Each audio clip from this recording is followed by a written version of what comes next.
Brother Yamin, you got the flow. Thank you. Shalom, everyone. As our beloved brother stated, he would love for everyone to turn to Psalms 26, please. That is Psalms 2:6.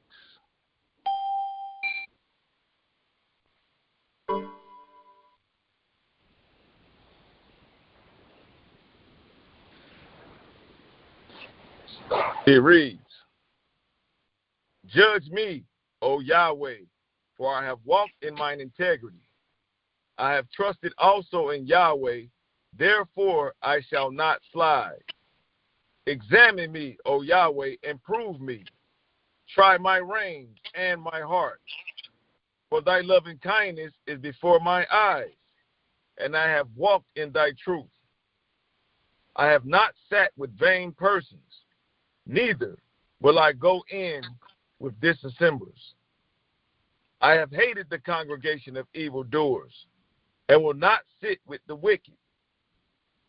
I will wash my hands in innocency, so will I compass thine altar, O Yahweh, that I may publish with the voice of thanksgiving, and tell of all thy wondrous works. Yahweh, I have loved the habitation of thy house, and the place where thy honor dwelleth.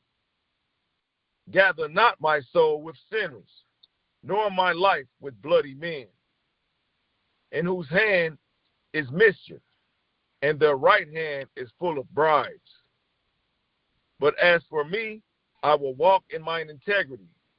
Redeem me, and be merciful unto me. My foot standeth in an even place. In the congregations will I bless Yahweh. Hallelujah! Hallelujah. Hallelujah. And as our brother stated, he would love for everyone to turn to Psalms 50, please.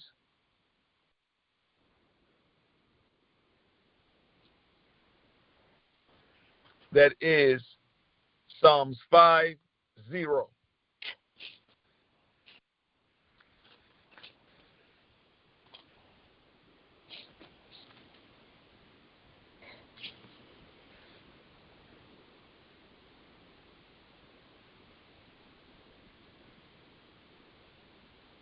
It reads, the mighty Elohim, even Yahweh, have spoken, and called the earth from the rising of the sun unto the going down thereof. Out of Zion, the perfection of beauty, Elohim hath shined. Our Elohim shall come, and shall not keep silence. A fire shall devour before him, and it shall be very tempestuous round about him. He shall call to the heavens from above, and to the earth, that he may judge his people. Gather my saints together unto me, those that have made a covenant with me by sacrifice. And the heavens shall declare his righteousness, for Elohim is judge himself. Selah. Hear, O my people, and I will speak, O Israel, and I will testify against thee. I am Elohim, even thy Elohim. I will not reprove thee for thy sacrifices or for thy burnt offerings, to have been continually before me. I will take no bullock out of thine house, nor he-goats out of thy folds. For every beast of the forest is mine, and the cattle upon 1,000 hills. I know all the fowls of the mountains, and the wild beasts of the field are mine. If I were hungry, I would not tell thee, for the world is mine, and the fullness thereof. Will I eat the flesh of bulls, or drink the blood of goats?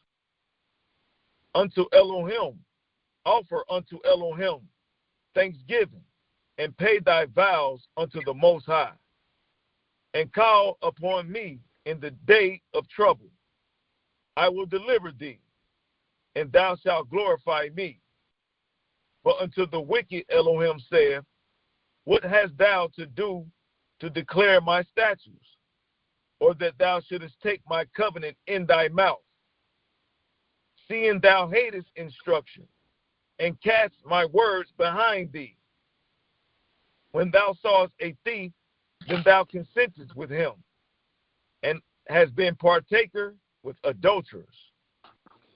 Thou givest thy mouth to evil, and thy tongue frameth deceit. Thou sittest and speakest against thy brother. Thou slanderest thine own mother's son. These things hast thou done, and I kept silence, that thou thoughtest that I was altogether such as one of thyself. But I will reprove thee, and set them in order before thine eyes. Now consider this, ye that forget Elohim, lest I tear you in pieces, and there be none to deliver. Whoso offereth praise glorifieth me, and to him that ordereth his conversation aright will I shew the salvation of Elohim. Hallelujah, hallelujah, hallelujah.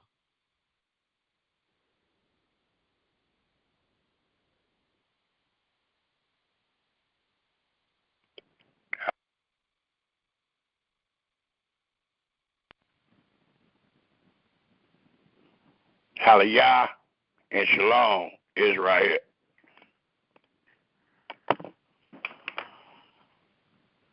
Again, today's presentation will be called Yahweh Loves Obedience Better Than Any Sacrifice. And these words are not my words. These words are actually a transliteration of the words that the Creator gave to the Israelites. So this admonishment, this warning, this declaration, this confirming is not me confirming my own words, but instead, today the Almighty have allowed us to teach what is written in our Holy Scripture dealing with obedience over any type of sacrifice.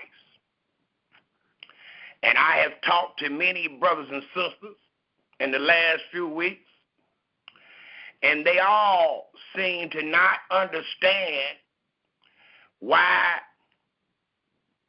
it reads in 1 Samuel, the 15th chapter, that Yahweh loves obedience better than any sacrifice.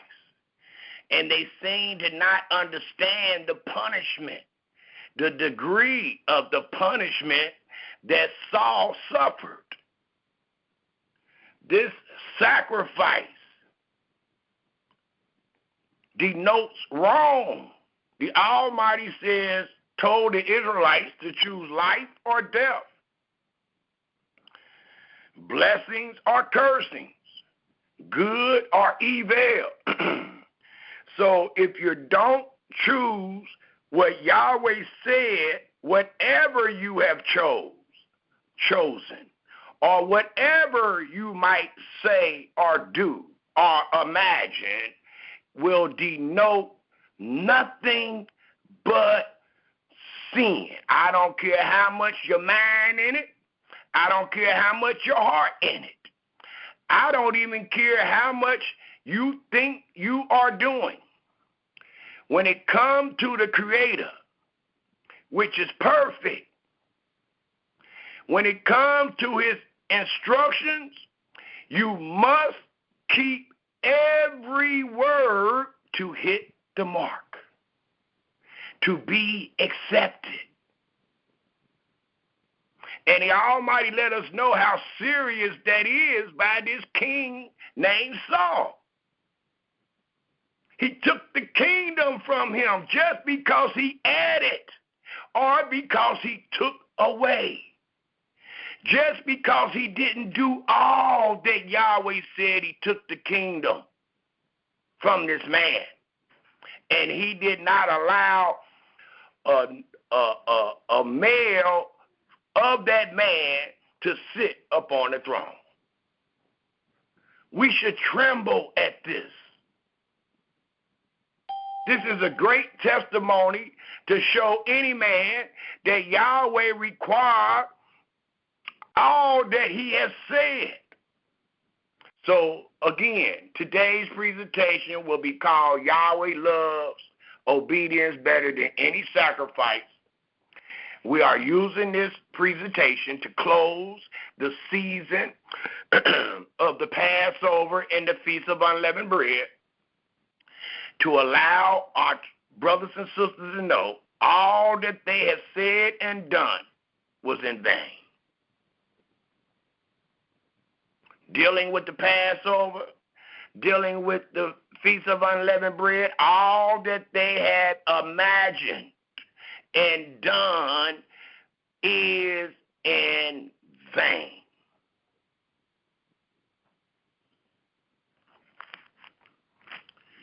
Before we get started, I would love to give thanks and praise to the Creator of the heaven and earth and everything therein is by saying hallelujah. I would like to also ask Yahweh to allow the words of my mouth and the meditation of my heart to be acceptable in his sight. Yahweh, our strength and our Redeemer. Also at this time, make sure you have in Holy Scripture a pen and a piece of paper where you may jot down these most relevant, the only words that matter. Write down these most relevant scriptures that we will bring forth this day. We're going to go ahead and get started, and I would like to warn the listening audience by way of wisdom. Maybe they will lend an ear that they may truly hear and fear Yahweh and depart from evil. And the first proverb that I would love to use is found in the 15th division of Proverbs. Let us all please turn our scriptures to Proverbs, the 15th chapter. And it tells us in Proverbs, the 15th chapter, we all turn there, please.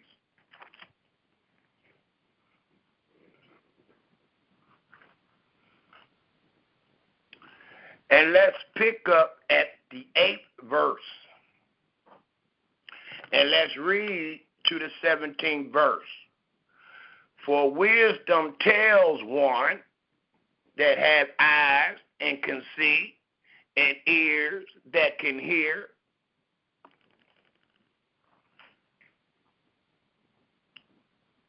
the sacrifice of the wicked.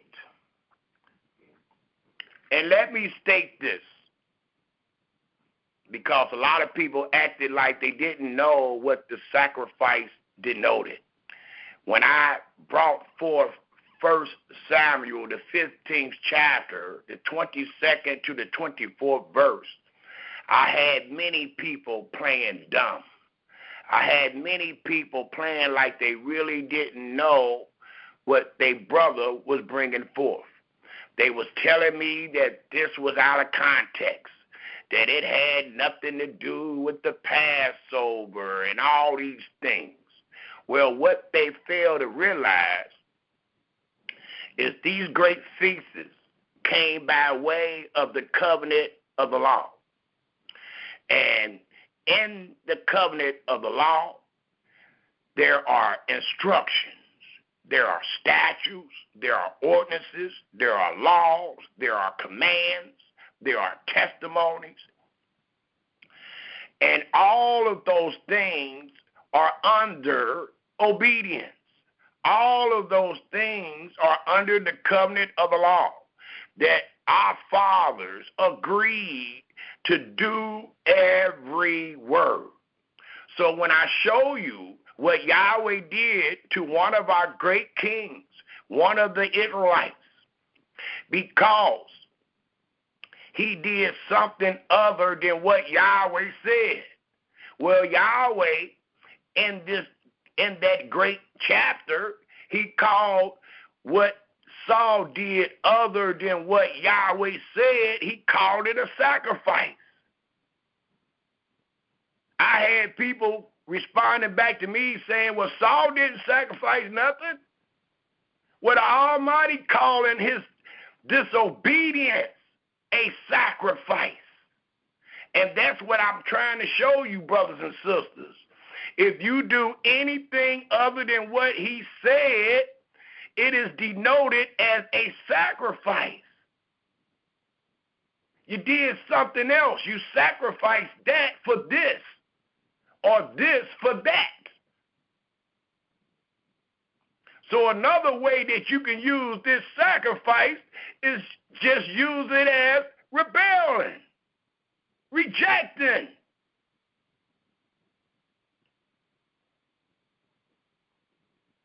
So I need y'all to understand this when we read again in Proverbs, the 15th chapter, the 8th verse, for it tells us again, the 8th verse, the sacrifice of the wicked is an abomination to Yahweh, maybe not to us, but to him, the Holy One, the one that must be sanctified. He allowing us to know if you do anything other than what Yahweh said. No, this sacrifice is coming by way of the wicked. Who is the wicked? The wicked is the one that does anything other than what Yahweh said. So it says the sacrifice of the wicked is an abomination. Ain't nowhere in the world the wicked is labeled as the righteous. It's labeled as the one that is cleaving to Yahweh. No, this wicked person is doing something other than what Yahweh has said and done. And I'm going to prove this by the law and by testimony. That's why this presentation is denoted. Yahweh loves obedience better than any sacrifice. I'm going to prove any sacrifice that you give, any benefit of the doubt that you give, any the best I can that you give is only considered as a sacrifice. And it is a sacrifice coming by way of the wicked. I don't care what you call your house. Thus, it continues to warn us. But the prayer of the upright is his delight. The people that's praying that every one of these words are true.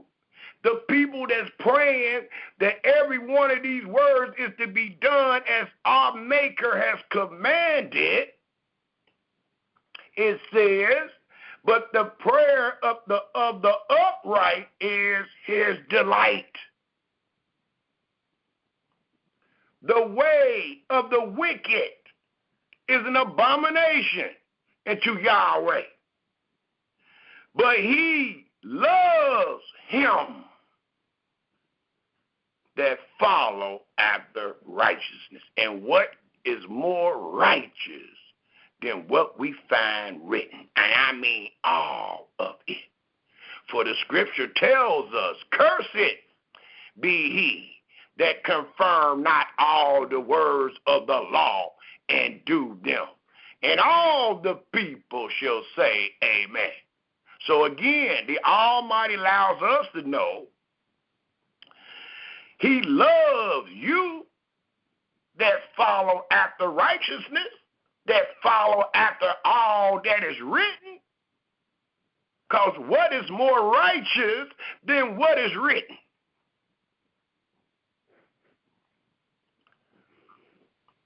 Instructions or correction is grievous. Look up that word correction. Another terminology for this word correction is instructions. And it allows us to know instructions is grievous unto him that forsake the way.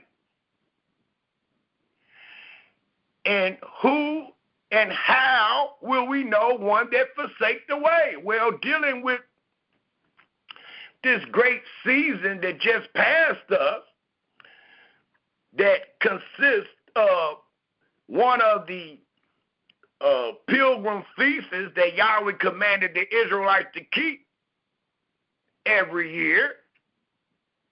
We got people teaching that you can keep it wherever you at. Well, wouldn't that be one that forsake the way?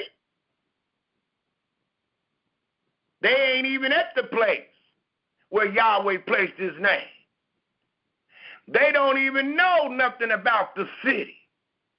They didn't even know that they had to go to this particular city. And when they got there, they were not to appear before him empty-handed.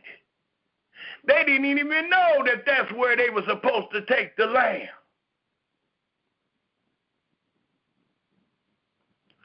So as I have taught many times, it is true wisdom to know where Yahweh commanded all to be done, because there are millions of brothers and sisters walking this earth that do not know these things. So it is truly wisdom for any one of you that know where Yahweh have commanded all to be done. And many people today do not possess that wisdom. Thus it continues to tell us, again, in its totality of the 10th verse, correction is grievous unto him that forsake the way. And he that hate reproof shall die. And the brothers and sisters that spoke to me and the responses I was getting, they truly acknowledged to me that they hated what I was correcting them on. Hell and destruction are before Yahweh. How much more than the hearts of the children of men? A scorner loves not one that reprove him, neither will he go into the wise. Even though I done showed, I wasn't just telling them.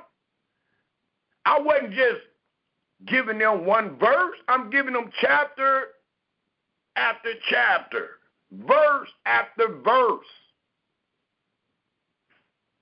And none of them came back to me and praised the Yahweh.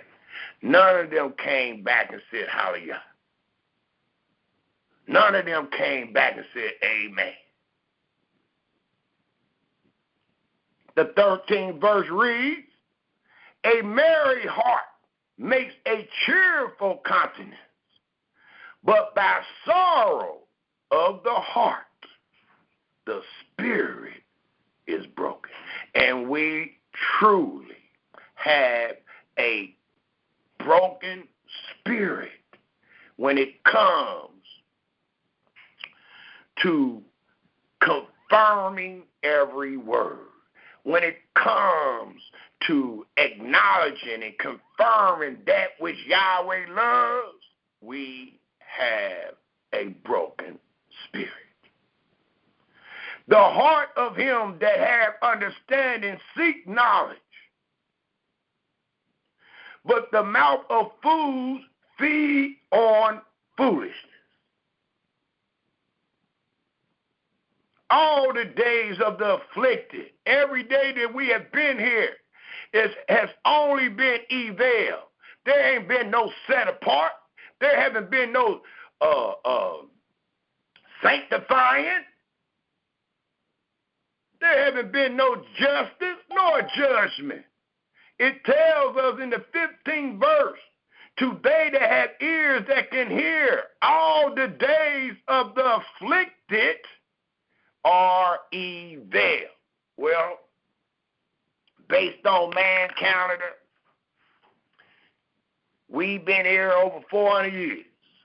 And every one of those days, I didn't say every one of those years, every one of those days have only been affliction. And it has only denoted that we found ourselves in another man's land being under evil.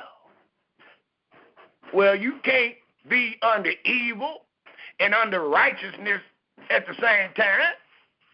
That's why we speak about being set apart. That's why we speak about being sanctified, because we know that you can't be right and evil at the same time. So the Almighty has shown by way of law and testimony that he takes his children and make them right.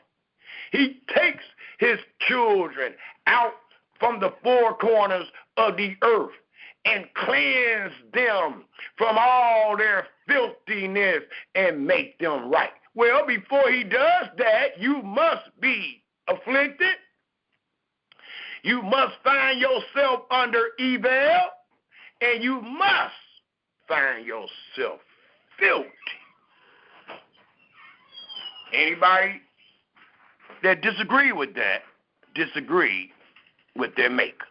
Not with Brother Samuel, your maker.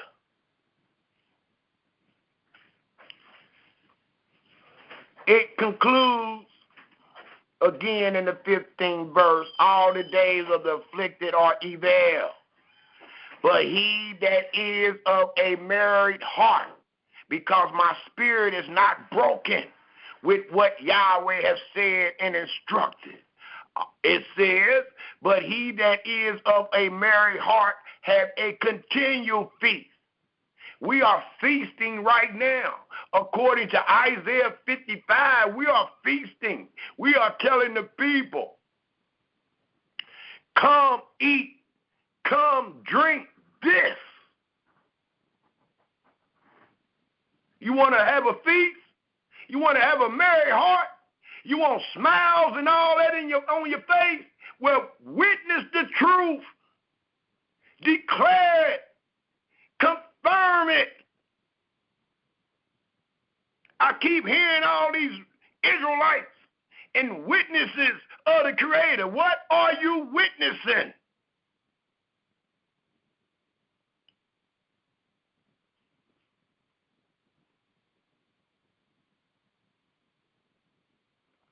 The 16th verse. Better, just like to obey is better than sacrifice. Well, here, wisdom tells us better is little with the fear of Yahweh. I'd rather have this feast. Better is little with the fear of Yahweh than great treasures and trouble therewith. The 17th verse, and that will be the last verse I will read in this chapter. Better is a dinner of herbs, where love is. I'd rather eat this dinner, because this dinner denotes Yahweh love obedience better than any sacrifice. And the 17th verse says, better is a dinner of herbs, where love is, than a stalled ox, sheep, goat, or any other animal you call yourself sacrificing in this heathen land, and hatred therewith.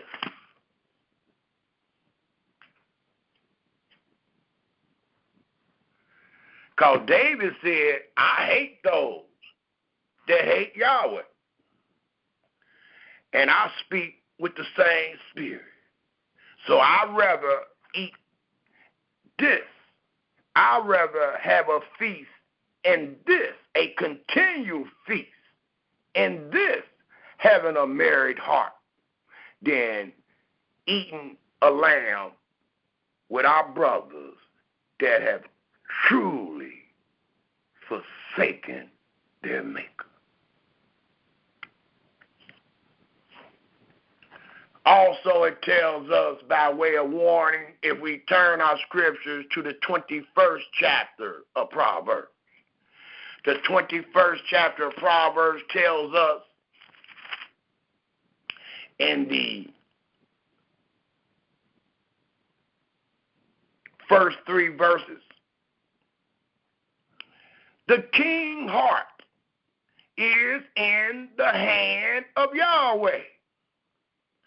As the rivers of water, he turned it whithersoever he will. Every way of a man is right in his own eyes.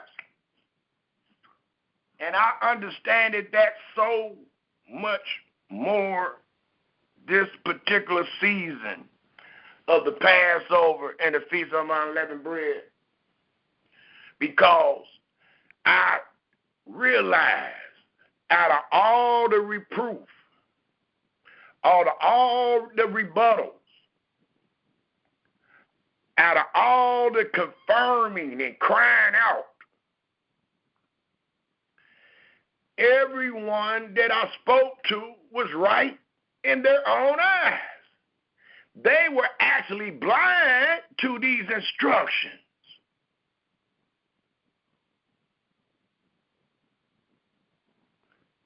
Every way of a man is right in his own eyes, but Yahweh ponders the hearts.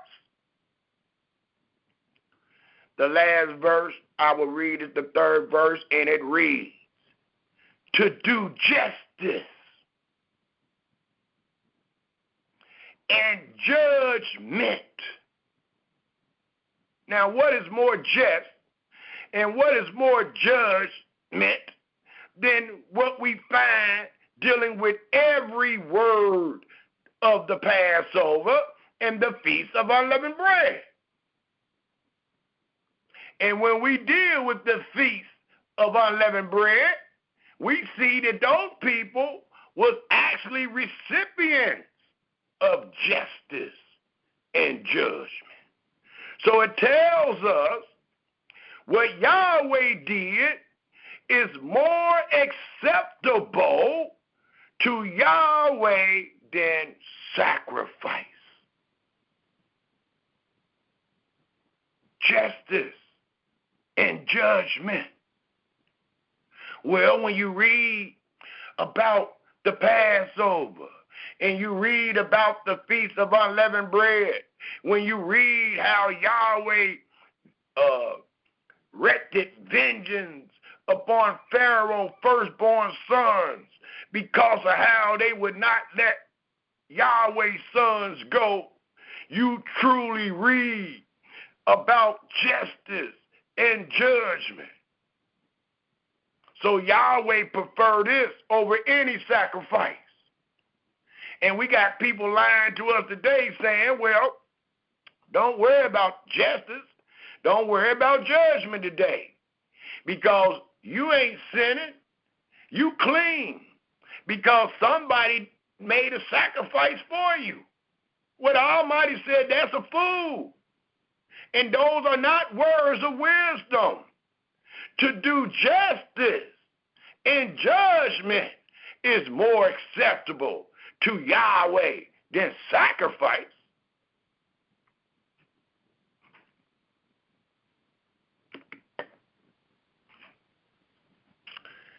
It also tells us in one more place that I would love to go to, and that is the 28th chapter of Proverbs. The last place I will go to warn you to fear Yahweh and to depart from evil, and never to follow a multitude to do evil. Never. because I'm going to show you that's exactly what Saul did. And the Almighty said that he loves obedience better than any sacrifice. Well, in Proverbs, the 28th chapter,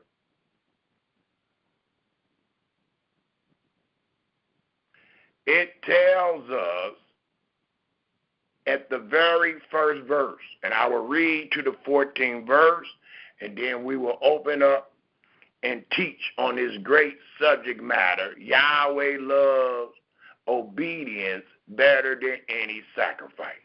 Proverbs, the 28th chapter, the first verse to the 14th verse reads, "The wicked flee when no man pursue."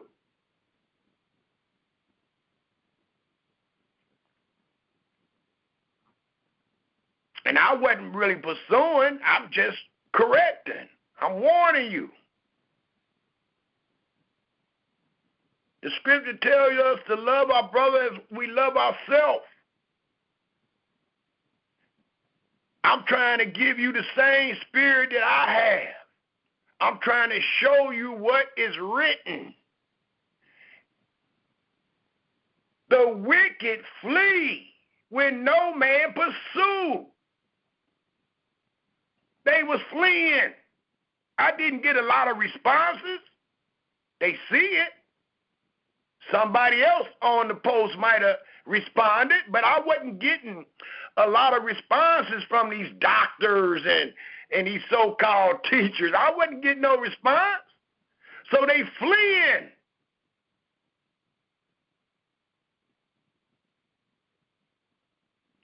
But the righteous, the one that's going to show you what is right, what is written, are bold as a lion.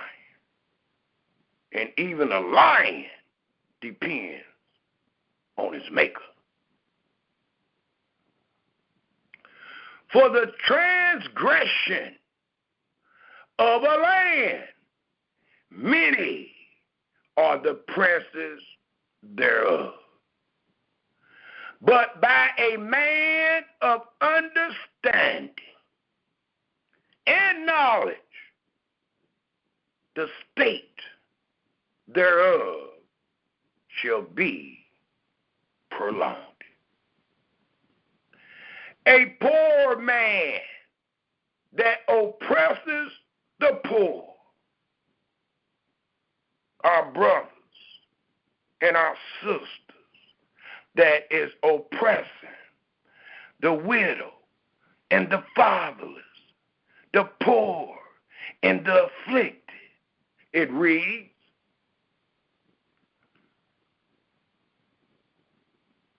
a poor man that oppressed the poor is like a sweeping rain which leaves no food. They that forsake the law, and the law that we are pertaining to today is the law of the Passover and the law of the Feast of Unleavened Bread. It reads, you that forsake the law, praise the wicked. And I heard the praise. Y'all giving these brothers praise. Y'all talking about how great of a time you had. It says, they that forsake the law praise the wicked, but such as keep the law contend with them. And that's all we're doing. All we're doing is telling them what the law says by the letter of the law, confirming every word, when and where, time and place.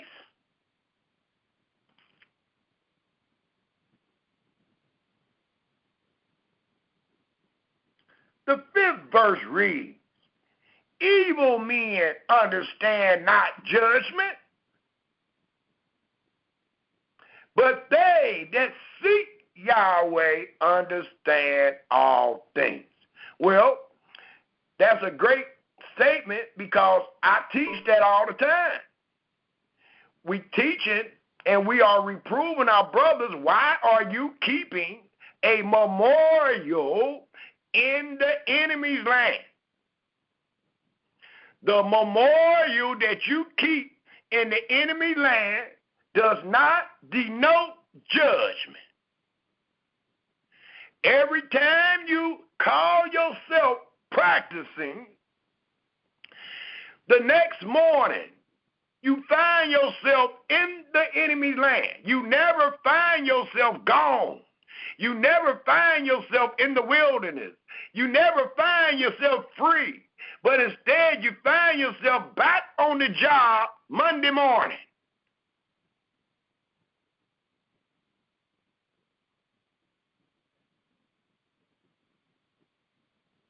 The 6th verse reads, better is the poor that walk in his uprightness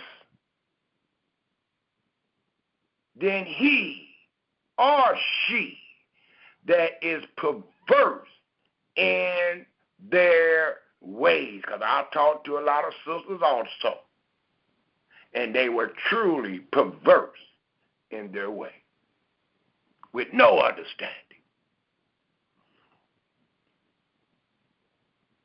Though he be rich. The 7th verse, whoso keep the law is a wise son. And that's all we're trying to do, dealing with this particular season, dealing with these particular ordinances, dealing with this particular law. All we have tried to do is make sure it is kept as it is written. In doing so, we let everybody know that the only way that you would keep a memorial of the Passover and the Feast of Unleavened Bread, and to get rid of leaven out of your houses, out of your coasts, out of your borders, out of your habitation, you must be in the place that Yahweh placed his name. And everybody I spoke to swept that under the rug.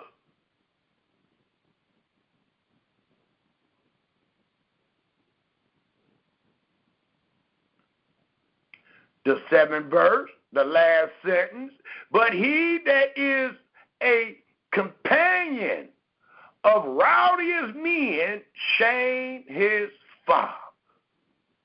He that by usury and unjust gain increases substance, he shall gather it for him that will pity the poor. He that turn away his ear from hearing the law said you must come to the place that Yahweh placed his name. And none of your males shall appear before me empty. Well, they said, damn, what Samuel said. Well, listen to wisdom. Wisdom says, he that turn away his ear from hearing the law, even his prayer shall be an abomination. And the reason I went here is because I hear many of these classes quoting this verse, and they forsaken the law. Why? While they quote this verse, they find themselves in their class, in their congregation, in their so-called sanctuary, and they will quote this verse while they are forsaking the law.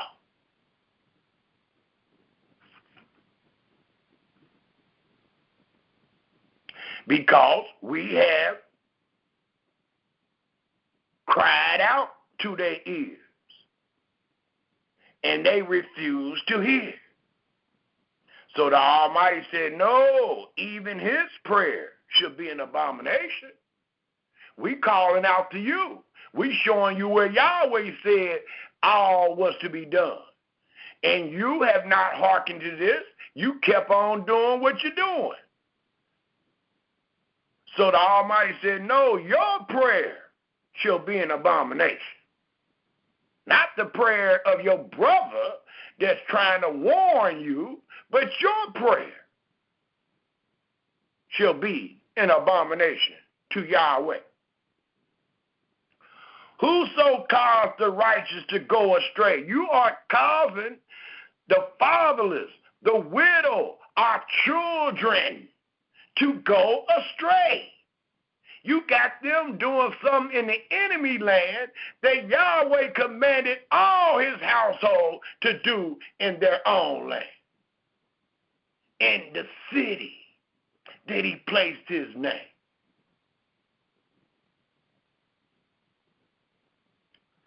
Whoso caused the righteous to go astray in an evil way, he shall fall himself into his own pit.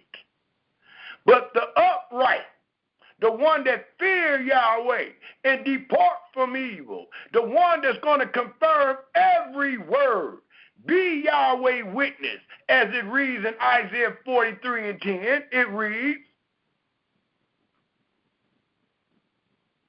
but the upright shall have good things in possession.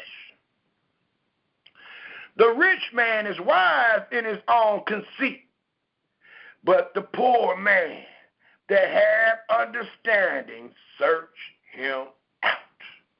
And they all have been searched out and found. And they have been found a liar.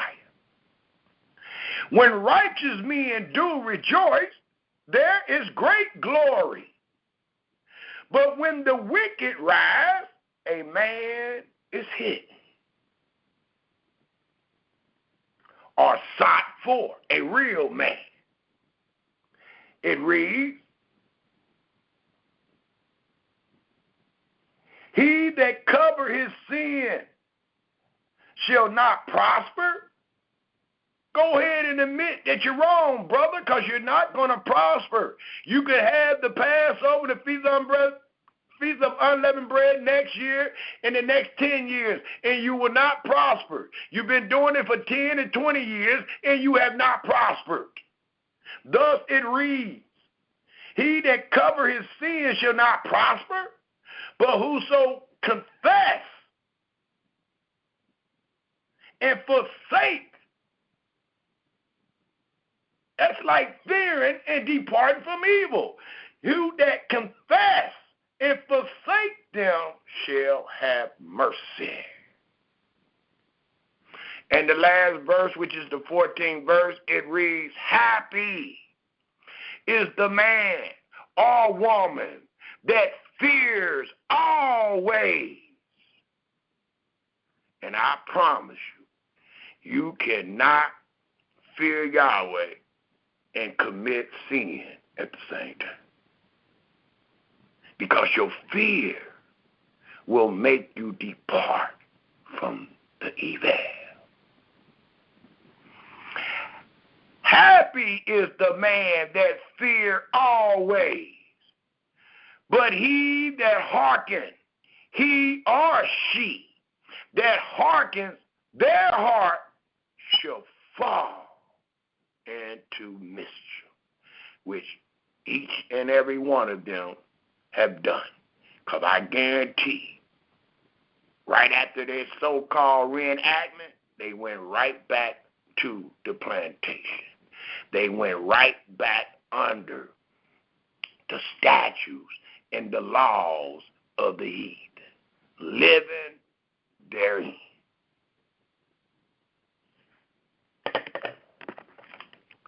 Again, Israel, today's presentation is called Yahweh Loves Obedience Better Than Any Sacrifice.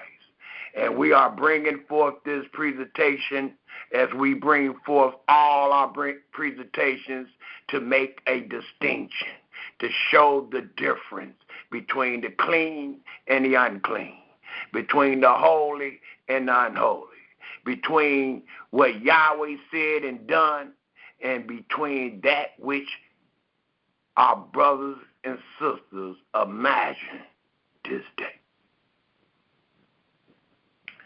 It tells us in the book of Deuteronomy. I want to take this route right quick to have these couple chapter verses on recording. Let us turn our scriptures to Deuteronomy, the 4th chapter, to show and to establish why Yahweh loves obedience better than any sacrifice. Let's find ourselves in the book of the law, the book of Deuteronomy, and let's take a quick look at the 4th chapter of Deuteronomy. And it tells us in the 4th chapter of Deuteronomy, I would like to read the first 2 verses. We studied this chapter last presentation, so I just want to pick a couple of verses out of this particular chapter to start off this great presentation to show without a shadow of a doubt that Yahweh loves obedience better than any sacrifice. There's not anything that you can do better than to obey. That's all we say. That's all the Almighty is saying. There is nothing that a man or woman can do on this earth better that would take precedence over obedience. Thus it tells us in Deuteronomy, the 4th chapter, the first 2 verses, to all you that claim to be Israelites. Now therefore hearken, O Israel, into the statutes and into the judgment which I teach you, for to do them, that ye may live and go in and possess the land, the promised land, the glory of all land, which Yahweh Elohim of your fathers give you. Ye shall not add into the word which I command you, neither shall ye diminish aught from it, that you may keep the commandments. If you add or if you diminish, there is no way in the world that you can keep the commandments.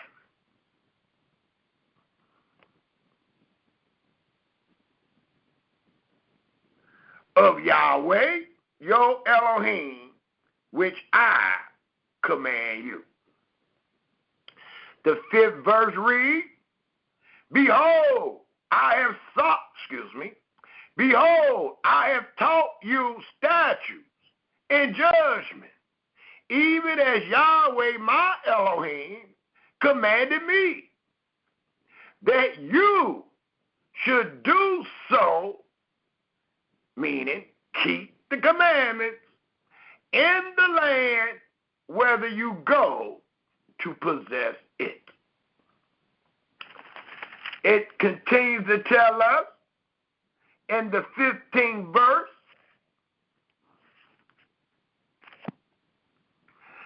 take ye therefore, now this is right after he told them that they are not to add nor diminish.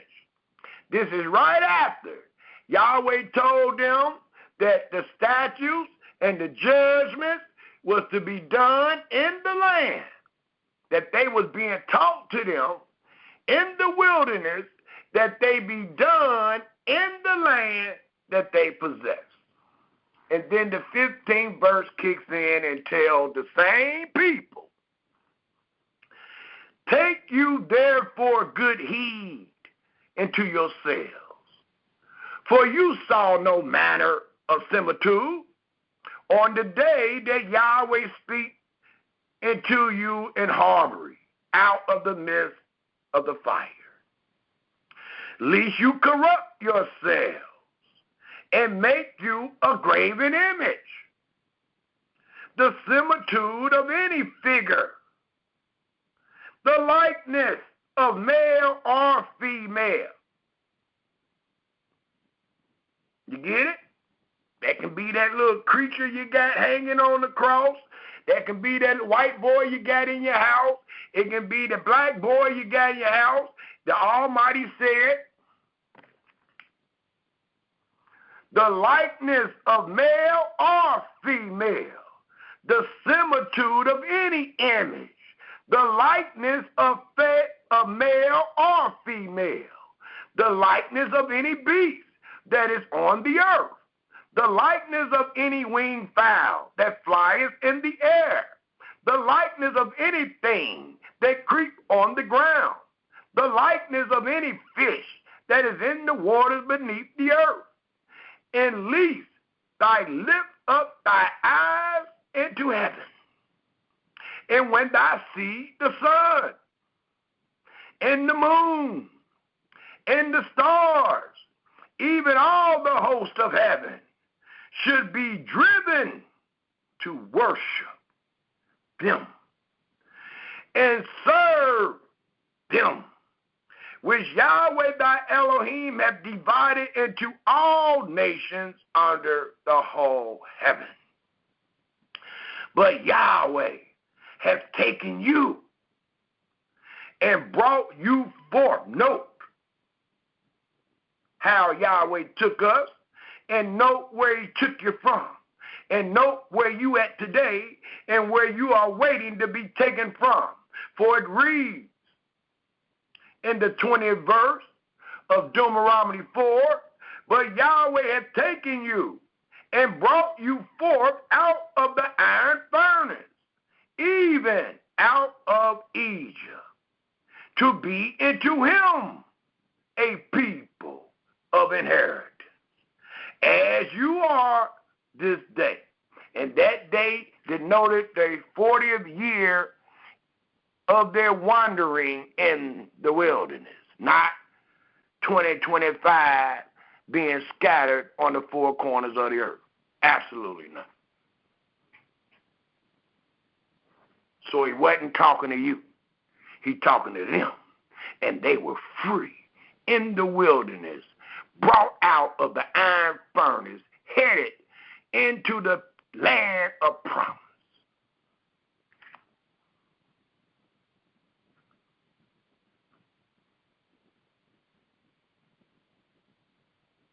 The next verse tells us, furthermore, Yahweh was angry with me for your sake, and swear that it's a particular land. And this particular land, Moses wasn't even able to go in. But you said is wherever we at. If that was the case, Moses get in. It says, furthermore, Yahweh was angry with me for your sake, and swear that I should not go over Jordan. It allows us to know the geographical location, and that I should not go into that good land. For all you that didn't understand Moses, when he told them, according to Leviticus, the 23rd chapter, about y'all dwellings, here is the explanation. Here is the clear info that Moses was giving the Israelites. And again, it tells us, by way of testimony, by way of what happened to him, it reads again in the 21st verse, furthermore, Yahweh was angry with me for your sake, and swear that I should not go over Jordan, and that I should not go into that good land, which Yahweh thy Elohim give thee for an inheritance. But I must die in this land. I must not go over Jordan, but you shall go over and possess that good land. that good land was none other than all your dwellings. And the 23rd verse will be the last verse I read. It says, take heed to yourselves, lest you forget the covenant of Yahweh your Elohim, which many of us been forgot, but our fathers truly forgot, and we're going to show that they forgot, and we're going to show how they was committing witchcraft. It reads, which he made with you, and make you a graven image, or the likeness of anything which Yahweh thy Elohim hath forbidden thee. It also tells us, by way of Moses, in the 40th year of their wandering in the wilderness, the instructions that was given to them. It tells us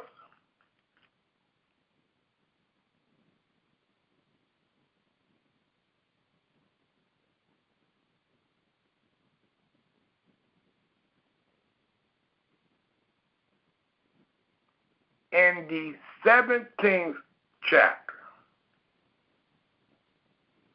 the 17th chapter of Deuteronomy.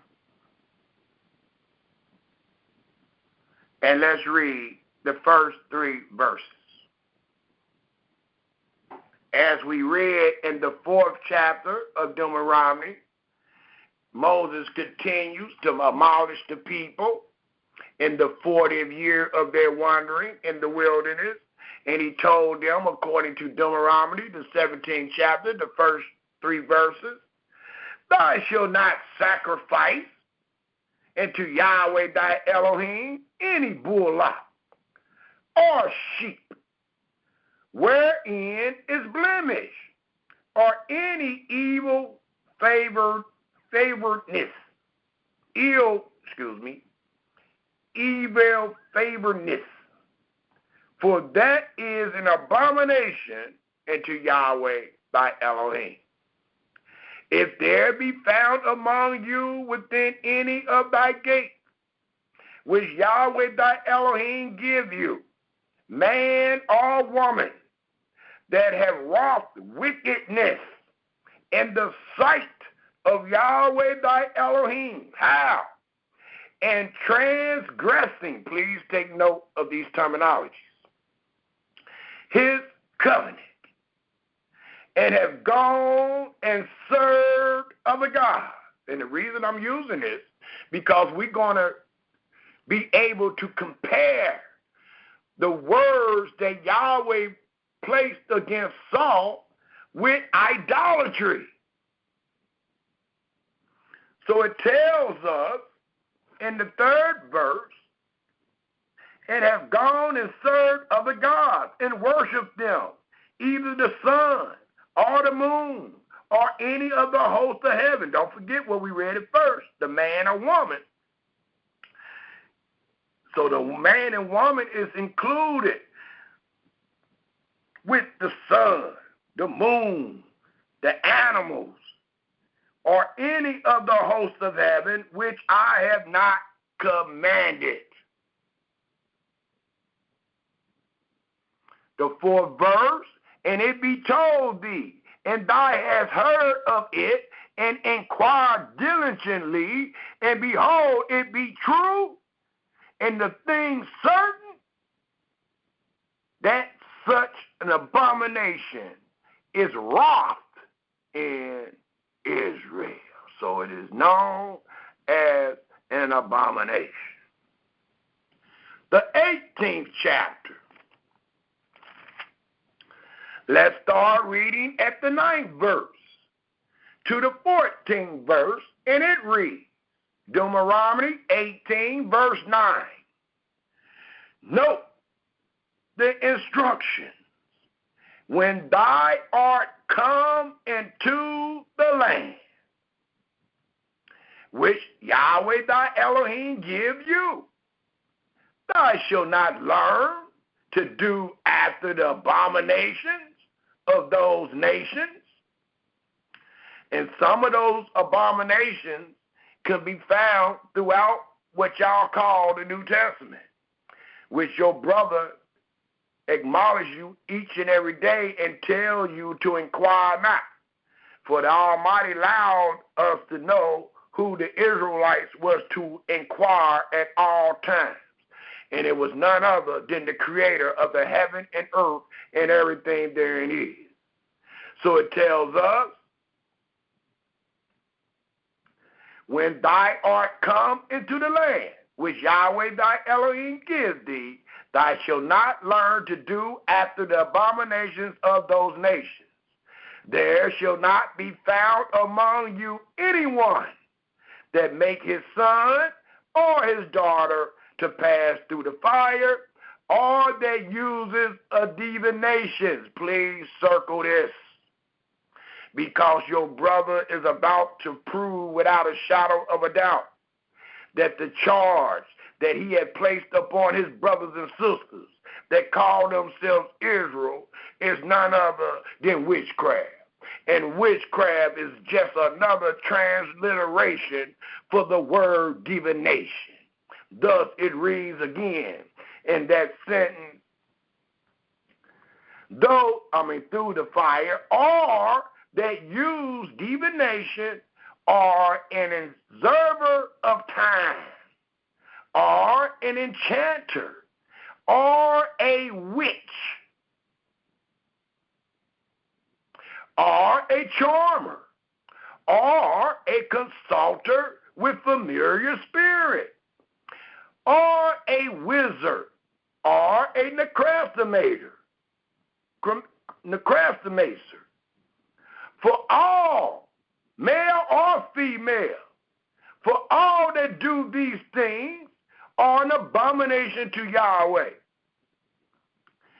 And because of these abominations, Yahweh thy Elohim does drive them out from before you. That's being set apart. That's being sanctified. Thy shall be perfect, upright, or sincere with Yahweh thy Elohim. For these nations, the nations that was around the Israelites in that day, and all the nations today, which thou shalt possess, hearken into observers of time. All the nations today hearken to one of these things, if not all of these things, and into diviners. But as for you, Israel, the Israelites, Yahweh thy Elohim have not suffered thee to do so. So he letting us know, if you find yourself being a witch, if you find yourself inquiring of an enchanter, divination, one with familiar spirits, a charmer, a consulter with familiar spirits, a wizard, or necromancer, it lets us know that you are truly in error, that you are dealing with an abomination. And I am showing you these things because that is the charge that Yahweh placed upon our king Saul just because he rebelled, just because he didn't do every word. If it was 10 things that Yahweh charged Saul to do, and Saul did 8, that denoted sin. That denoted an abomination. Just because you only completed 8, you must do it all to hit the mark. There's a rumor that goes around that says sin is missing the mark. When you miss the mark, you sin. Well, the only way you can hit the mark is by every word. And we're going to see, based on the title of today's presentation, Yahweh loves obedience better than any sacrifice. We're about to see why Yahweh said that and what did the sacrifice denote. The sacrifice denoted nothing but sin. Let us turn our scriptures to that great chapter and verse, which is found in 1 Samuel, the 15th chapter, please. And it tells us again in 1 Samuel, the 15th chapter,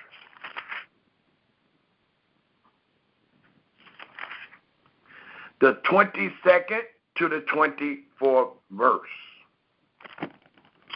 I will entertain this again, but I just want to kick in the door with it since we showed what was said in the law in the book of Deuteronomy. Well, after we've seen those things, the Israelites went into the land.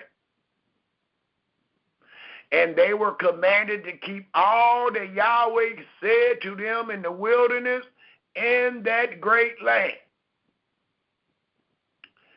Yahweh was not a respecter person, thus what he commanded Israel went from the children all the way up to the king.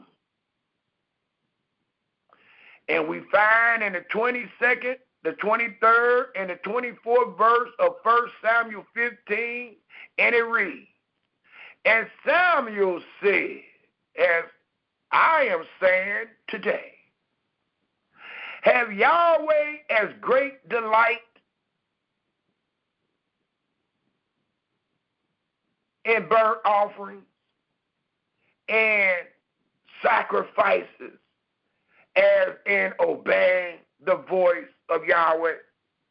That's a question that should be answered from all you so-called Israelite scholars.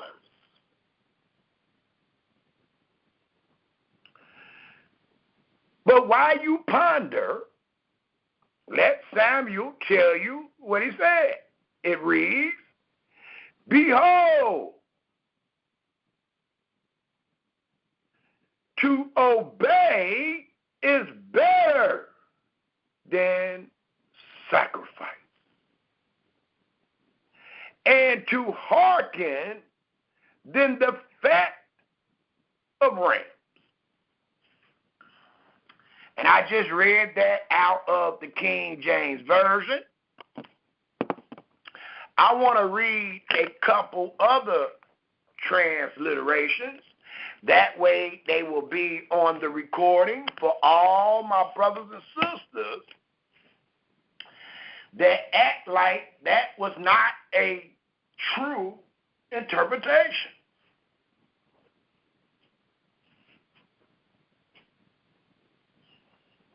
They said I was reading it out of context.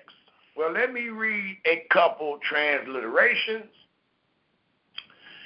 for those that thought I read it out of context and for those that don't deal with the so-called King James Version. Again, the 22nd verse says in the King James Version, and Samuel said, have Yahweh as great delight in burnt offerings and sacrifice as in obeying the voice of Yahweh?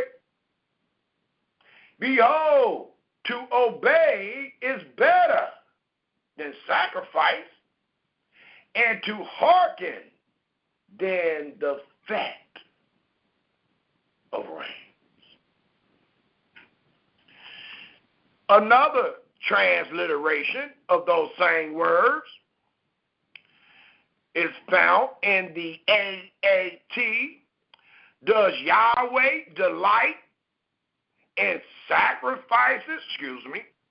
Does Yahweh delight in burnt offerings and sacrifices as much as in obedience to the voice? Another way of saying that is the pleasure of Yahweh in holocaust and sacrifice or in obedience. That come by way of the Jerusalem Bible. Another translation, does what is pleasing to Yahweh consist in burnt offerings and sacrifices so much as in hearkening into the voice of Yahweh?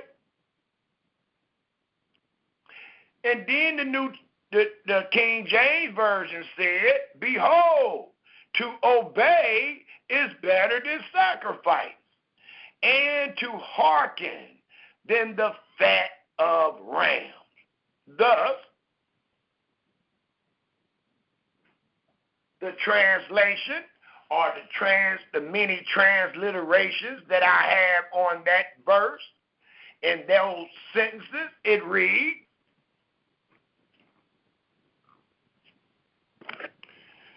truly, to do his pleasure is better than to make offerings, and to give ear to him than the fat of sheep.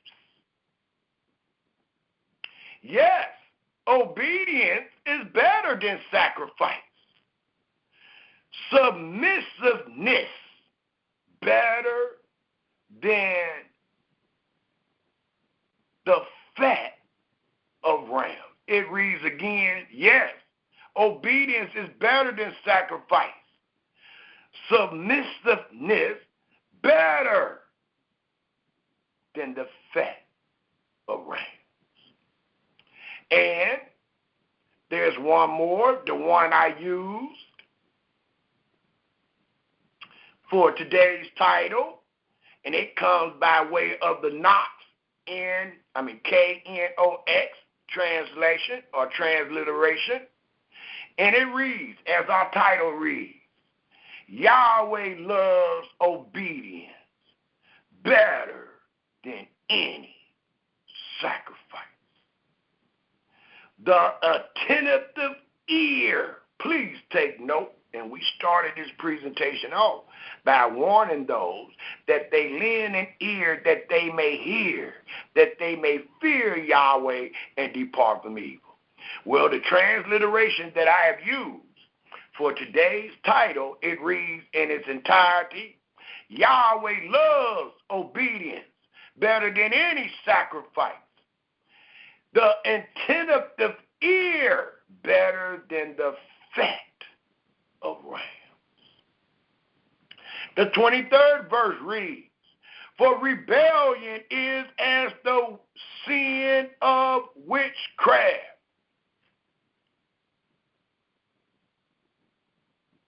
And people say, well, I don't like the translation you bringing forth, brother. How is that witchcraft? Why are you telling us we committing witchcraft? Well, let me read the other transliterations for what is read in the 23rd verse of 1 Samuel 15, and it reads again. The King James Version, for rebellion is as the sin of witchcraft. Transliteration, the Jerusalem Bible. For rebellion is as the sin of sorcery. Now don't forget what Yahweh commanded his children in the book of Deuteronomy, the 4th chapter, the 17th chapter, and the 18th chapter. What Almighty is allowing us to know. For those that don't accept the King James Version, again, the King James Version says, for rebellion is as the sin of witchcraft. The Jerusalem Bible, which is not of the King James Version, it reads, is as the sin of sorcery. And note, the sin, the act of sorcery, the abomination. The AAT transliteration reads, for rebellion is the sin of divination. And we read the word and the term divination in Deuteronomy, the 18th chapter. Another transliteration from the Moff, M-O-F, it reads, for rebellion is as bad as the sin of divination. I mean, it's breaking it down to where our children can understand what King James had wrote. You can't get no simpler than that. Rebellion is as bad as the sin of divination. Rebellion is as the sin of witchcraft. Another transliteration found in the BAS, to go against his order. Do you see it now? It's like the sin of those who make use of secret arts. And that is found in the BAS.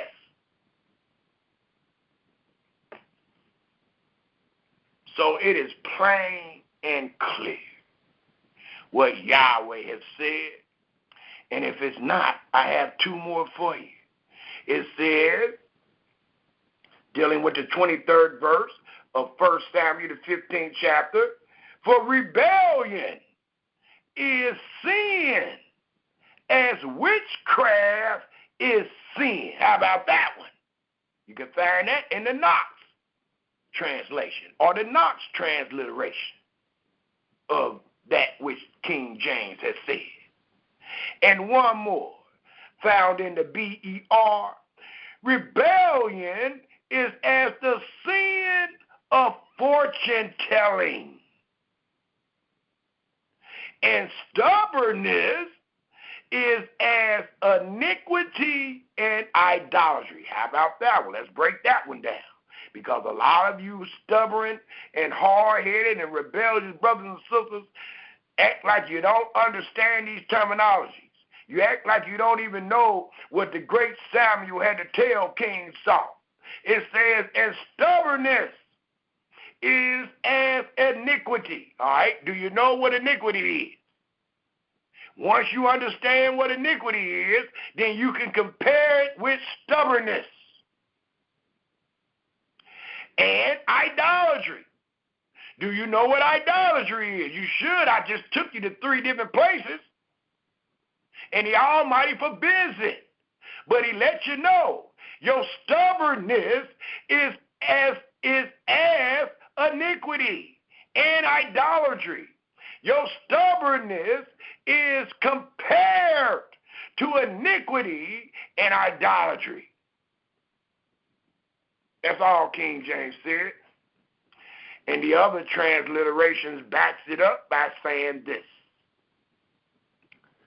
The Septuagint, the consulting of Teraphim brings sorrow and distress. That's what the Septuagint says.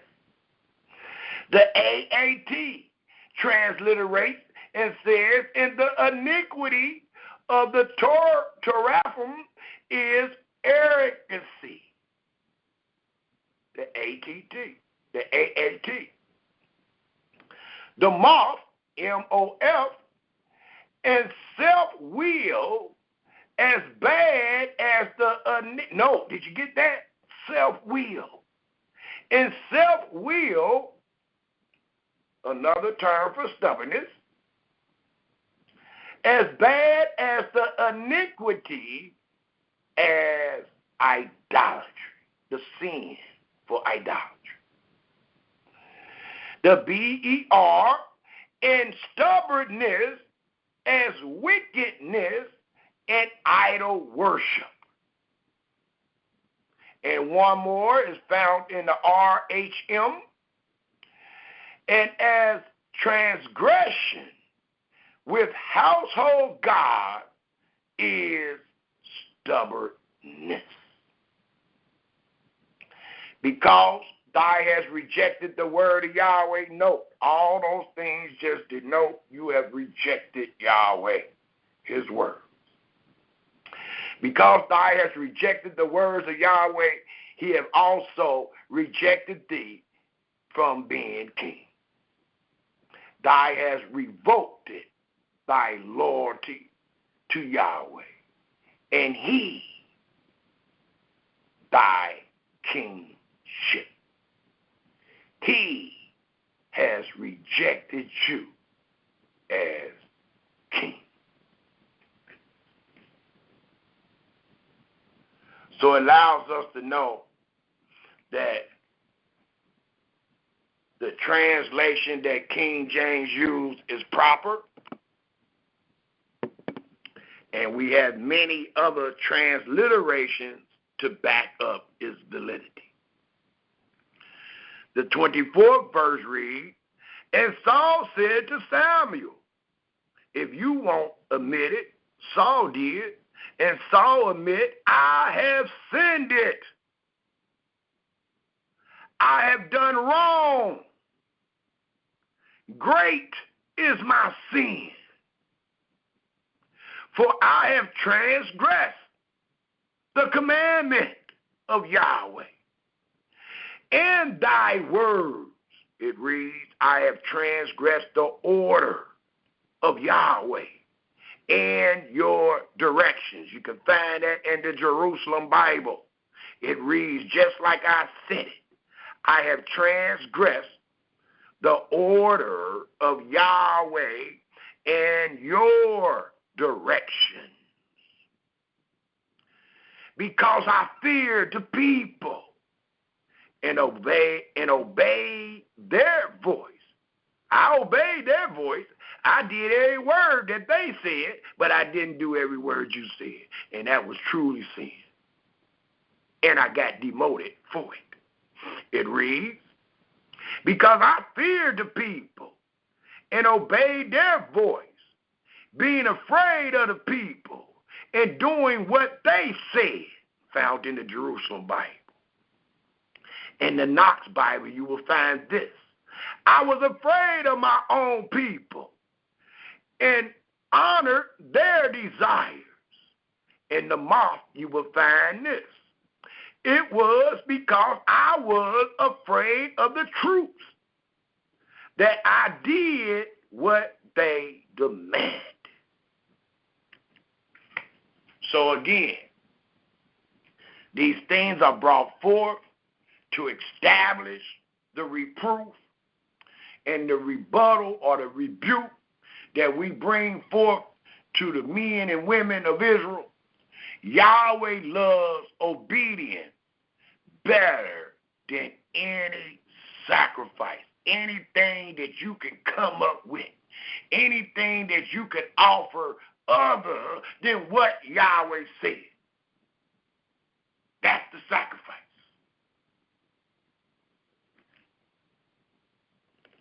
And one more thing I would love to get on this recording for all you that played crazy the last 2 weeks, act like you didn't know what 1 Samuel 15 meant, and many of you didn't know. But I'm speaking to all you teachers, all you scholars that supposed to know. Again, dealing with 1 Samuel, the 15th chapter, the 22nd and the 23rd and the 24th verse, it allows us to know. And we want it on recording. These words of rejection is a classic presenting the prophetic viewpoint over against the priestly. Nope. Cult is always second to morality. Cult your works, your sacrifice. Cult is always second to morality, to your morals that Yahweh has given you. Sacrifice never take precedence over obedience.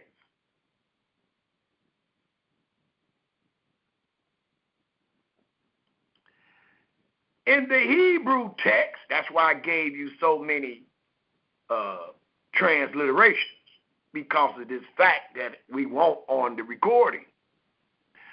The Hebrew text has the sin of divination is surely rebellion. That's what you're going to find in your Hebrew text. For all you that say you know how to read Hebrew, tell me that I'm wrong. You shall find the sin of divination is surely rebellion,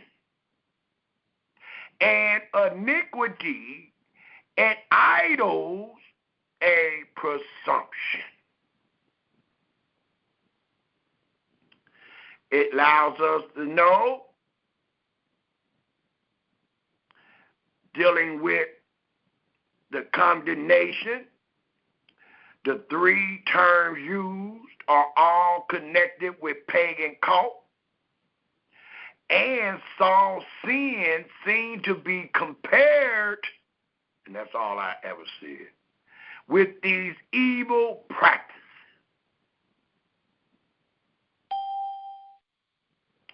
On the other hand, idolatry here is literal. And the word that I tried to pronounce was teraphim, T-E-R-A-P-H-I-M.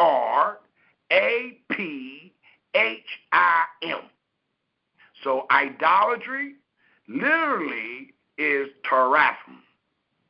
And it has been suggested that originally iniquity read ephod, E-P-H-O-D.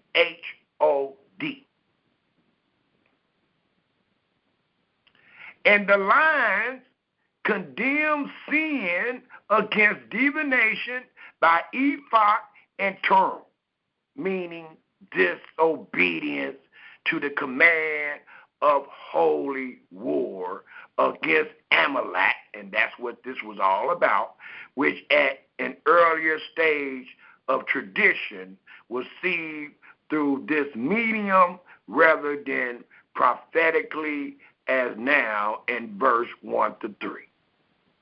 It tells us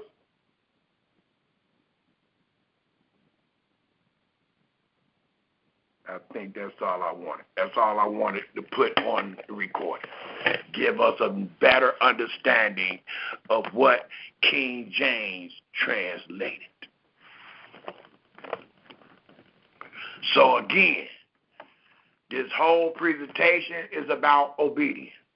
We are warning and teaching Israel that Yahweh loves obedience, that which he has said from the beginning to the end, better than any sacrifice, better than any other thing that you can possibly say or do.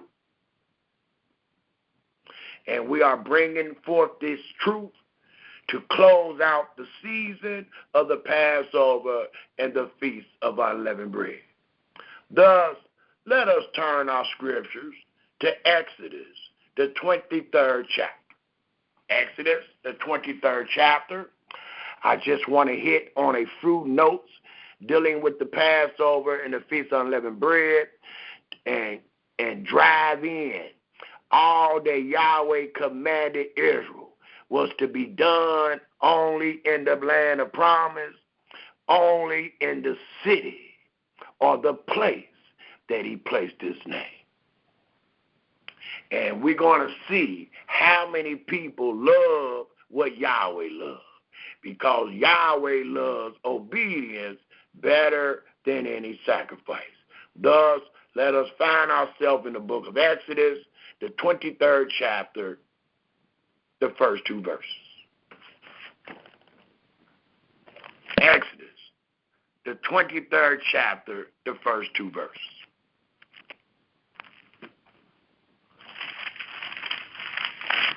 And it commanded the Israelites in the wilderness, thou shalt not raise a false report. If you teach me, tell me, raise to me that we are to keep the Passover and wherever we are at, we are to keep the Feast of Unleavened Bread in the enemy's land. We are to get leaven out of our houses in the enemy's land. You have just raised a false report. Because the Almighty did not just say out of your house.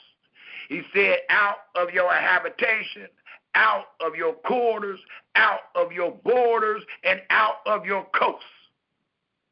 And none of you have done such a thing in the heathen's land. Thou shalt not raise a false report. Put not thy hand with the wicked. So if you doing what they have raised, you are wicked.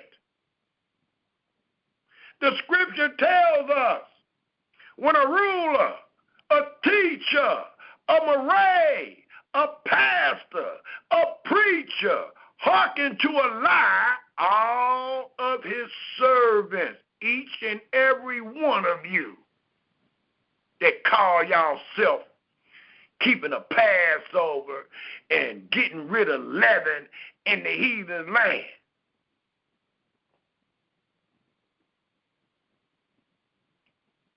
have done nothing but hearken to a lie. And every one of you are wicked. For the Almighty said, you will wind up being an unrighteous witness. We're supposed to witness for Yahweh. And all of you that have said that we are to keep the Passover and the Feast of Unleavened Bread in the land of the heathens are known as unrighteous witnesses. Yeah, I heard a lot of you said you was Yahweh witness. You're just unrighteous witnesses. There's only one truth.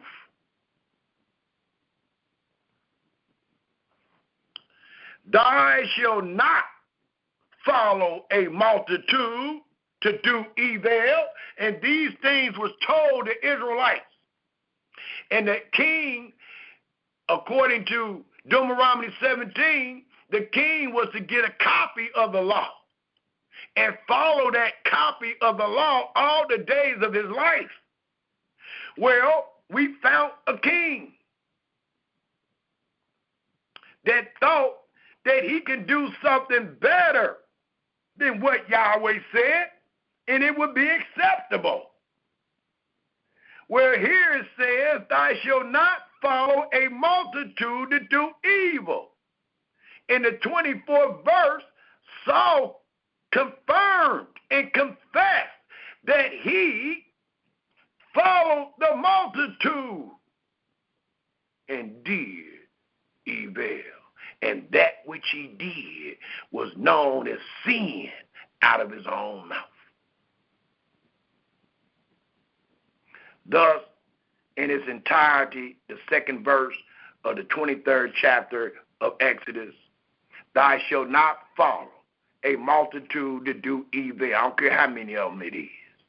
Neither shall thou speak,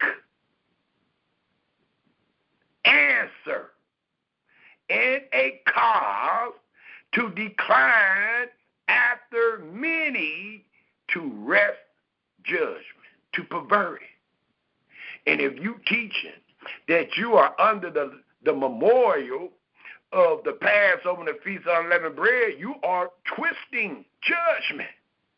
That's why I keep asking you, why every time y'all do your memorial, you back on the plantation Monday morning? Because that wouldn't denote judgment. The judgment of the matter was you went to the land of promise.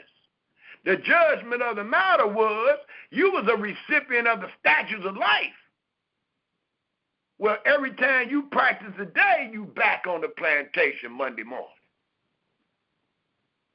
No profit whatsoever.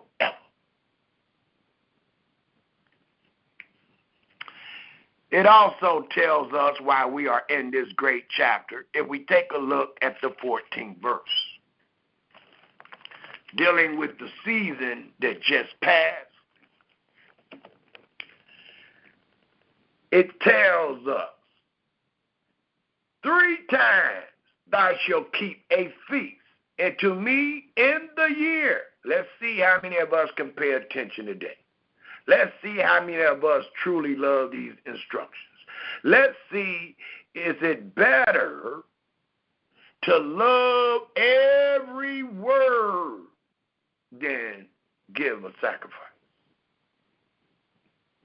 The 15th verse reads, thou shalt keep the feast of unleavened bread. Thou shalt eat unleavened bread 7 days, as I commanded you, in the time appointed of the month Abib. For in it thou camest out from Egypt. You must match this for it to be memorialized. And none shall appear before me empty. The feast of harvest, the first fruits of thy labors, which thou hast sown in the field, and the feast of ingathering, which is in the end of the year, when thou hast gathered in thy labors out of the field, your field. 3 times in the year all thy males shall appear before Yahweh, Elohim. Thou shalt not offer the blood of my sacrifice with leavened bread, neither shall the fat of my sacrifice remain until the morning. It also tells us, if we take a quick look in the book of Exodus, the 12th chapter. I just want to hit some notes. Y'all can read it in its entirety on your own in your spare time. You should have already read it. We've been dealing with this subject matter for almost a month now, so you should have already read these things. But I'm still taking you there, and I'm still asking you to read it all in your spare time if you don't know what is there. Exodus, the very first Exodus 12th chapter, it tells us, I would love to pick up at the 14th verse. And it reads,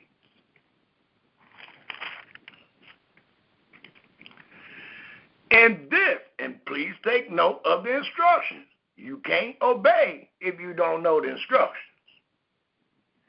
And this day shall be unto you for a memorial, and you shall keep it, this memorial, on this day, a feast to Yahweh throughout your generations.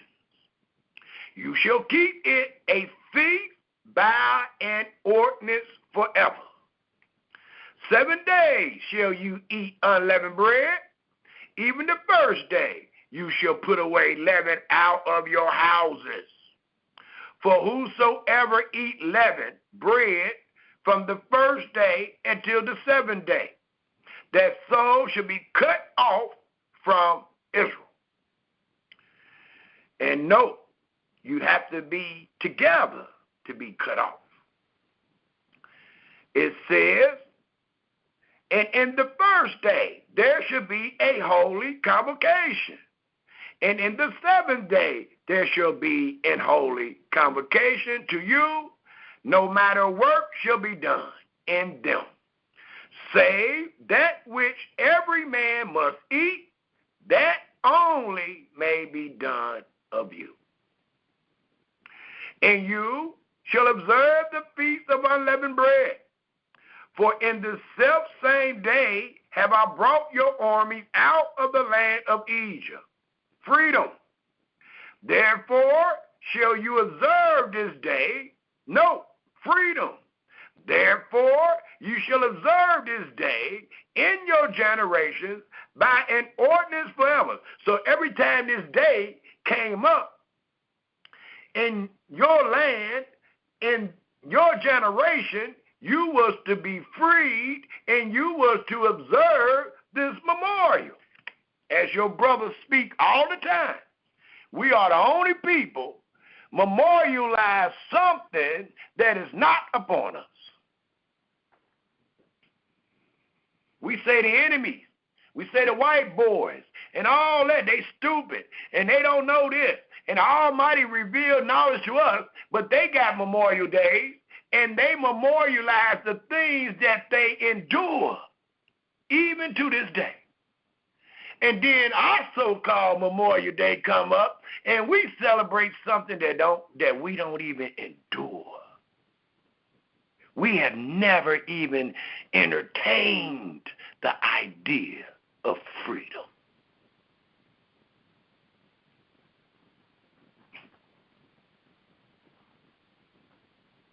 Maybe when we under our delusions, or maybe when we under derision, but not when we got a sound mind, not when your eyes is open. You have never experienced one day of freedom.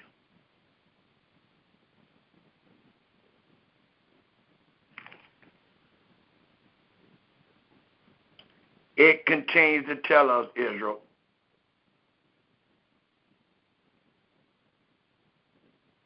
in the 17th verse, you shall observe the feast of unleavened bread, for in the selfsame day have I brought your armies out of the land of Egypt. Therefore shall you observe this day in your generations by an ordinance forever. In the first month, on the 14th day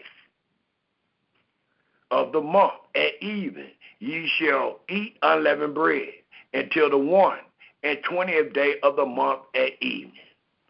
7 days shall there be no leaven found in your houses. For whosoever eat that which is leavened, even that soul shall be cut off from the congregation of Israel. The Israelites must be a whole to be cut off. How are you going to be cut off something that's already cut off? This is talking about a free people together. It was called the congregation of Israel. Even that soul should be cut off from the congregation of Israel, whether he be a stranger or born in the land. It allows us to know who was the recipients of this memorial. Only those born in the land of promise and the stranger that sojourned among them. If you add to these words, you will be found a liar. You shall eat nothing leavened in all your habitations. Note your habitations. Shall you eat unleavened bread? Then Moses called for all the elders of Israel and said unto them, draw out and take you a lamb according to your families and kill the Passover.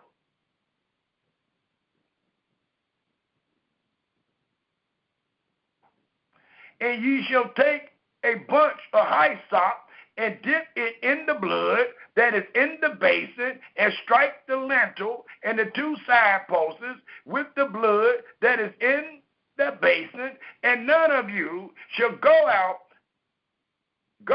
at the door of his house until the morning.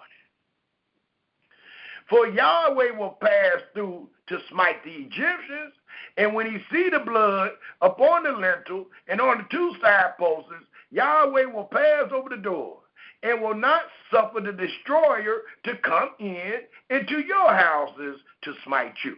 Well, today, you will hurry up and say, well, we kept the Passover, and the Almighty passed over our children, which is a lie. Our children dying every day in horrible fashion. But not only that, you can't even confirm that he's passed over you and killed the enemy. So your Passover has no works in it. It's nothing that prospers. You don't get saved, nor do the enemy get punished. But you kept the Passover. It reads,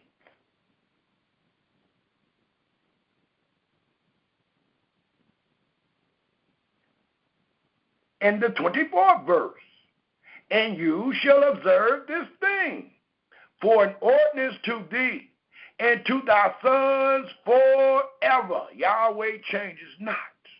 So these things will only be done under these situations. No other situation. It reads, and ye shall observe this thing for an ordinance to thee and thy sons forever, and it shall come to pass when ye be come to the land, which Yahweh will give you, according as he hath promised, that you shall keep this service. Anything other than what we just read is called in the book of 1 Samuel, the 15th chapter, the 22nd and 23rd verse. It is called witchcraft. It is called iniquity. It is called idolatry. It is called sin. Anything other than what we just read.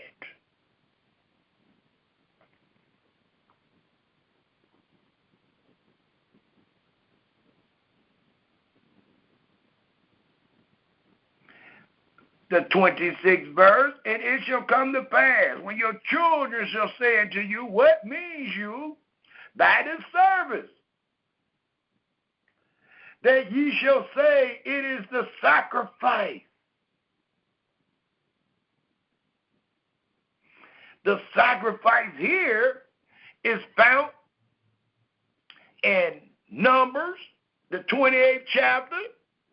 It is found in Leviticus, the 23rd chapter, and it tells us what is to be sacrificed. It gives us the complete rights and ordinances thereof. Anything other than that is a sacrifice, is iniquity. It is idolatry. It is known as the sin of witchcraft.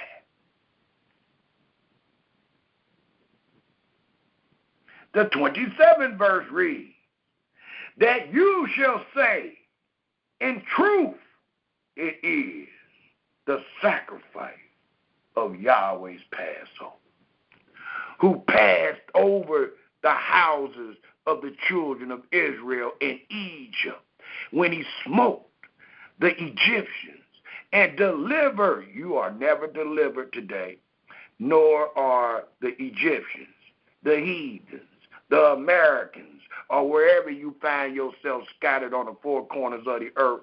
They are never being smoked. They are never being killed, nor are your houses being delivered. And the people bowed their head and worshipped. And the children of Israel went away and did, not talked about it, and did as Yahweh had commanded Moses and Aaron, so did they. It also tells us in the 13th chapter. And let's read the first 10 verses and make sure we are wise enough to get the information where all was supposed to be done. You can't be wise and don't know where to go. Read your invitation. We're reading it.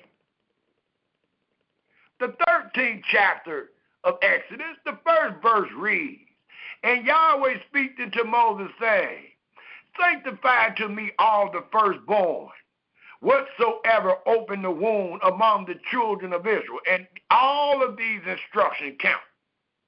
If you don't believe it, go back to 1 Samuel 15 and read the 22nd to the 24th verse.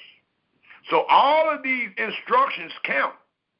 So look at what was instructed during the time of the Feast of Unleavened Bread. It reads, and Yahweh speak unto Moses, saying, sanctify unto me all the firstborn, whatsoever open the womb among the children of Israel, both of man and of beast, it is mine.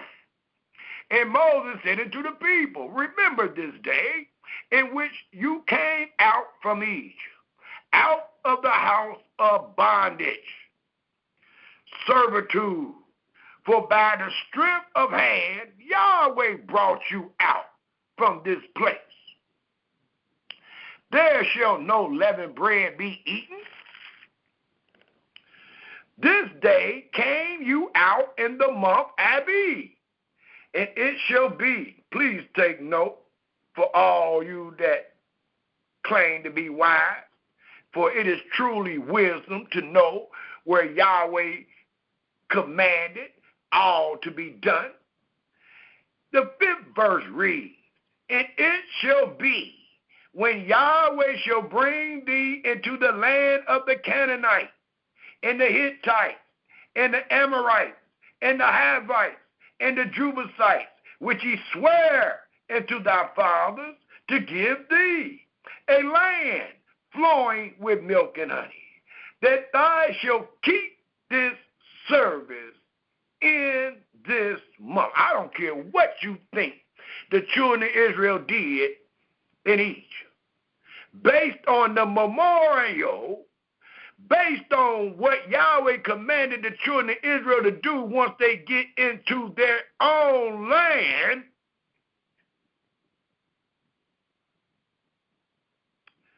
was only to be done in this particular month, in that particular land. And Yahweh commanded all the rights and ordinances thereof. If you don't, you just like salt.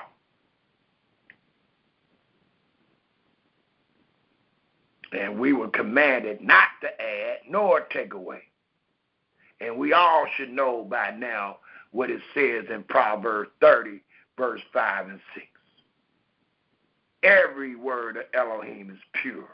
He is a shield unto them that put their trust in him. Add not into his word, lest he reprove thee as you are being reproved today, and thy be found a liar.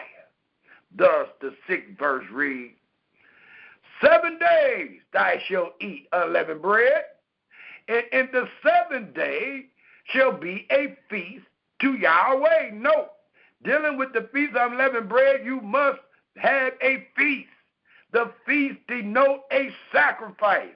The sacrifice was only cooked and made and prepared in the place, in the city that Yahweh placed his name. And it was only prepared by clean men that was of the house of Levi. Clean. Thus it reads. The 7th verse. Unleavened bread shall be eaten 7 days, and there shall no leavened bread be seen with thee, neither shall there be leaven seen with thee in all thy quarters. And thou shalt show thy son in that day, saying, this is done because of that which Yahweh did. We must sanctify Yahweh in all that he has said and done. And to me, when I came forth out of Egypt, and it shall be for a sign unto thee upon thy hand. And note, according to Exodus, the 12th chapter, the 14th verse, and for a memorial between thy eyes, that Yahweh law may be in thy mouth. For with a strong hand have Yahweh brought thee out of Egypt. We must sanctify Yahweh. And I ain't heard not one brother or sister in their so-called reenactment of the Passover and the Feast of Unleavened Bread that have sanctified Yahweh. Because if you did, you would stand still. Thou shalt therefore keep this ordinance in his season from year to year.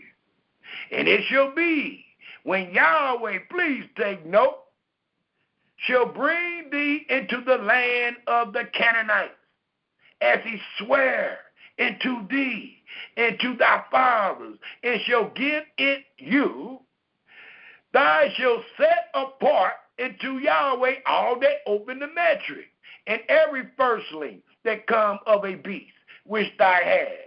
The male shall be Yahweh's, and every firstling of an ass thou shalt redeem with a lamb.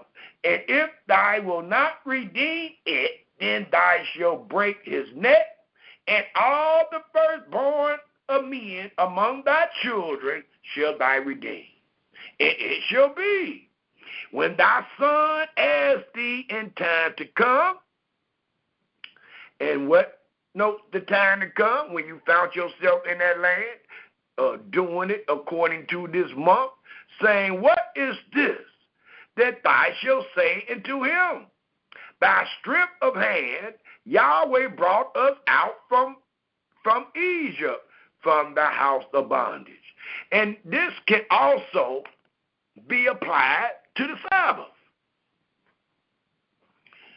Your children is going to start reading. The Almighty going to give them a spirit to see these things. And they're going to question you about your reenactment. They're going to question you about your practicing. They're going to question you about your sacrifice. And before you answer them, make sure you understand that Yahweh hates a lie. And it shall be when thy sons ask thee in time to come, saying, what is this? That thou shalt say unto him, by strip of hand, Yahweh brought us out from Egypt, from the house of bondage, where it says in Deuteronomy, the 5th chapter, the 15th verse, dealing with the Sabbath, it reads, and remember that thou was a servant in the land of Egypt, and that Yahweh thy Elohim brought thee out thence through a mighty hand and by a stretched out arm. Therefore, the reason why Yahweh thy Elohim commanded you to keep the Sabbath under the same terms. Under the same terms that we are reading about the Passover and the Feast of Unleavened Bread, the Sabbath is under the same terms. But we got foolish people teaching that we're under the Passover. We got foolish people teaching we under the Feast of Unleavened Bread, going throughout the enemy's land, trying to find and get rid of all the leaven. And we got foolish people teaching that the Israelites are under the Sabbath while they are finding themselves being servants in afflict. And we just read in Proverbs that all the days of our affliction is only evil. But we under the Sabbath.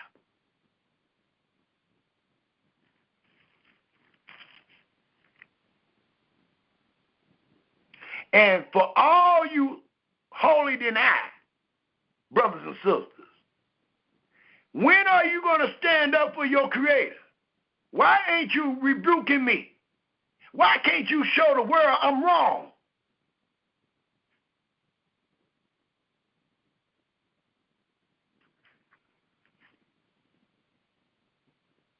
It reads, Again, in Exodus, the 13th chapter, we left off at the 14th verse. Now we should find ourselves the 15th verse, and it reads, "And it came to pass, when Pharaoh would hardly let us go, that Yahweh killed all the firstborn in the land of Egypt, both the firstborn of man and the firstborn of beasts.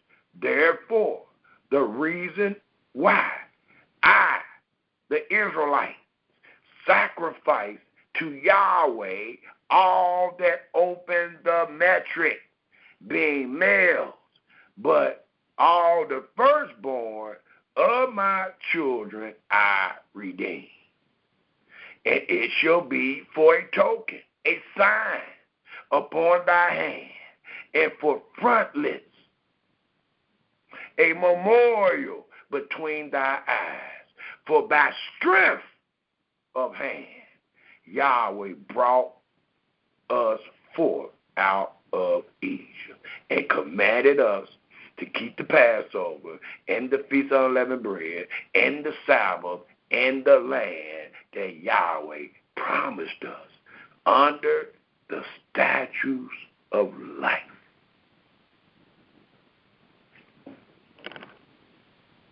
It also continues to remind us, if we take a quick look at Deuteronomy, the 16th chapter. Deuteronomy, the 16th chapter. And Deuteronomy, the 16th chapter tells us, if we pick up at the very first verse, reminds us, and let's read the first verse to the 8th verse.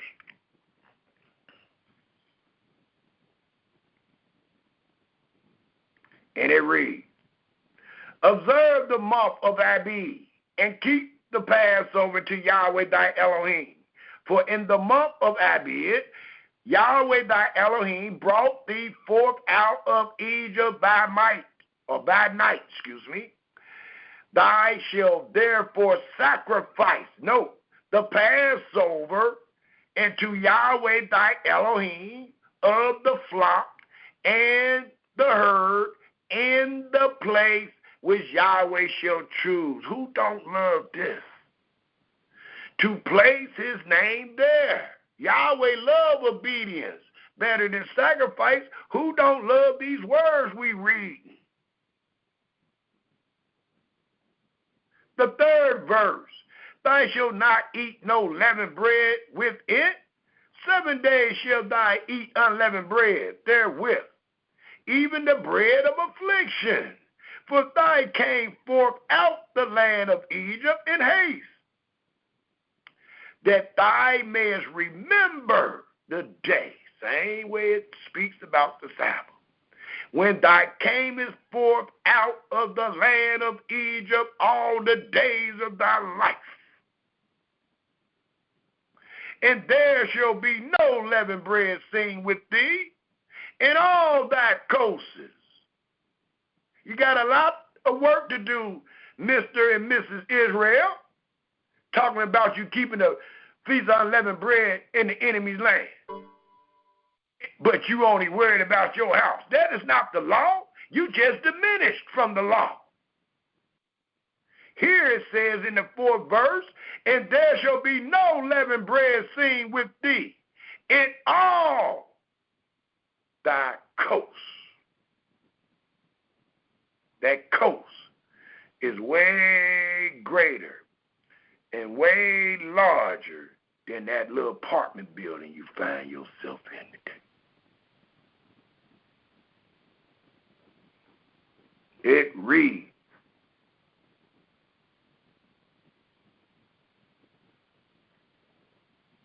again in the 4th verse, "And there shall be no leavened bread seen with thee in all thy coasts 7 days, neither shall there anything of the flesh which thy sacrifices the first day at evening remain all night until the morning. Thou mayest not It reads in the 5th verse of Deuteronomy 16, thou mayest not sacrifice, kill the Passover within any of thy gates. So it don't make no difference if you are erroneously wrong and think that this is your gate. You still couldn't do it. For it reads, thou mayest not sacrifice or kill the Passover within any of thy gates, which Yahweh thy Elohim give thee, and he has not given you these gates. But at the place which Yahweh thy Elohim shall choose, to place his name there. This is wisdom. You are truly a wise man, or a wise woman, or a wise child if you know, understand, and believe where Yahweh commanded all to be done. Because there are millions of people on this earth that don't know this, nor can they read it. They done read it, they can't understand it. Thus, they say they doing it in Cincinnati. They doing it in Africa. They doing it in Asia. It reads, but at the place which Yahweh thy Elohim shall choose to place his name in, there and only there thou shalt sacrifice the Passover at even, at the going down of the sun, at the season that thou camest forth out of Egypt. And thou shalt roast and eat it in the place which Yahweh thy Elohim shall choose. Did you get that in the invitation? Did it tell you where you're going to sit at? And thou shalt turn in the morning and go into thy tent. The 16th verse reads, 3 times in a year shall all thy males appear before Yahweh thy Elohim. Wherever they at, it reads, in the place which he shall choose. Yahweh loves obedience better than any sacrifice. In the feast of unleavened bread, and in the feast of weeks, and in the feast of tabernacles. And they is none other than the Israelite males, shall not appear before Yahweh empty. Every man shall give as he is able. And note the able, according to the blessing of Yahweh thy Elohim. And where was the blessing? Was it not to be done in your land? Was not the blessings to overtake thee in thy land if you were in obedience?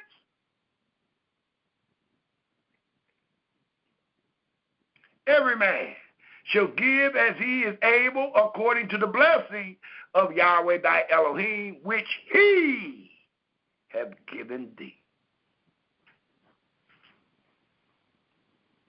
It also tells us, one more place I would love to go and review, and that is found in Exodus, the 34th verse, 34th chapter, to prove without a shadow of a doubt, Yahweh loves obedience better than any sacrifice, and Yahweh commanded Israel, and they were to be obedient to that command, and that command was, all that I command you was to be done in the land of promise, in the city or place that I place my name. And none of you males shall appear before me empty. Anything other than that is a sacrifice. Anything other than that is iniquity. Anything other than that is idolatry. Anything other than that is you being a witch. Y'all hurry up and talk about our brothers and sisters as Christians that stuck in parts of the curse that that you might have been delivered from, and you hurry up and mock your brothers and sisters all day, all month, all year. Well, you need to mock yourself, because you ain't paying no attention. The same crime that Yahweh placed on them, he placing on you. He's saying you sin. He's saying you committing iniquity. He's saying you committing idolatry. He's saying you being a witch. But you hurry up and jump on your brothers. Y'all can see that dealing with your brothers and sisters being a Christian, but you can't see that being an Israelite.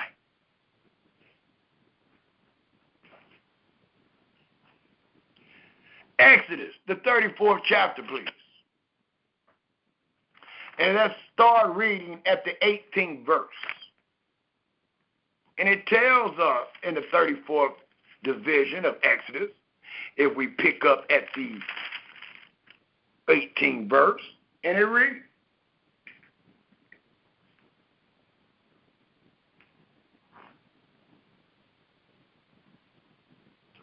the feast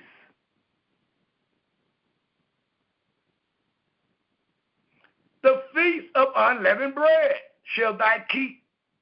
7 days thou shalt eat unleavened bread, as I commanded thee, in the time of the month Abib, for in the month Abib thou camest out from Egypt. All that open the metric, note how important this is. For every word of Elohim is purified. All that open the metric is mine. And every firstling among thy cattle, whether ox or sheep, that is male. But the firstling of an ass thou shalt redeem with a lamb. And if thou redeem him not, note, the only thing other than you can do. If thou redeem him not, then the command, the instruction is, then shall thou break his neck, period. And then it reads, all the firstborn of thy sons thou shalt redeem, and none shall appear before me empty. How many of you that call themselves Israelites in America and scattered abroad that have had sons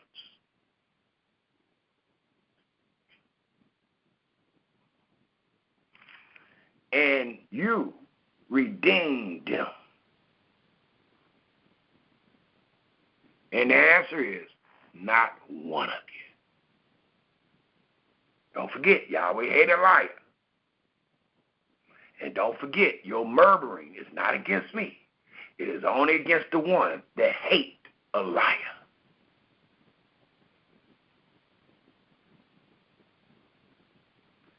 The 21st verse, 6 days thou shalt work, but on the 7th day thou shalt rest.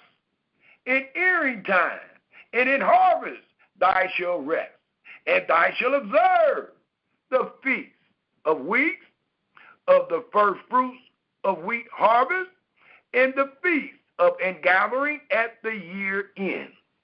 3 times in the year shall all your men child or men children appear before Yahweh Elohim, the Elohim of Israel. Note that your brother have only taught that all that Yahweh commanded Israel was to be done in their kingdom, in the promised land, in the land, in the glory of all lands. Thus we read in the 24th verse of the 34th chapter of Exodus, for I will cast out the nations before thee. So you can't be in any nation. If so, you get cast out. And enlarge thy borders, the same borders where read in Deuteronomy that we would take all the leaven out of. Don't forget, you read house, habitation, quarters, coasts, and borders. Neither shall any man desire thy land. This is the land all that was supposed to be done in. When thou shalt go up to appear before Yahweh thy Elohim 3 times in the year. Thou shalt not offer the blood of my sacrifice with leaven, neither shall the sacrifice of the feast of the Passover be left into the morning. The first of the first fruits of thy land thou shalt bring into the house of Yahweh thy Elohim. Thou shalt not boil a kid in his mother's milk. And Yahweh said unto Moses, as I am saying to you today, write these words, for after the tenor of these words I have made a covenant with thee and with Israel. It also tells us, if we turn our scriptures to Deuteronomy, the 27th chapter, and let's read the 26th verse to all the people. Deuteronomy, the 27th chapter, the 26th verse reads,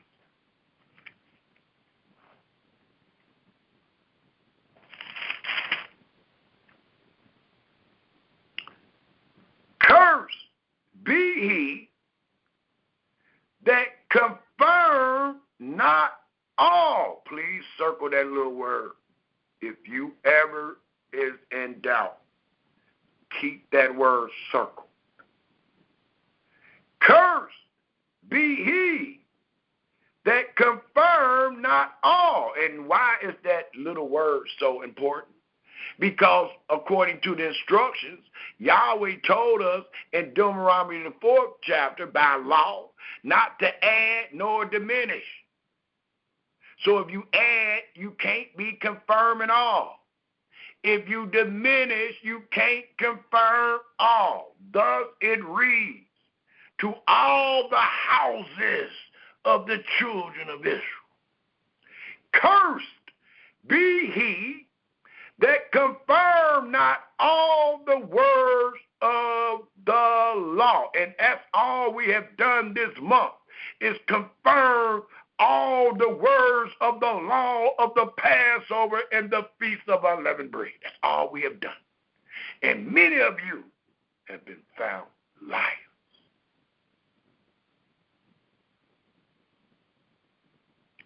To do them, and all the people, all the tribes, all the houses of Israel shall say, Amen.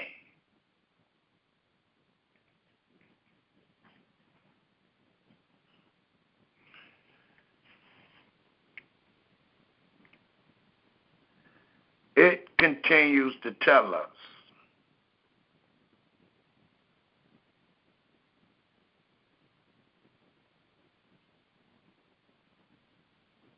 cursed be he that confirm not all the words of the law and do them. It also allows us to know about this place that Yahweh placed his name. And we would find ourselves in that place, the same place that we were supposed to bring Yahweh offering for the Passover and the Feast of Unleavened Bread. That was the same place that we, as Israelites, were supposed to go if we had any manner of controversy dealing with any of Yahweh's laws, statutes, judgments, commandments. We had to go to that same place that Yahweh commanded all our males to appear not empty-handed with a sacrifice.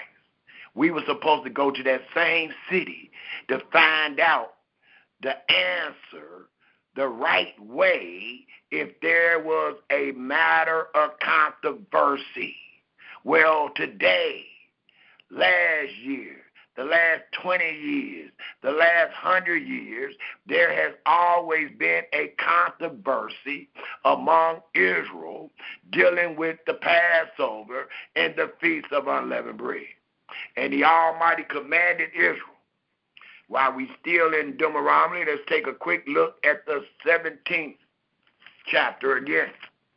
Deuteronomy 17. And let's start reading at the 8th verse. And what we find in the 8th verse, it reads, if there rise a matter too hard for thee in judgment. And we are judging if our brothers and sisters are doing the instructions of these words. And we have come to the conclusion, by way of evidence, by way of proof, they are not. Thus the 8th verse reads, if there arise a matter too hard for thee in judgment, between blood and blood, between plead and plead, between stroke and stroke, being matters of controversy, and the Passover, and the Feast of Unleavened Bread, being done among the heathens, wherever you scattered, is truly a controversy against these words. Within thy gate, then shalt thou rise, and get thee up, note, into the place which Yahweh thy Elohim should choose. That is not New York. That is not Mississippi. That is not North Carolina. That is not Cincinnati. That is not Chicago. That is no place in the United States. Nor is it a place in the world that you can find today. Thus, it reads again in the 9th verse, it reads in the 9th verse, and thou shalt come into the priest, the Levite, not your brother, not a Moray, and to the judge that shall be in those days. In the days that there is a matter of controversy, and require, and they, who is they? The priest, the judge, shall show thee the sentence of judgment, and you shall do according to the sentence. Well, today, these words denote the judge. These words denote the priest. We are to render what we find written. We ain't waiting on a man to become a priest. We're not waiting on a man to become a judge. The judge and the priest's words are written. It reads in the 10th verse, and thou shalt do according to the sentence which they of that place which Yahweh shall choose shall show thee. And note the place. And thou shalt observe to do according to all that they inform thee, as I am informing you today, according to the sentence of the law, which they shall teach thee, as I am teaching you today, and according to the judgment, which they shall tell thee, as I am telling you today. Thou shalt do, thou shalt not decline from the sentence which they shall show thee to the right hand or to the left. And the man or woman that will do presumptuously and will not hearken, would rather give a sacrifice unto the priest that stand to minister there before Yahweh thy Elohim, or into the judge, even that man or that woman shall die. And thou shalt put away the evil from Israel. Anything other than what Yahweh command is evil. And all the people shall hear and fear and do no more presumptuously. It also tells us, because I know many of you don't even understand what I just read, and you're going to hurry up and say, well, it says a controversy between judgment. It says a controversy between blood and blood, plead and plead, stroke and stroke. Please turn your scriptures to 2 Chronicles, the 19th chapter, real quick. For that is not all that it says. That's why Proverbs 35 says, every word of Elohim is pure. Well, let's see the rest of the words. Let's see, did our brother just spoke out of context. First Chronicles, the 19th chapter. And let's go straight to the point. I'd have taken many of you here before. Second Chronicles, I think I just said first. Second Chronicles 19. And it tells us in Second Chronicles 19, I'll go straight to my point. It reads in the 7th verse of Second Chronicles, the 19th chapter, verse 7. I'll start at the 6th verse. And say to the judges, take heed what you do, for you judge not for man. I'm not judging none one of you. I'm speaking for Yahweh. Yahweh going to judge you. He's going to pay you according to your doings. And say to the judges, take heed to what you do, for you judge not for man, but for Yahweh, who is with you in the judgment, in the matter of judgment.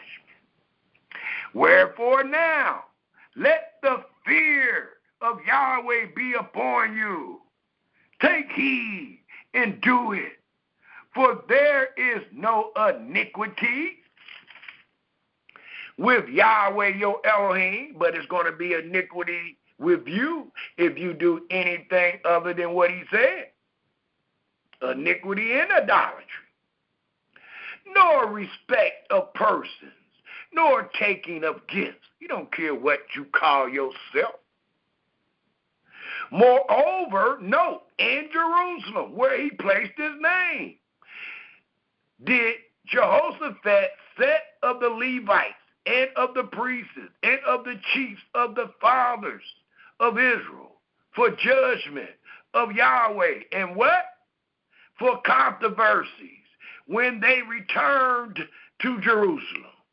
And he charged, as Yahweh charged in Moses to tell Israel, it says, and he charged them, saying, thus shall you do in the fear of Yahweh faithfully and with a perfect heart. And what cause soever, can that be the Passover and the Feast of Unleavened Bread? It reads, and what cause soever shall come to you of your brethren that dwell in their cities, between blood and blood, between law and commandment, statutes and judgments. Your brother have never taught out of context. Ye shall even warn them, as I have done over and over again, that they trespass not against Yahweh. And if you did the Passover and the Feast of Unleavened Bread in your enemy land, you have trespassed. You don't believe it? Go back to 1 Samuel, the 15th chapter, and see what Saul said.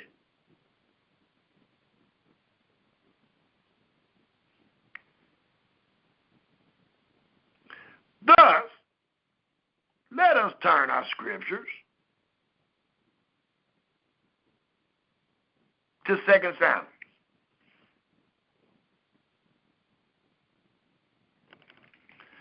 Second Samuel, I'm sorry about that, Israel. Let's go to 2 Chronicles, the 35th chapter. Because we done kicked in the door. We showed what Yahweh said. We showed where Yahweh said where the Passover and the Feast of Unleavened Bread is supposed to be done forever as a way of memorial. We showed where Yahweh said that he loves obedience better than any sacrifice. We showed where if there's a matter of controversy, if you really didn't know, you wasn't supposed to just do what you think. You're supposed to brought that matter to the place that Yahweh placed his name. And fortunately, it's the same place where you were supposed to keep the Passover and the Feast of Unleavened Bread. So that's why I'm connecting it. I'm letting you know all of this is supposed to be done, even if it was a matter of controversy.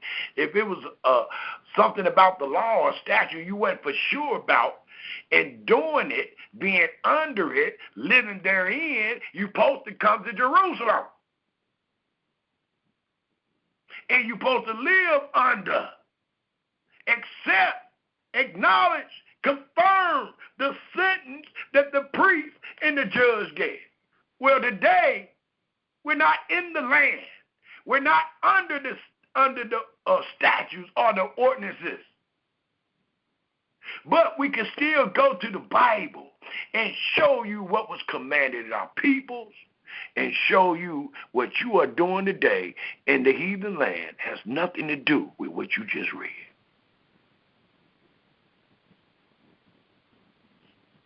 And the Almighty using time and place, geographical locations to prove you wrong every time. That's why I told you it is wisdom to know where all was commanded to be done. A lot of people do not possess that wisdom today.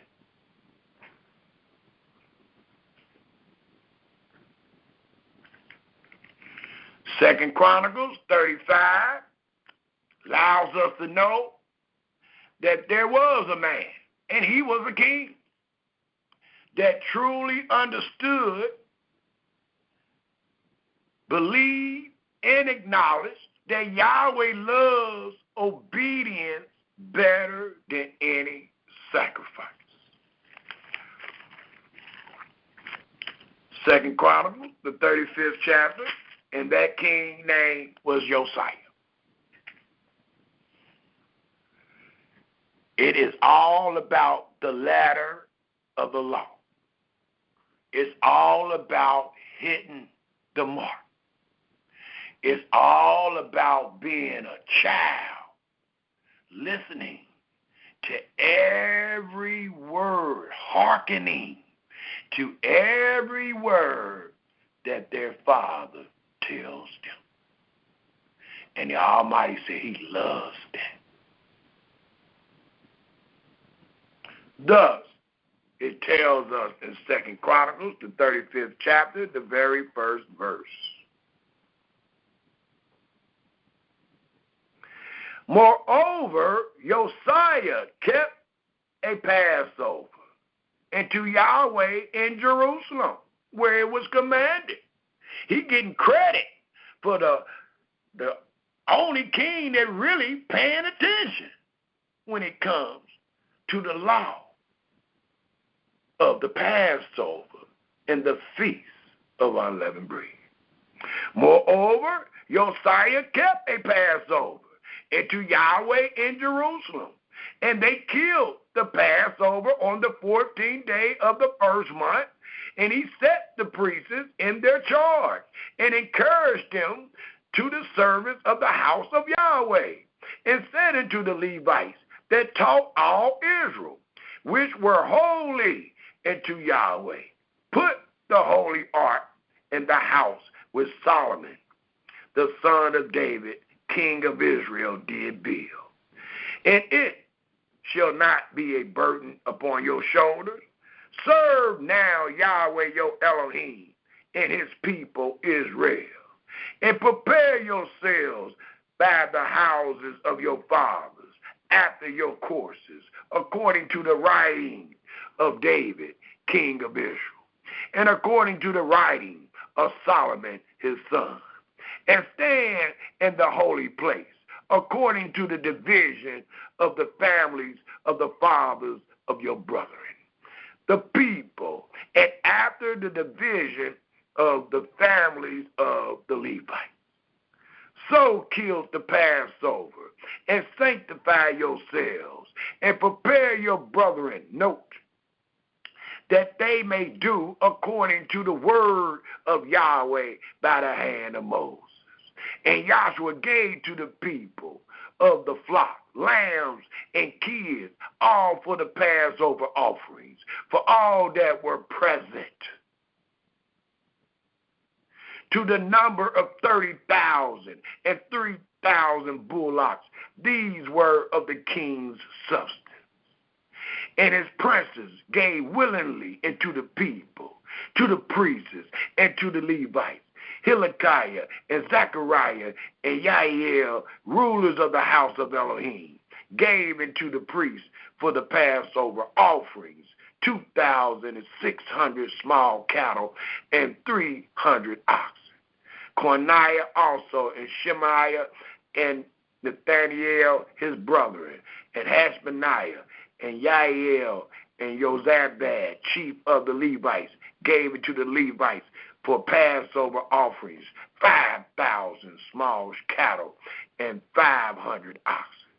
So the service was prepared, and the priests stood in their place, and the Levites in their courses, according to the king's commandment. And they killed the Passover, and the priests sprinkled the blood from their hands, and the Levites flayed them. And they removed the burnt offering, that they might give according to the division of the families of the people, to offer unto Yahweh, as it is written in the book of Moses, and so did they with oxen. And they roast the Passover with fire, according to the ordinance. But the other holy offerings saw they in pots, and in cauldrons, and in pans, and divided them speedily among all the people. And afterward they made ready for themselves and for the priests, because the priests, note, the sons of Aaron, were bruised in offering of burnt offerings and the fat until night. So they was unclean until that night. Therefore the Levites prepared for themselves and for the priests, Aaron, the sons of Aaron. And the singers, the sons of Asher, were in their place, according to the commandment of David, and Asher, and Heman, and Yetham, the king's seer, and the porters waited at every gate. They might not depart from their service, for their brethren, the Levite, prepared for them. So all the service of Yahweh was prepared the same day to keep the Passover and to offer burnt offerings upon the altar of Yahweh, according to the commandment of King Josiah. And the children of Israel that were present kept the Passover at that time. And note where they were present at. In the land that Yahweh swore unto Abraham, Isaac, and Jacob, at the city that Yahweh placed his name. Thus it reads again in the 17th verse, and the children of Israel that were present kept the Passover at that time, and the feast of unleavened bread 7 days. And there was no Passover like to that kept in Israel from the days of Samuel the prophet. Neither did all the kings of Israel keep such a Passover as Josiah kept. And the priests and the Levites and all Yehudah and Israel that were present, and the inhabitants of Jerusalem. And the 18th year of the reign of Josiah was this Passover kept. And it allows us to know Yahweh loves obedience better than any sacrifice, to the extent he allowed the chronicles to acknowledge Josiah as hearkening and obeying every word. But the history tells us otherwise. I want to go one more place before I let us know that history tells us otherwise. Let's go one more place, and that's Ezra, the 6th chapter. Ezra, the 6th chapter. And this was after they came out of Babylon. But it allows us to know every time they come out of captivity and they entered under the covenant of the law, they was commanded to do all that Yahweh said in that land and in that place that he placed his name. Thus, by way of testimony, we find that this truth continued on even in the times of Ezra. Thus, let's take a look of Ezra, the 6th chapter. And let's just pick up to get to my point at the 16th verse. And we will read to the 22nd verse, and it reads, Ezra, the 6th chapter, the 16th verse, and the children of Israel, the priests and the Levites, and the rest of the children of the captivity kept the dedication of this house. The house is only in Jerusalem. It has never been in America. It says, again, the children of Israel, the priests and the Levites, and the rest of the children of the captivity kept the dedication of this house of Elohim with joy. They didn't keep it in the enemy land, even though they knew their brothers was in the land building it. They didn't keep the dedication in the enemy's land. You had to be there. The 17th verse reads, and offered at the dedication of this house of Elohim 100 bullocks, 200 rams, 400 lambs, and for a sin offering for all Israel, 12 he-goats, according to the number of the tribes of Israel. And they set the priests in their division, and the Levites in their courses, for the service of Elohim, which is, please take note, underline this, at Jerusalem, as it is written in the book of Moses. And the children of the captivity kept the Passover upon the 14th day of the first month. For the priests and the Levites were purified together. All of them were pure and killed the Passover for all the children of the captivity and for their brethren, the priests, and for themselves. And the children of Israel, which were come again out of captivity, please take note, and all such as had separated themselves into them from the filthiness of the heathen of the land, which you are in the midst of today, to seek Yahweh Elohim of Israel did eat. So all those people came out of the situation you find yourself in, and they kept the Passover, and they did eat. The 22nd verse, and they kept the feast of unleavened bread 7 days with joy, just like they would keep the Sabbath under the law, with joy.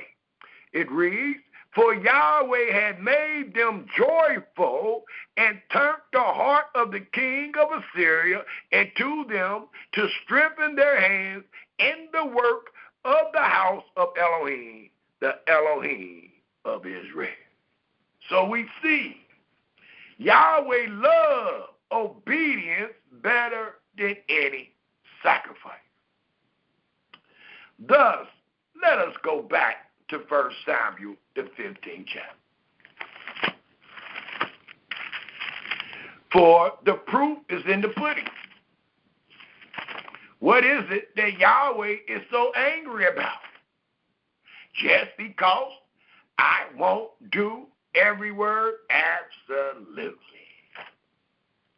If I be the master, where is my fear? If I'm your father, where is my honor? Why won't you do every word?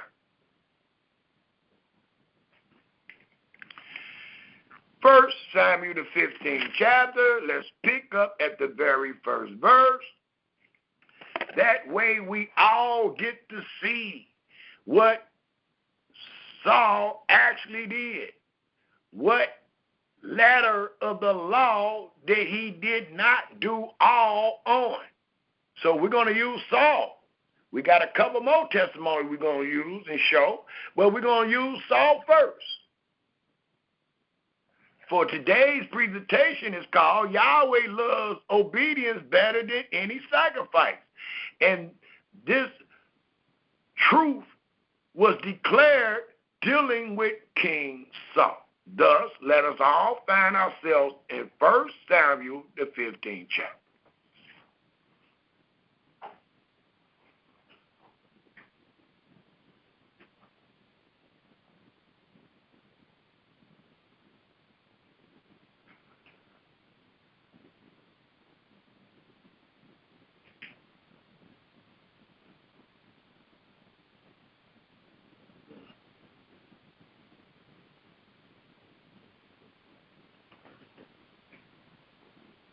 1 Samuel, the 15th chapter, the very first verse reads,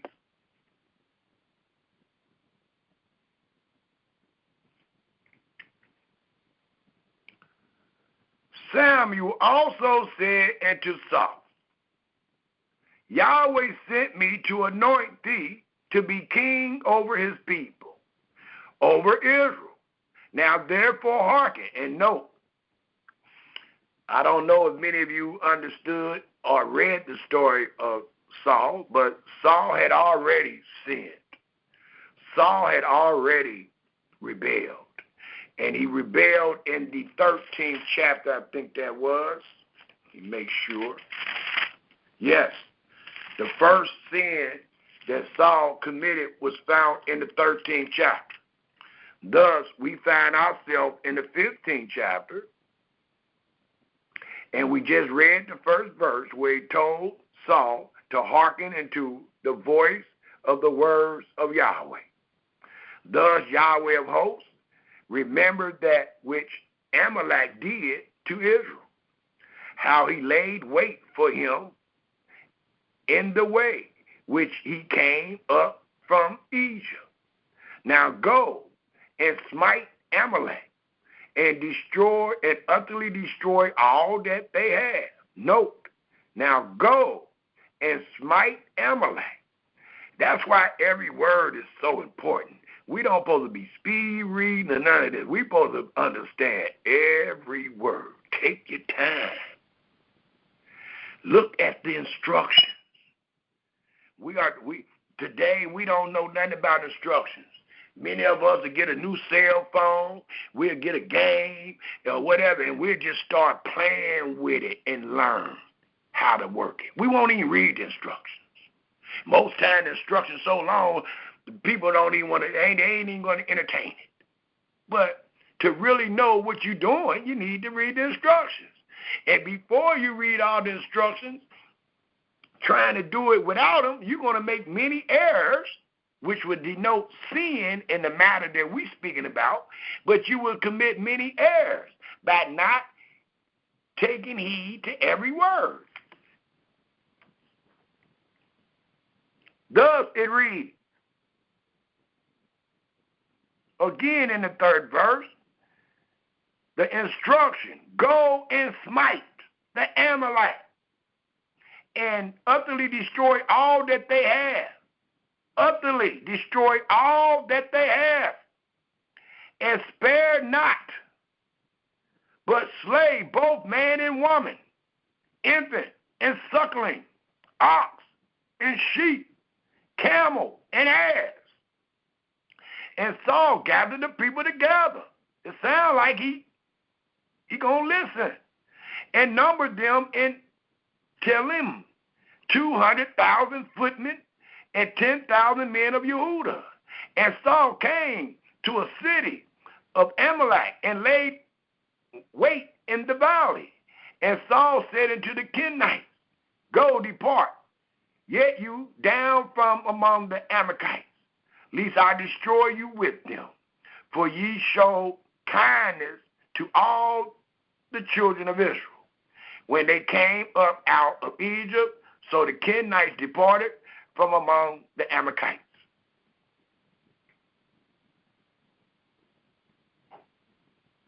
And Saul smote the Amalekites from Havilah until he came to Sur, that is over against Egypt. And he took, take note, Agag, the king of the Amalekites, alive.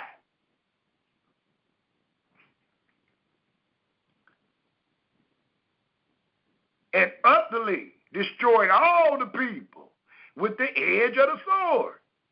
But Saul and the people spared Agag and the best of the sheep and of the oxen and of the fatlings and of the lambs and all that was good, and would not utterly destroy them.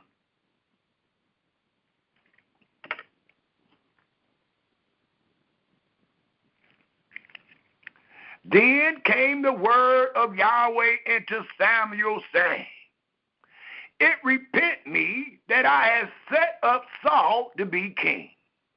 For he is turned back from following me, and have not performed. Cursed be he that confirm not all the words of the law and do them. It reads, and have not performed my commandments. And it grieved Samuel, and he cried unto Yahweh all night. And when Samuel rose early to meet Saul in the morning, it was told Samuel, saying, Saul came to Carmel. And behold, he set him up a place, and is gone about, and passed on, and gone down to Gilgal. And Samuel came to Saul, and Saul said unto him, Blessed be thy of Yahweh. I have performed. And that's what many of you are saying today. That's what many of you are saying today to Samuel. And you're a liar. For it reads, I have performed the commandment of Yahweh.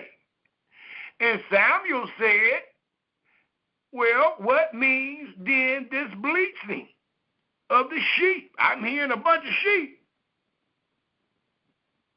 in my ears, and the lowing of the oxen, which I hear. And Saul said, they have brought them from the Amalekites. Sound like Adam. Sound almost like Adam. The woman, it says, Saul said, they have brought them from the Amalekites. For the people spared the best of the sheep and of the oxen, no, to sacrifice unto Yahweh, thy Elohim, and the rest we have utterly destroyed. And note the sacrifice. He didn't sacrifice to King Saul. They did this for Yahweh. And it make me think, as our brothers and sisters is today, many of our brothers and sisters speak in the sense of giving Yahweh the benefit of a doubt. Many of our brothers and sisters that call themselves Israelites, that lie and say they're under the covenant of the law, tells us that they're doing the best they can. Well, those things will never take precedence over obedience. Even though these people call themselves whatever they kept alive, we're going to give it to Yahweh. And we got to be some holy people. We got to be some people that the other people going to look at, because we're going to get this to Yahweh. Well, the Almighty killed you. The Almighty, the leader, the man,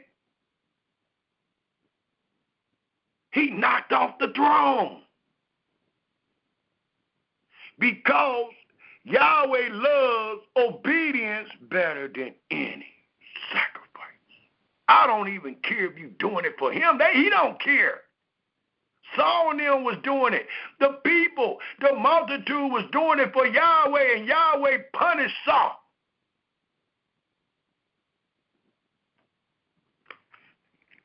Thus it reads in the 16th verse. Then Samuel said unto Saul,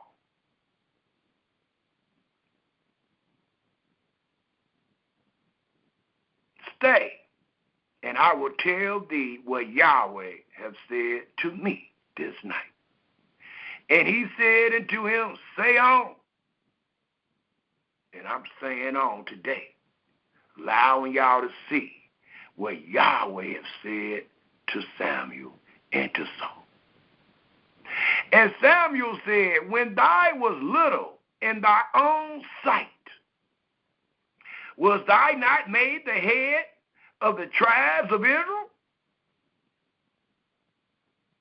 when you didn't have nothing in your little head? You're going to start leaning on your own understanding? Now, you didn't have nothing in your head at first, and Yahweh made you king. Now, you're going to start leaning on your little understanding.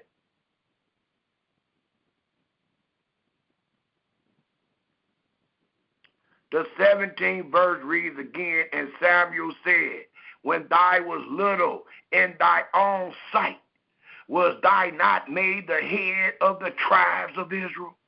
And Yahweh anointed thee king over Israel. And Yahweh sent thee on a journey, on a charge, on a mission, and said, go and utterly destroy the sinners, the Amalekites, and fight against them until they be consumed. If you let one person go, you have sinned against your maker.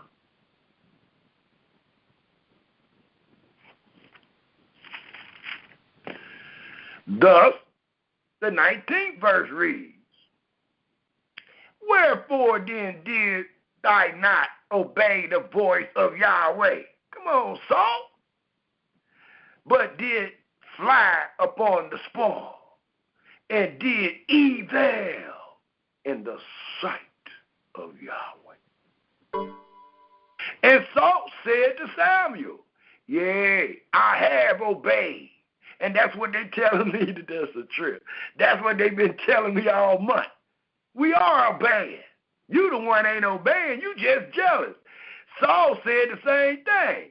And Saul said to Samuel, yea, I have obeyed the voice of Yahweh, and have gone the way which Yahweh sent me, and have brought Agag the king of Amalek, and have utterly destroyed the Amalekites, where he forgot what was said in the 9th verse. It continues to read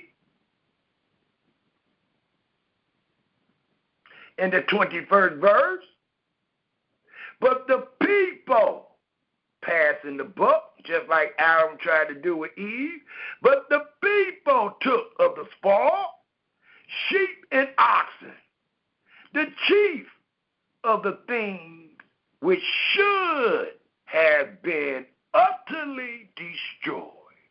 And what did they do with them, Saul? To sacrifice to Yahweh, thy Elohim, in Gilgal. So he really think he's doing something, just like y'all thought y'all did something the last couple of weeks. But note the true man. Note what the man of Elohim had to say to these people, his brethren and his sisterin. It reads, and Samuel said, have Yahweh as great delight in burnt offerings and sacrifices as in obeying the voice of Yahweh? And we all should be able to answer that question, because there is a question mark. Behold, Israel, Yahweh loves obedience better than any sacrifice. It reads in the King James Version, behold, to obey is better than sacrifice, and to hearken than the fat of ram. And when one hearken, that means, cursed be he that confirm not all the words of the law and do them. That means do it. For rebellion is as the sin of witchcraft, and your stubbornness is as iniquity and idolatry.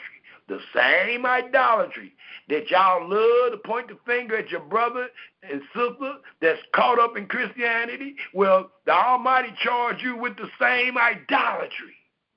You just ain't serving Jesus. You serving your brother. You're doing it the way your brother and the people want to do it. Well, you're no different than our brothers and sisters that serve Jesus. that commit any type of idolatry.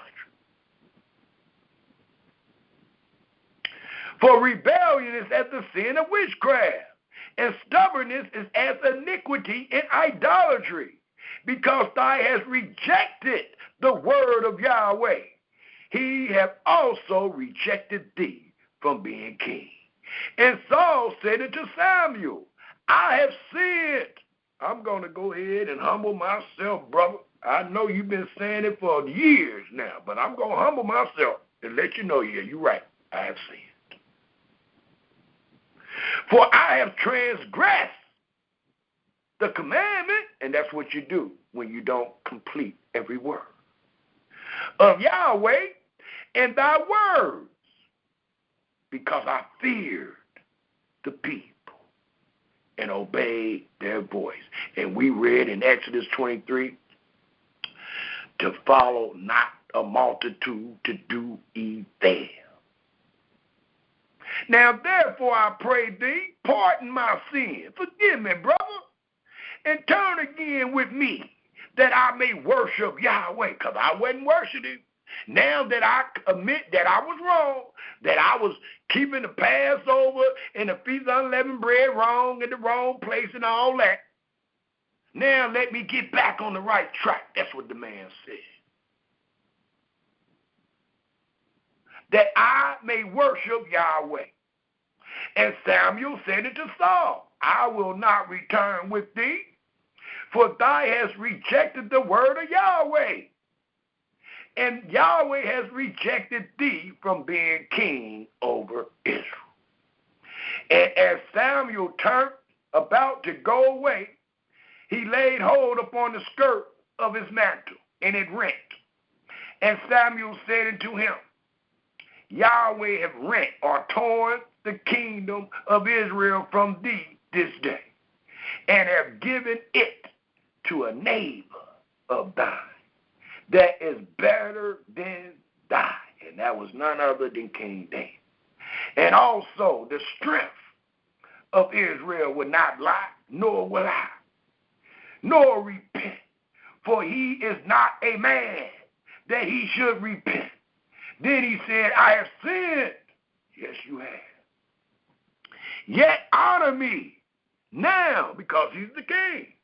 I pray thee before the elders of my people and before all Israel, and turn again with me that I may worship Yahweh thy Elohim. So Samuel turned again after Saul, and Saul worshiped Yahweh.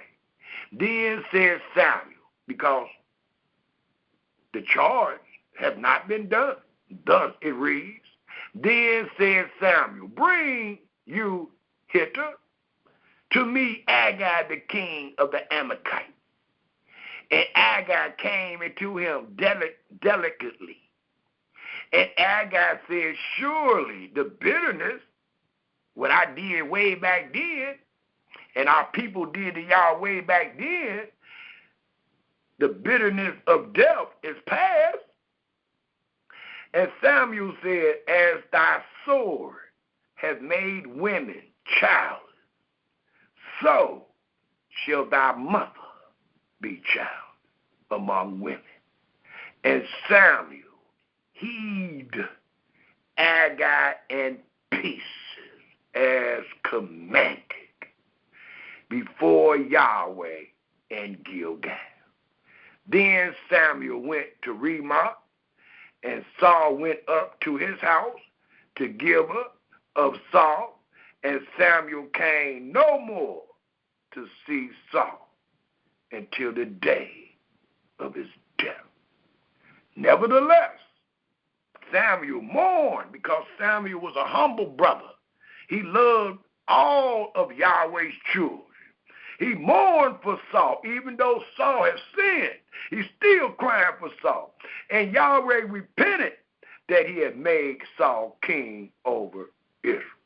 But I want to read this first verse of the 16th chapter to let you know Yahweh loves obedience better than any sacrifice.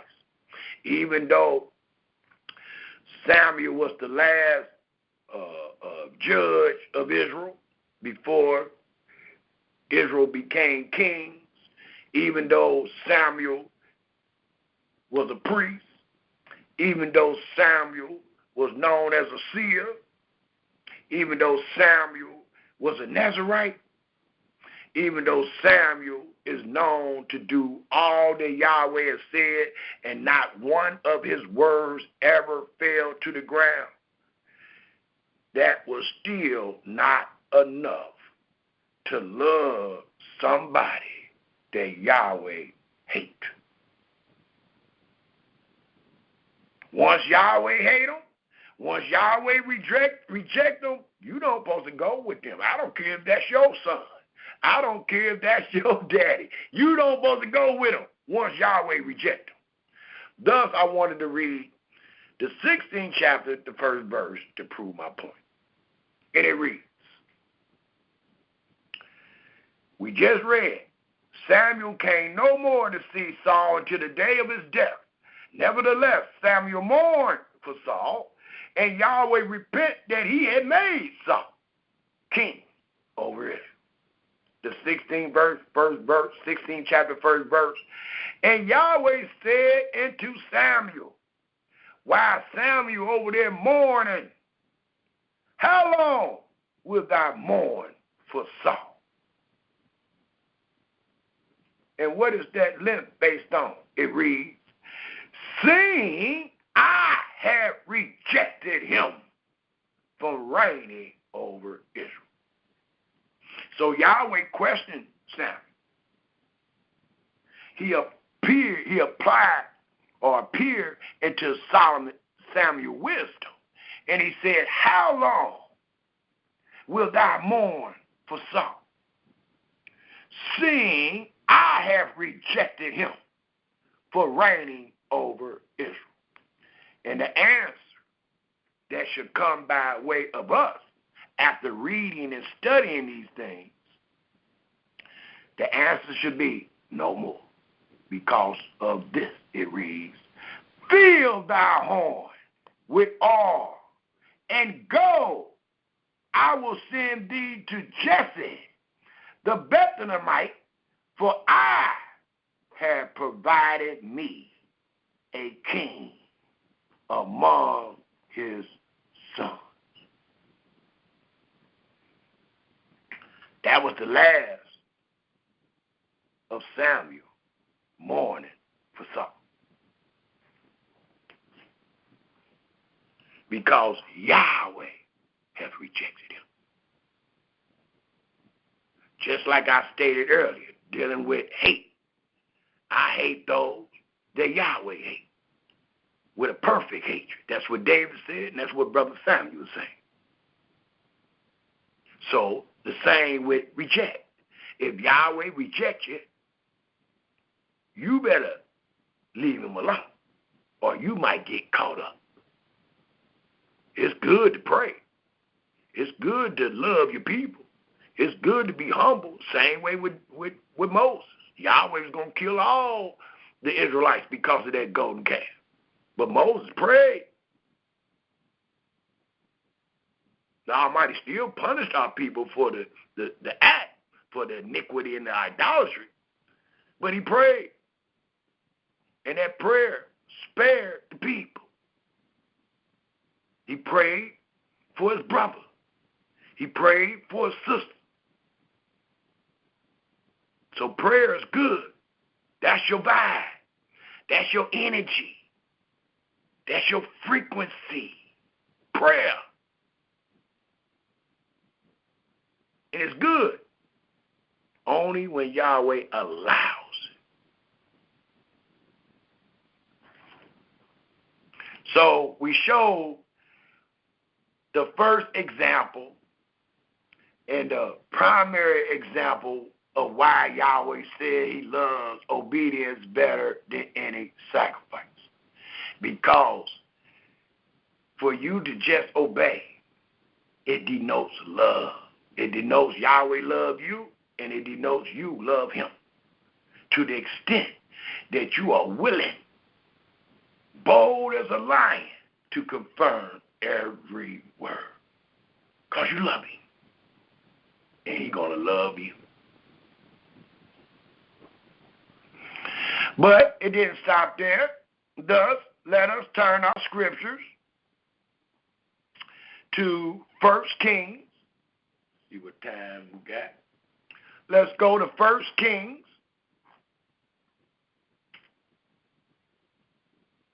the 12th chapter. 1 Kings, 12th chapter. And we find in the 1 Kings, the 12th chapter,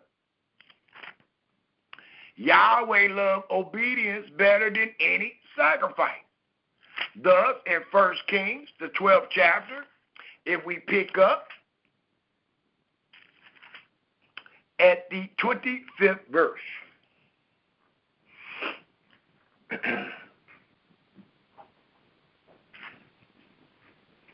1 Kings, chapter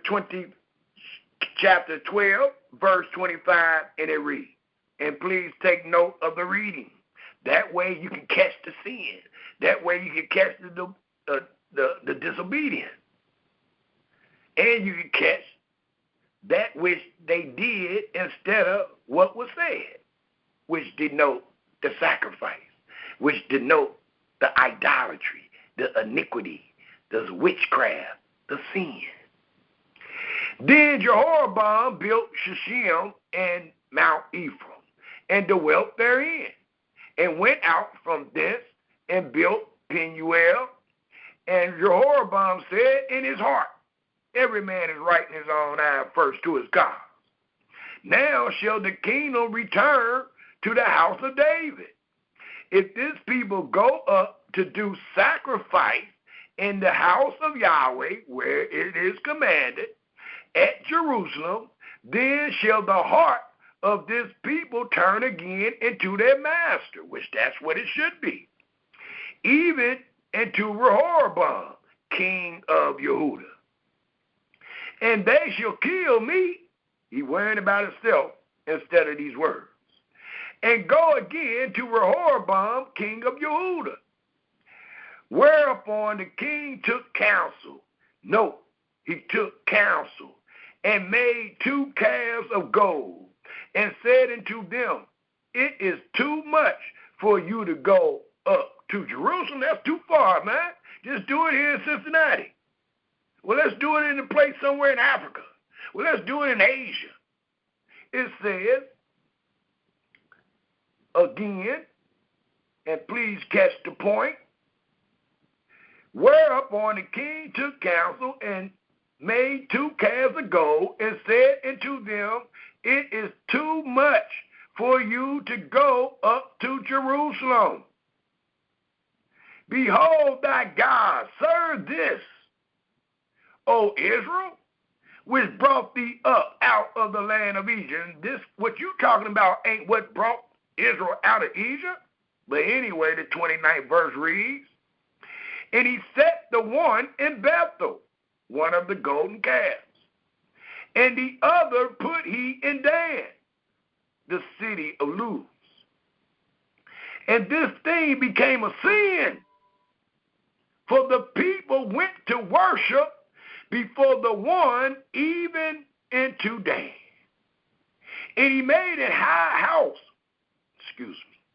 and he made it house of high places, and made priests of the lowest of the people, which were not of the sons of Levi. He just added and taken away. And Jehoram ordained a feast, in the 8th month, on the 15th day of the month, like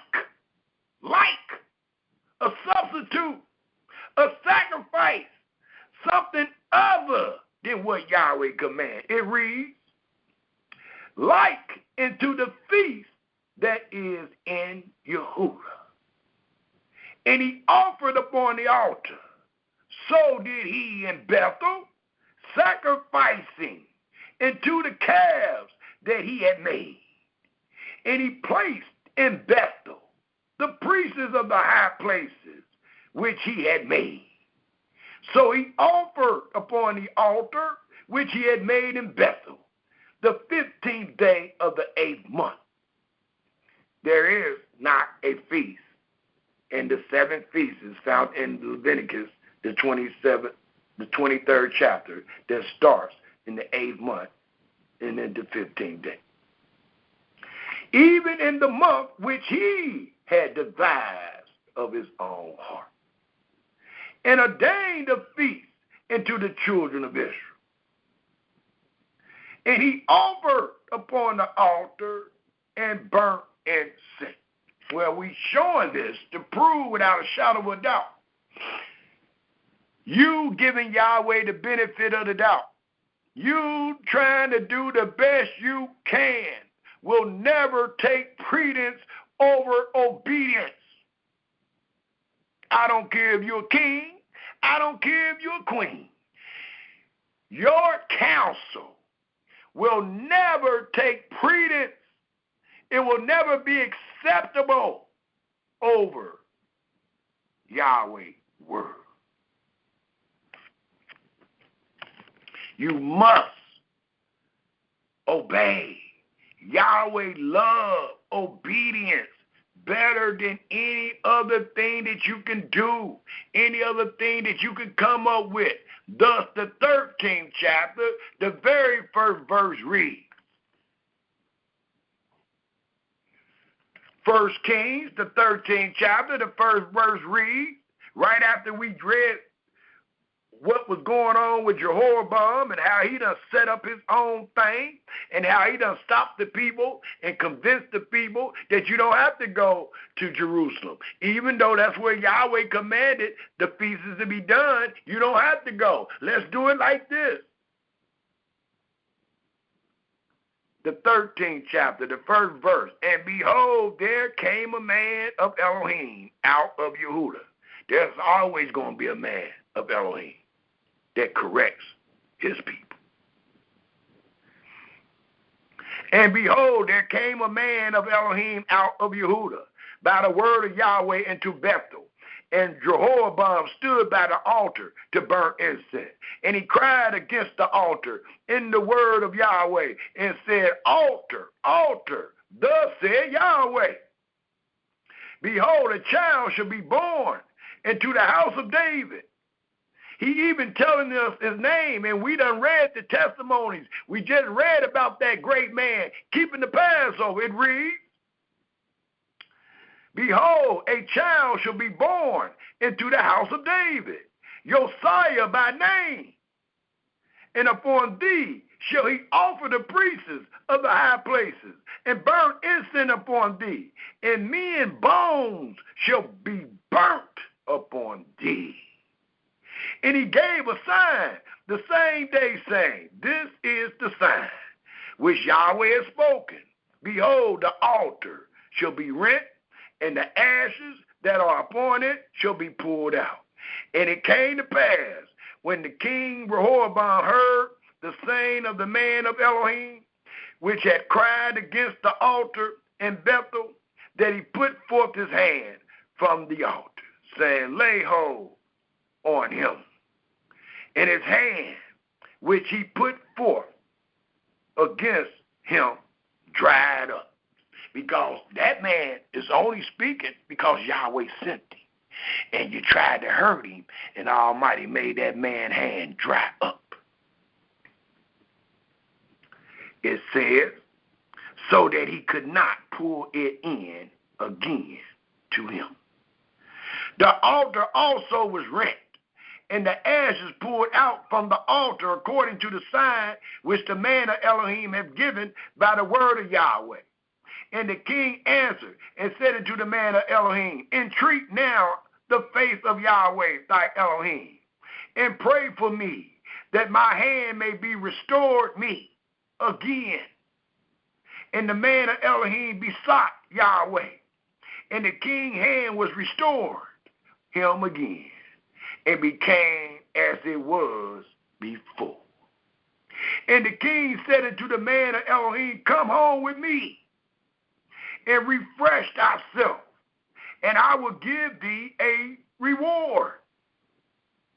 And the man of Elohim, the true men, the men that know what Yahweh said, the one that won't take a bribe, it says, the man of Elohim said unto the king, if thou wilt give me half thy house, I will not go in with thee. Neither will I eat bread nor drink water in this place. For so was it charged me by the word of Yahweh, saying, eat no bread, nor drink water. Nope. The instructions.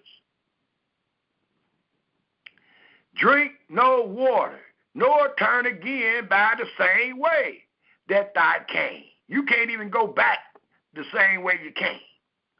So he went another way, and returned not by the way that he came to Bethel. Now there dwelt an old prophet in Bethel, and his sons came and told him all the works that the man of Elohim had done that day in Bethel, the words which he had spoken unto the king. Them they told also to their father. And their father said unto them what way he went. For his sons had seen what way the man of Elohim went, which came from Yehudah. And he said unto his sons, saddle me the ass. So they saddled him the ass, and he rode thereon, and went after the man of Elohim, the old prophet, and found him sitting under an oak. And he said unto him, art thou the man of Elohim that camest from Yehudah? And he said, I am. Then he said unto him, come home with me and eat bread.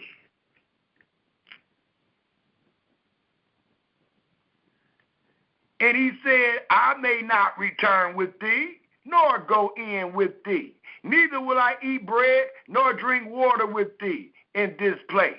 For it was said, no, he's acknowledging it. For it was said to me by the word of Yahweh, thou shalt not eat no bread, nor drink water there, nor turn again to go by the way that thou camest. He said unto him, I am a prophet also as thou art. So what? You're a man just like I am too. That don't mean I'm going to listen to you over Yahweh, but that's what is being applied. No, it says in the 18th verse, he said unto him, I am a prophet also as thou art.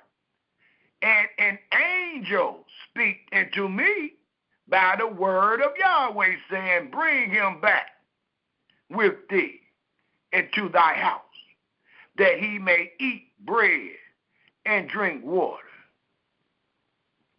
No, but he lied unto him. And I wanted to use this and making a distinction and compare it to what we are reading in our brothers today. Many of our brothers act like they prophets and all this. Well, they ain't doing nothing but lying to you. If they are not reading word for word and giving you the understanding according to time and place, they lying to you. And based on this story, it allows us to know many of us going to be snared. Many of us going to be caught up because we worrying about what title that man wearing. To where we're going to go ahead and turn around and listen to him when we don't know that man lying all along.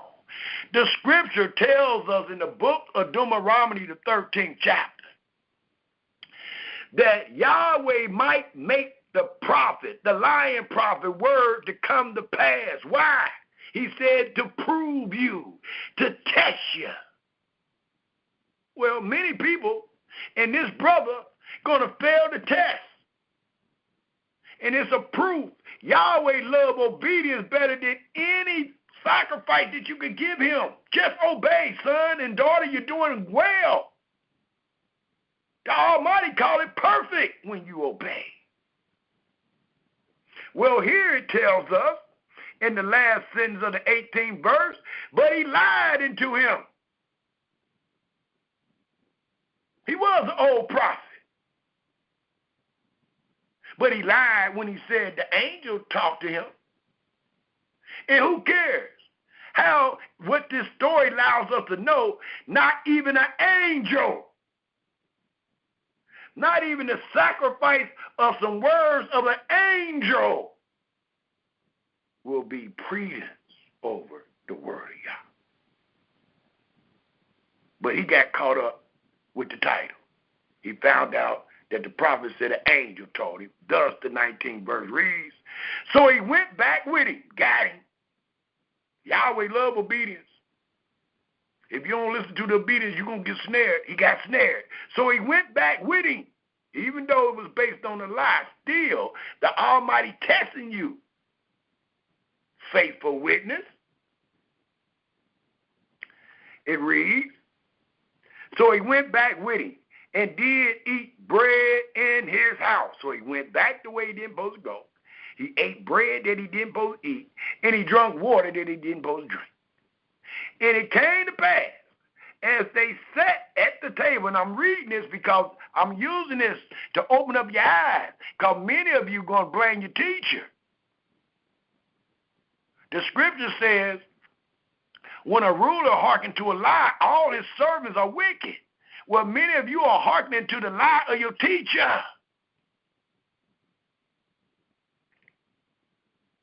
And it came to pass as they sat at the table that the word of Yahweh came into the prophet that brought him back.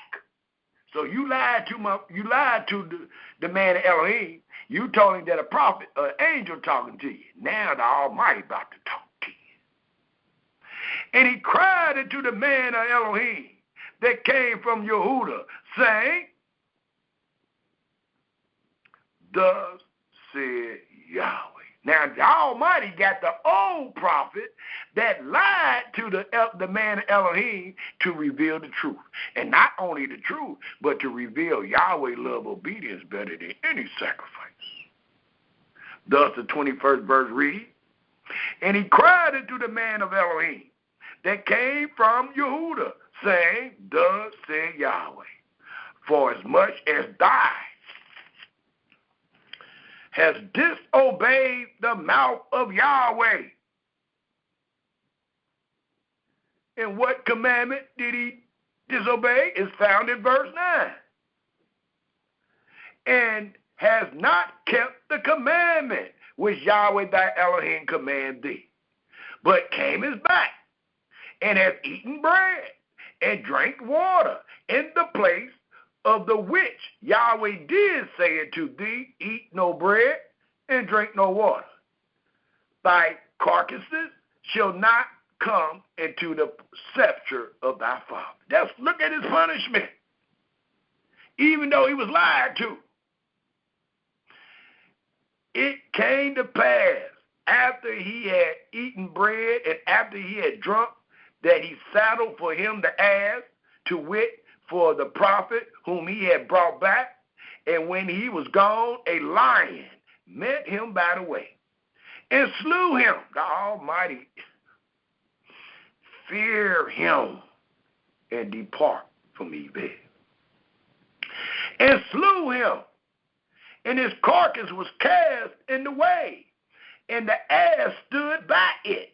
The lion also stood by the carcass. And behold, men passed by, saw the carcass cast in the way, and the lion standing by the carcass. He ain't trying to eat it up or nothing. And they came and told it in the city where the old prophet dwelt. And when the prophet that brought him back from the way heard thereof, he said, it is the man of Elohim who was disobedient. That is a shame, because you caused him to be disobedient. Not you, but your acts.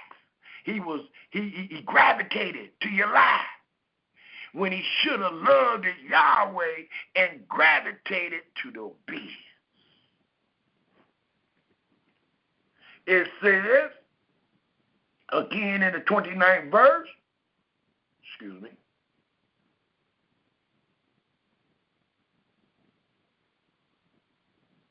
okay, the 28th verse, I don't know if I read that.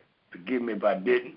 And he went and found his carcass cast in the way, and the ass and the lion standing by the carcass. And the lion had not eaten the carcass, nor torn the ass.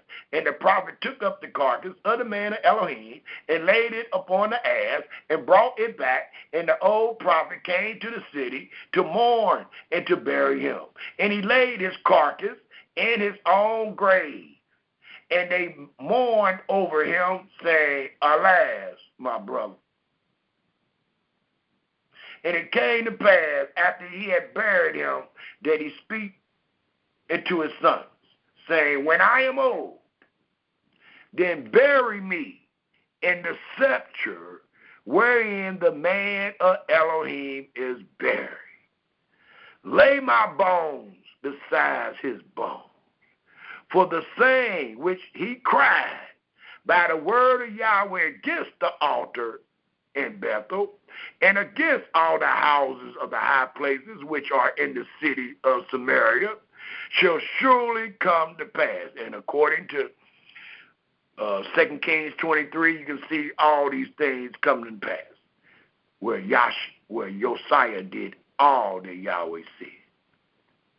After this thing, Jehoram returned not from his evil way. Even though he seen these things, he did not return from his evil way, but made again of the lords of the people priests of the high places. Whosoever would, he consecrated him, and he became one of the priests of the high places. And this thing became sin into the house of Jehoram, even to cut it off and to destroy it from off the face of the earth. Look at the punishment for disobedience.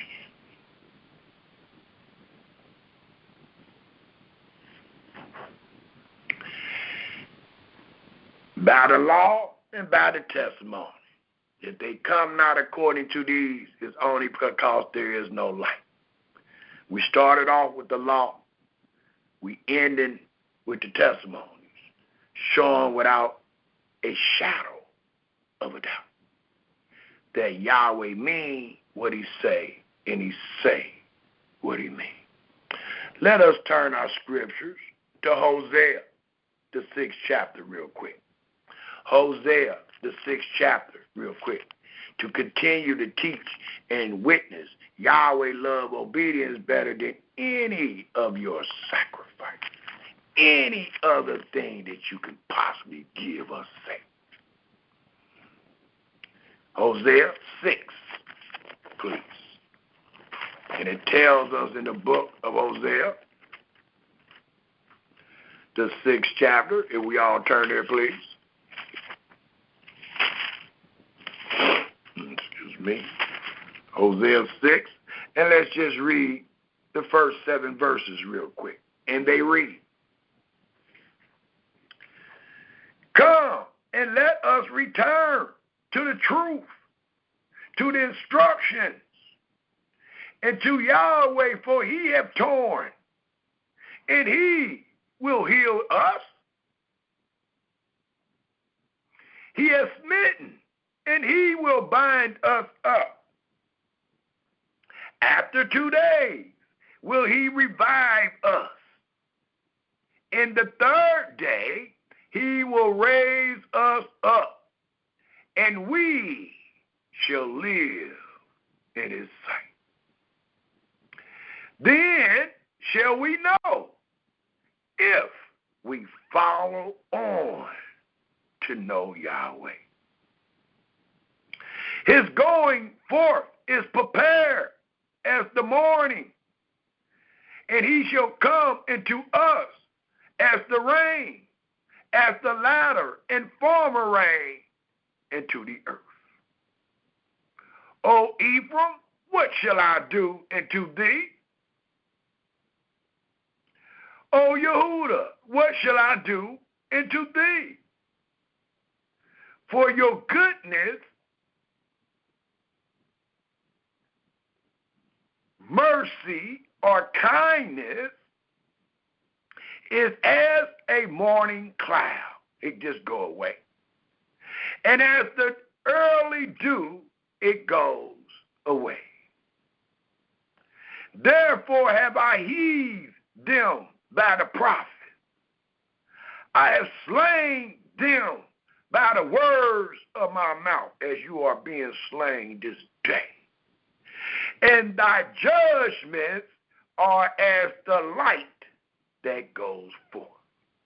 The last verse that I will read is the 6th verse, and it reads, For I desire mercy and not sacrifice, and the knowledge of Elohim. And we just seen the man of Elohim had the knowledge. He just forsook it.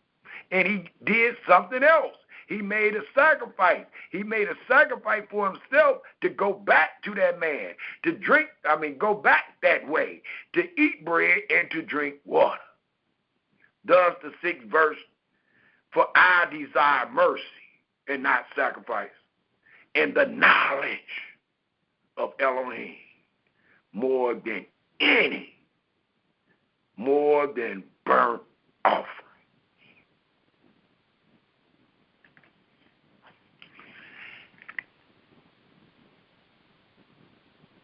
But I'd like to add that last verse. It says in the 7th verse, but they like men, like Adam. But they, like Adam, have transgressed the covenant. There have they dealt treacherously against me. And where was that at? Let's turn our scriptures to Isaiah, the 1st chapter. Isaiah, the 1st chapter. And what we find in Isaiah is Yahweh loves obedience better than any sacrifice. Isaiah, the 1st chapter. By the law, by the testimony.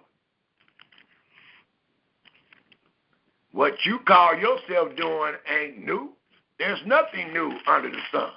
Our fathers already laid out the blueprint of how to rebel, how to not believe, how to not remember. Our fathers have laid out the blueprint. That's why they find themselves scattered on the 4 corners of the earth. So what you call yourself doing today is not new.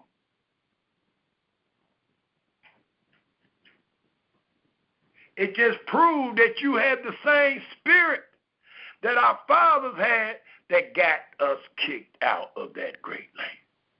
That's all it proves. Isaiah, the 1st chapter. And let's please pick up at the 11th verse. And let's read to the 20th verse. And it reads. And I'm reading this to bring forth what our fathers did. And I'm also reading this to compare, to make a distinction between our fathers being in the land of promise under the covenant of the law and their children today being scattered on the 4 corners of the earth without the covenant of the law. It told our fathers, to what purpose is the multitude of your sacrifices? What you are doing today is not new, brothers and sisters. And to me, said Yahweh, I am full of the burnt offerings of rams and the fat of fed beasts, and I delight not in the blood of bullocks or of lambs or of he-goats. When you come to appear before me, and none of y'all have made it there, but these people was at least going there at times. They just wasn't following all the instructions. When you come to appear before me, who have required this at your hand to tread in my courts?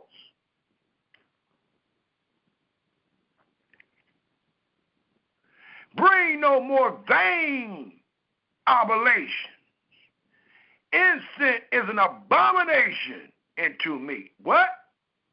The new moons and Sabbaths, the calling of assemblies I cannot away with. It is what? Iniquity and rebellion and stubbornness compared to iniquity and idolatry. It is iniquity. Grief, even a solemn meeting. Your new moons in your appointed feasts, my soul hate. Now, a lot of people say, well, he ain't talking about his feasts, and you're absolutely correct. He ain't talking about his offerings that he have ordered. He's talking about the ones you're doing. Just like today. You can't show me one verse that Yahweh told Israel to have a sacrifice, a burnt offering to me in the enemy's land. You can't find one verse. So could you be compared to these people? Absolutely.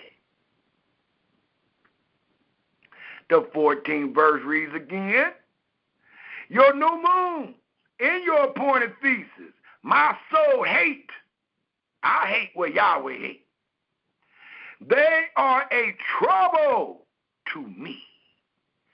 I am weary to bear them.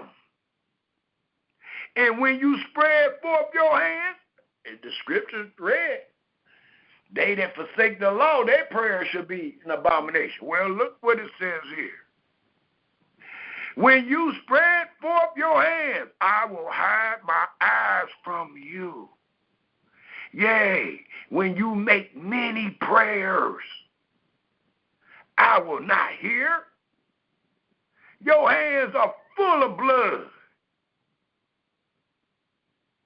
Wash you, make you clean, put away the evil. That means fear Yahweh and depart from evil. Of your doings from before my eyes. Cease to do evil.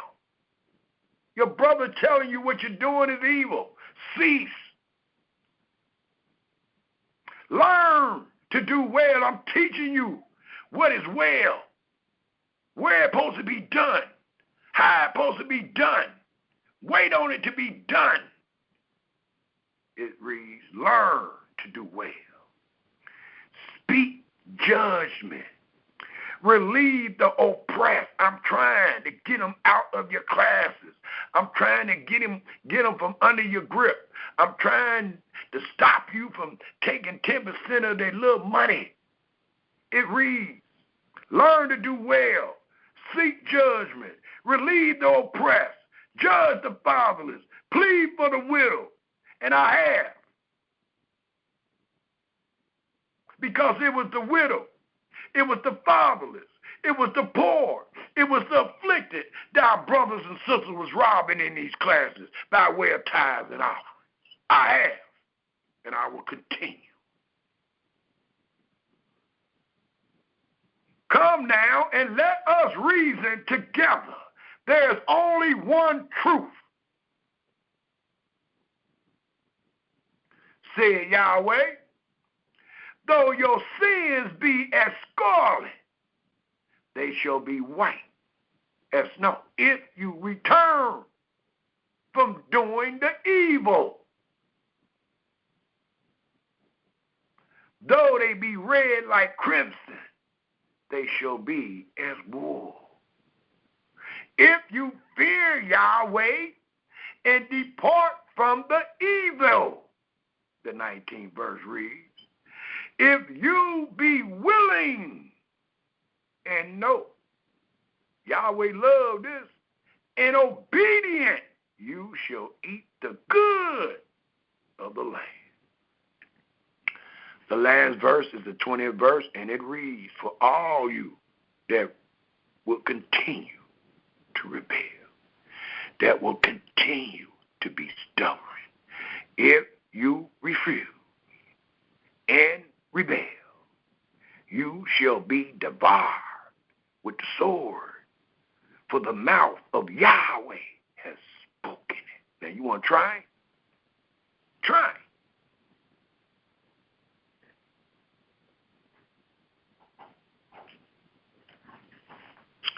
It also tells us and give us more testimony toward these great words if we take a look in the book of Jeremiah.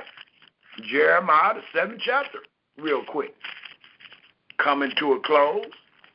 Jeremiah, the 7th chapter. Jeremiah, the 7th chapter, and let's pick up at the 21st verse. Jeremiah, the 7th chapter, the 21st verse reads,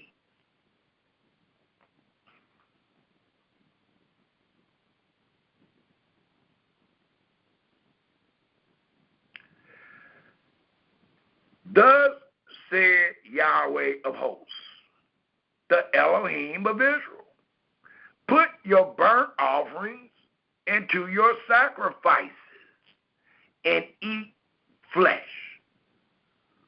For I speak not unto your fathers, nor commanded them in the day that I brought them out of the land of Egypt, concerning burnt offerings or sacrifices.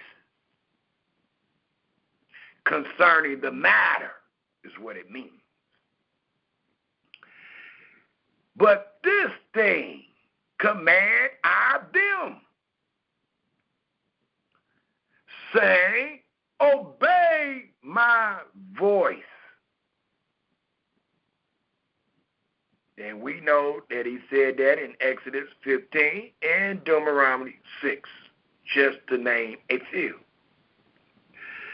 It says, obey my voice, and I will be your Elohim, and you shall be my people, and walk you in all, circle that, the ways that I have commanded you. That is the only way Yahweh wants us to walk. That it may be well. That is the only way you can be upright, righteous, well into you. And the Almighty told us way back when, in Genesis, the 4th chapter, the 7th verse, if thou does well, you shall be accepted. If thou does not well, just like the sin that your brother talking about today, shall be at thy door. The 24th verse, but they hearken not, nor incline their ear, but walk in the counsels of their marays, their Kohanes, their pastors, and in the imagination of their evil heart, and went backwards and not forward. And again, as I have proclaimed and witnessed, none of our brothers and sisters that have ever perpetrated keeping the Passover or the Feast of Unleavened Bread have ever went forward. They always find their butts back on the plantation. That's if they had a job. If they got a job, they back at work Monday morning, even though they just memorialized freedom. Whoa. It continues to tell us, Israel, since the day that your fathers came forth out the land of Egypt, and to this day I have even sent into you all my servants, the prophets. There's nothing new under the sun. Yahweh required that which is past, daily rising up early and sending them.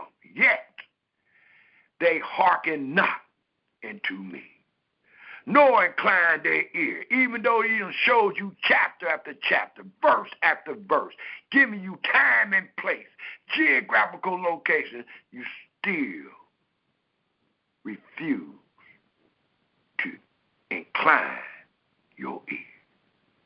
But hearken their neck, stubborn. They did worse than their fathers. Therefore, thou shalt speak all these words unto them, but they will not hearken to thee. Thou shalt also call unto them, but they will not answer thee. But thou shalt say unto them, as I have said, this is a nation that obey not the voice of Yahweh their Elohim. That's why we are scattered on the four corners of the earth this day, nor receive correction, instruction, truth, mercy, and truth is perished and is cut off from their mouths. It also tells us, if we take a quick look at the Ezekiel, the 33rd chapter. Ezekiel, the 33rd chapter. You heard what Jeremiah was told. You heard what Jeremiah had to tell the people. Well, Yahweh said he raised it up his prophets, rising them up early and sending them. Thus, we find in Ezekiel, the 33rd chapter, if we pick up at the 30th verse, Jeremiah 33, Ezekiel 33, verse 30. And it reads, also, thou son of man, the children of thy people still are talking against thee by the walls, and they should, because I am talking about them, and I am bringing up every lie that I possibly can find. So they better be talking about me. It reads, also, thy son of man, the children of thy people still are talking against thee by the walls and in the doors of the houses, and speak one to another, every one to his brother, saying, come, I pray you. Brother Samuel got a presentation going on today. That is not what it says. It says, come, I pray you, and hear what is the word that come forth from Yahweh. And they come into thee as the people come. Maybe it's just the title. The title might seduce them. But they come into thee as the people come. And they sit before thee as my people. They swearing down to Israel. And they hear thy words. They see the chapter and the verses that you have taken them to, but they will not do them. For with their mouth they show much love. Shabbat shalom, brothers and sisters. But their heart goes after their covetousness. And lo, thy art unto them as a very lovely song of one that has a pleasant voice and can play well on an instrument. For they hear thy words, but they do them not. And when this come to pass, lo, it will come, then shall they know that a prophet had been among them.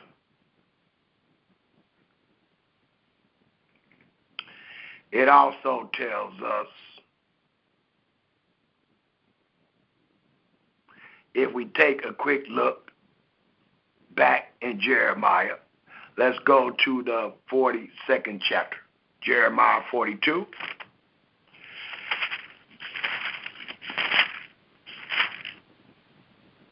Because they ain't going to do them. Just saying, we got so many presentations on the Passover and the Feast of Unleavened Bread. We got so many presentations on Obey. That's why I had to change the name, because we already got presentation called To Obey is Better Than Sacrifice. But y'all ain't going to obey. You don't fear him. It tells us in Jeremiah 42, let's pick up at the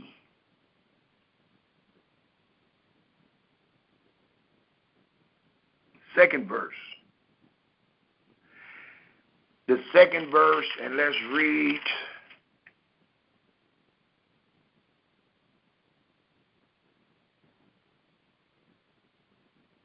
to the 14th verse. Jeremiah 42, verse 2 reads, and said unto Jeremiah the prophet, let we beseech thee our supplication be accepted. The people is talking to Jeremiah the prophet.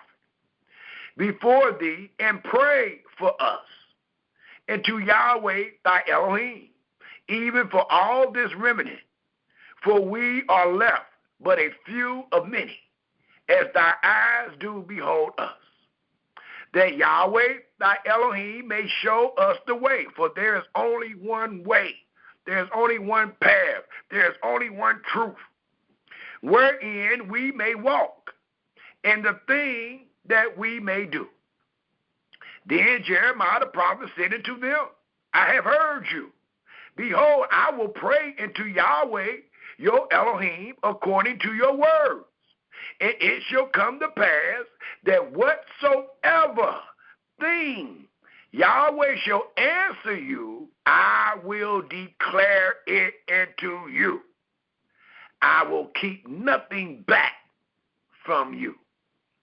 Then they said unto Jeremiah, Yahweh be a true and faithful witness between us, if we do not, even according to all things, for the which Yahweh thy Elohim shall send thee to us. And they lying, just like Ezekiel the 33rd chapter told us they are lying. But anyway, it continues to read, according to the 6th verse, whether it be good or whether it be evil. That says like they told Jeremiah, go see what Yahweh said about us keeping the Passover and the Feast of Unleavened Bread in Egypt, in another man's land. And whatever Yahweh answer you with, whether it be good or whether it be evil, we will obey. So I go in my book, I bring up all that Yahweh said, and they don't obey. Let's read. It says again in the 6th verse, whether it be good or whether it be evil, we will obey the voice of Yahweh our Elohim, to whom we sent thee, that it may be well with us when we obey the voice of Yahweh our Elohim. They know that much because Yahweh loved obedience better than any sacrifice. And it came to pass after 10 days that the word of Yahweh came into Jeremiah. Then called he Johanan the son of Gur, and all the captains of the forces which were with him, and all the people from the least even unto the greatest, and said unto them, thus said Yahweh. And when you hear that, you're supposed to tremble. The Elohim of Israel, into whom you sent me to present your supplications before him. If, note the condition, you will abide in this land, then will I build you and not pull you down. And I will plant you and not pluck you up. For I repent me of the evil that I have done unto you. Be not afraid of the king of Babylon, of whom ye are afraid. Be not afraid of him, said Yahweh, for I am with you to save you and to deliver you from his hand. And I will show mercies unto you, that he may have mercy upon you and cause you to return to your own land. They wanted the children of Israel to stay in Babylon and serve them. They was trying to run and escape the punishment by going to Egypt. The 13th verse reads, but if you say we will not dwell in this land, neither obey the voice of Yahweh your Elohim, saying, no, but we will go into the land of Egypt, where we shall see no war, nor hear the sound of the trumpet, nor have hunger of bread. And there will we dwell. Well, I thought you said that you asked me to give forth your supplication and pray for y'all, and whatever Yahweh answer me, you're going to do. Well, you done changed your whole mind up. The 15th verse. And now, therefore, hear the words of Yahweh, you remnant of Yehudah. Thus said Yahweh of hosts, the Elohim of Israel, if ye wholly set your faces to enter into Egypt, and go to sojourn there, then it shall come to pass that the sword which ye fear shall overtake you there in the land of Egypt. And the famine whereof you were afraid shall follow close after you there in Egypt. And there ye shall die.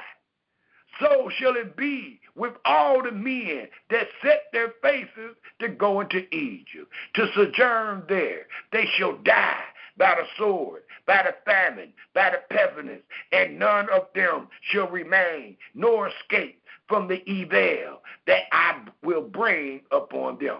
Because Yahweh loves obedience better than any sacrifice. And he's going to reward you according to your doings. So since you don't want to obey, all the things that you fear will follow you and overtake you in that land called Egypt that you're trying to run from the punishment from.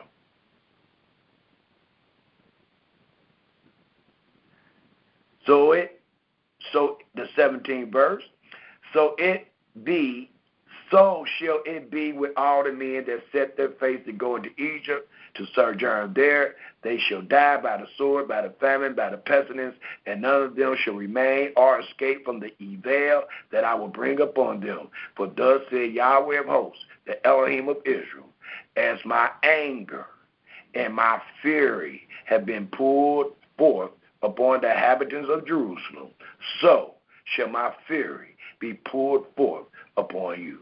When you shall enter into Egypt, and you shall be an extraction and an astonishment and a curse and a reproach, and you shall see this place no more. Yahweh have said concerning you, O you remnant of Yehudah, go you not into Egypt. Know certainly that I have abolished you this day. For ye dissembled in your hearts when you sent me into Yahweh your Elohim, saying, pray for us, and to Yahweh our Elohim. And according to all that Yahweh our Elohim shall say, so declare unto us, and we will do it. And now I have this day declared it unto you, but you have not obeyed the voice of Yahweh your Elohim, nor have our brothers and sisters that's in the listening audience, and that's not in the listening audience. They refuse to obey these words. They refuse to humble themselves and fear Yahweh and depart from evil.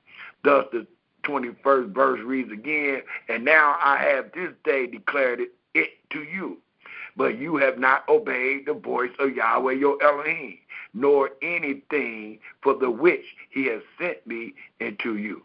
Now therefore know certainly that you shall die by the sword, by the famine, and by the pestilence, in the place whether you desire to go and sojourn there, just because you are disobedient.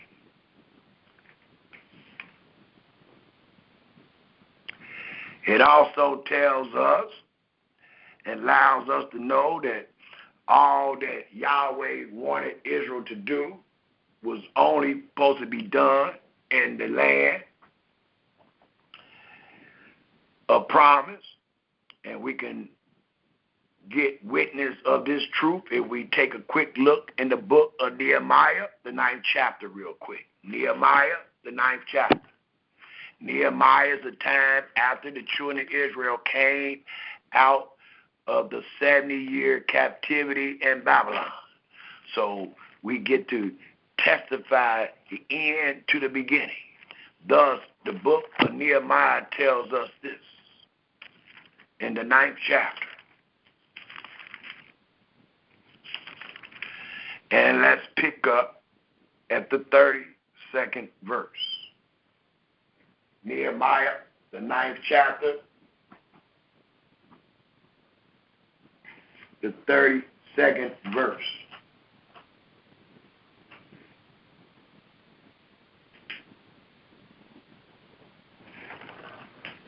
Oh, boy.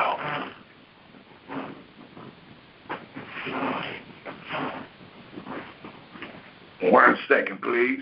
Nehemiah, we all should be going to Nehemiah, the 9th chapter.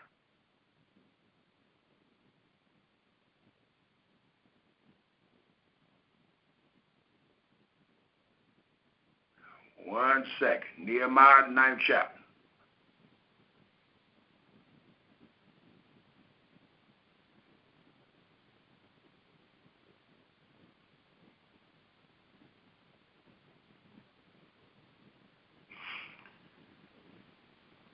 And it reads in Nehemiah, the 9th chapter, if we pick up at the 32nd verse. Now, therefore, our Elohim, the great and mighty and terrible Elohim, who keeps covenant and mercy, let not all the trouble seem little before thee, that have come upon us, on our kings, on our princes, and on our priests, and on our prophets, and on our fathers, and on all thy people, since the time of the kings of Assyria and to this day. Howbeit thy art just, in all that is brought upon us. For thou hast done right, but we have done wickedly. Neither have our kings, our princes, our priests, nor our fathers kept thy law, nor hearkened unto thy commandments and thy testimonies, wherewith thy did testify against them. For they, note, the Almighty have never concerned himself about his children, keeping his laws and Sabbaths in another man's land.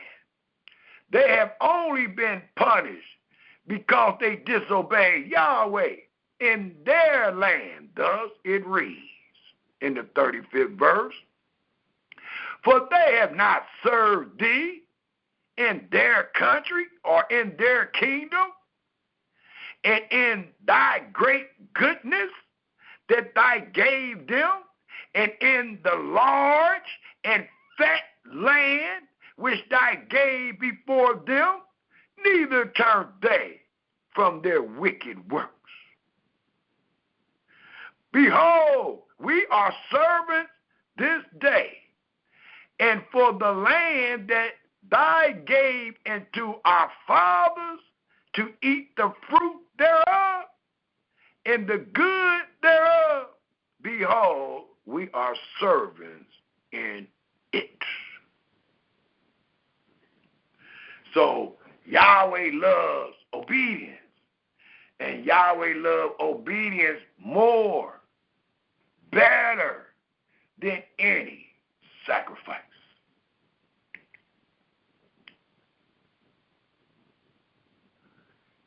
And at this time, I would also like for us to turn our scriptures to Ecclesiastes, the 5th chapter. Ecclesiastes, the 5th chapter. I'll end on this note. Ecclesiastes, the 5th chapter tells us, if we all turn there, please.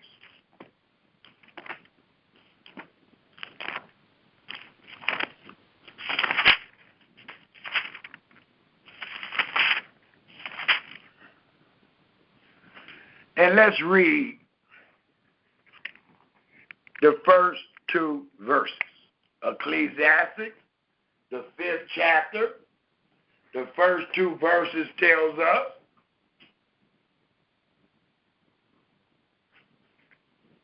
keep thy foot when thou goest to the house of Elohim.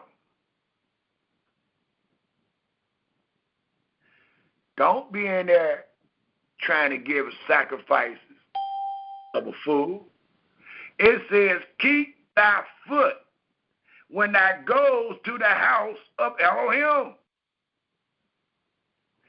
and be more ready to hear.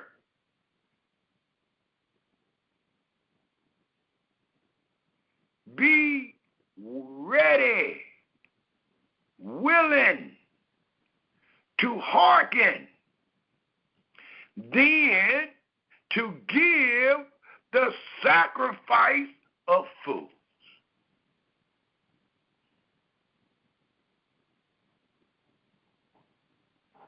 Anybody that offered a lamb in the enemy's land was a fool.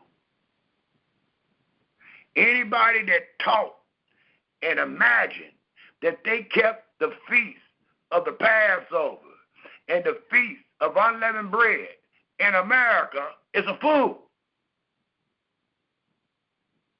For wisdom tells us, keep thy foot when thou goes into the house of Elohim, and be more ready to hear. You're not even in the house of Elohim, nor have you heard, but you continue to give these sacrifices of fools every time these seasons come upon us. You ain't even in the house.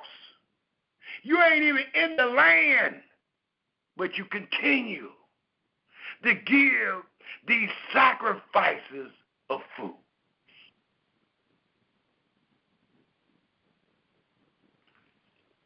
And the Almighty wants us to know by way of wisdom, many of you consider not that they do evil. So every time I warn you, you're laughing. You're saying I'm jealous. You're saying this, that, and another. You won't respond back because you consider not that you are doing evil. You don't even know it. I can tell. I can tell by your responses, the ones I do get. You don't know it. And who know better than your maker?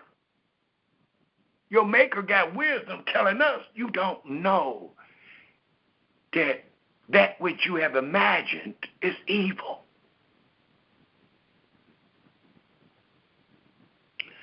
And the last verse I will read on this in this book of wisdom, be not rash with thy mouth. You are truly rash. You are truly forward to utter anything that Yahweh has not said. Your rashness is going to have you lying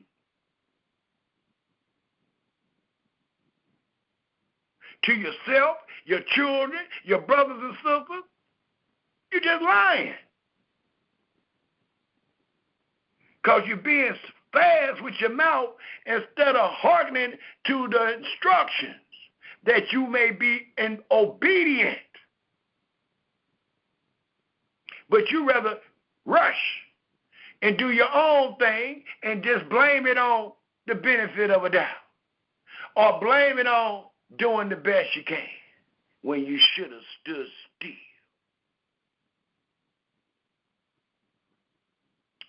Be not rash with thy mouth, and let not thy heart be hasty to utter anything before Yahweh. Do you not understand the things that you are uttering is before Yahweh? I tell y'all over and over, your murdering is not against me. Your murmuring is not against me. It's against your Creator. And wisdom is telling you to stand still, to be not rash with thy mouth, and let not thy heart be hasty to utter anything before Elohim, especially if it's an add-on or something that is diminished. For Yahweh is in heaven, and thy upon earth. Therefore, Israel, let thy words be few.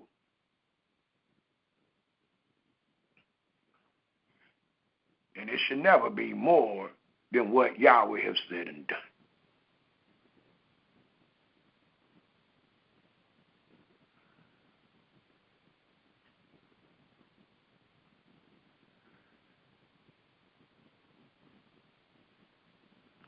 One more place that I will end with. I'm going to go ahead and end with this. I need somebody to hear. 1 second.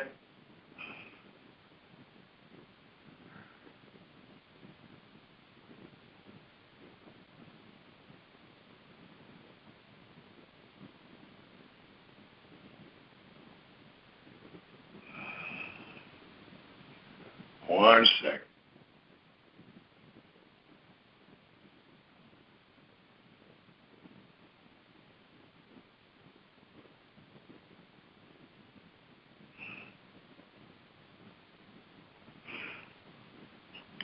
Let us all please turn our scriptures to Numbers, the 20th chapter.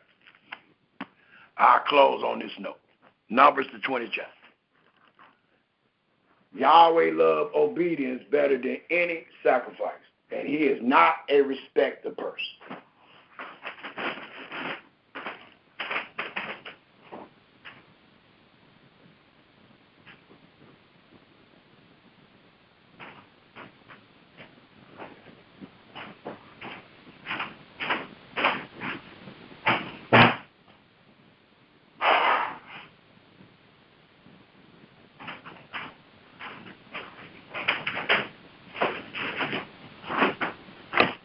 Numbers, the 20th chapter, and let's pick up at the 7th verse. Numbers. By the law, by the testimony. Numbers, the 20th chapter, and let's start reading at the 7th verse. And it reads,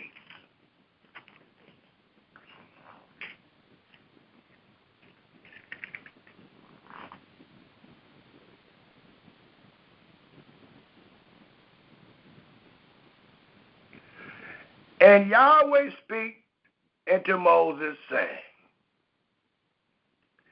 take the rod. Please take note of the instructions.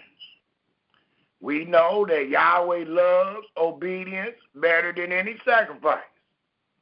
But the only way that any child of Yahweh can be obedient, they must hearken and take heed to every word of the instructions.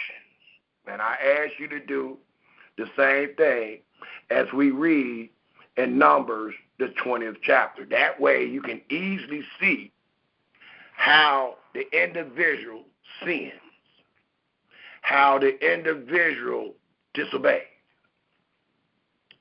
The 8th verse reads, take the rod and gather the assembly together, thy and Aaron thy brother, and speak you into the rock before their eyes, and it shall give forth his water, and thou shalt bring forth to them water out of the rock. So thou shalt give the congregation and their beasts drink. The 9th verse. And Moses took the rod from before Yahweh as he commanded him. And Moses and Aaron gathered the congregation together before the rock. And he said unto them, hear now, you rebels. That's a hard name right there. But he said anyway, the most meekest and faithfulest man in Yahweh's house said, hear now, you rebels, Must we fetch you water out of this rock? And there's a question there, and I would love to hear your answer. And Moses lifted up his hand, and with his rod he smote the rock twice. And the water came out abundantly, and the congregation drank, and their beasts also. The 12th verse. And Yahweh speak unto Moses and Aaron, because both of them was charged, because you believe me not. And every time you do believe him, and every time you do all that he said, this is what you actually does. You sanctify him. Well, here it tells the most meekest and faithfulest man in Yahweh's house and his brother, because you believe me not, to sanctify me in the eyes of the children of Israel. Therefore, you shall not bring this congregation into the land which I have given them. This is the water of Meribah, because the children of Israel strove with Yahweh, and he was sanctified in them. What this allows us to know, Yahweh loves obedience better than any sacrifice. When you obey Yahweh and do all that Yahweh has said, it is sanctifying him. It is setting him aside. It is allowing the world to know that we are in great obedience with our Maker.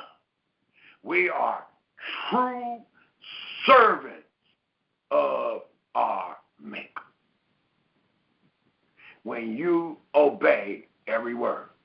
We showed forth testimony of those that did, and all we seen was good and well.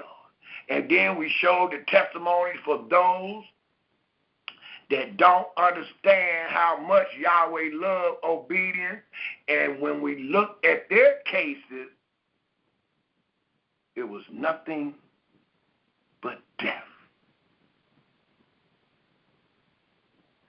So who today will witness for your Maker that Yahweh loves obedience better than any sacrifice?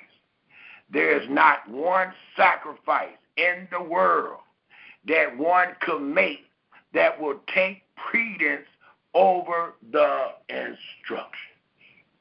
So again, in this great presentation, Yahweh loves obedience better than any sacrifice. I hope we were able to make a distinction. I hope we was able to declare to Israel that they may lend an ear and hear and fear Yahweh and understand Yahweh loves obedience better than any sacrifice. That will be the end of the presentation. We will open up for comments and questions. At the moment, I don't have no one here dealing with the board, so hopefully you can unmute yourself and come on with your comments and your questions.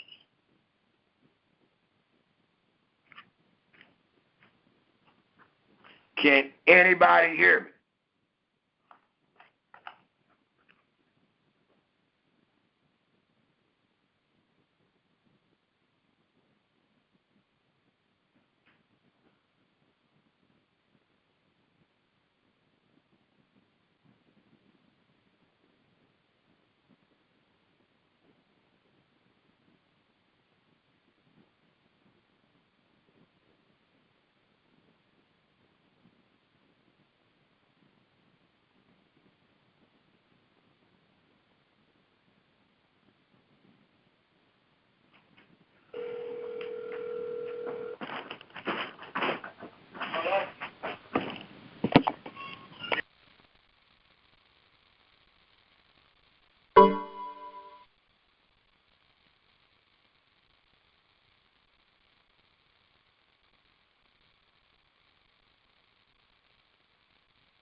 Did I just hear somebody get off mute?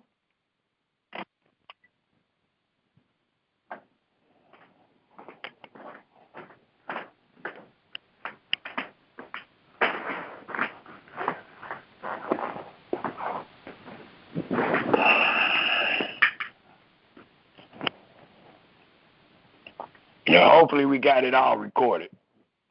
Sorry that I can't open it up, and there's no one here to open it up for me.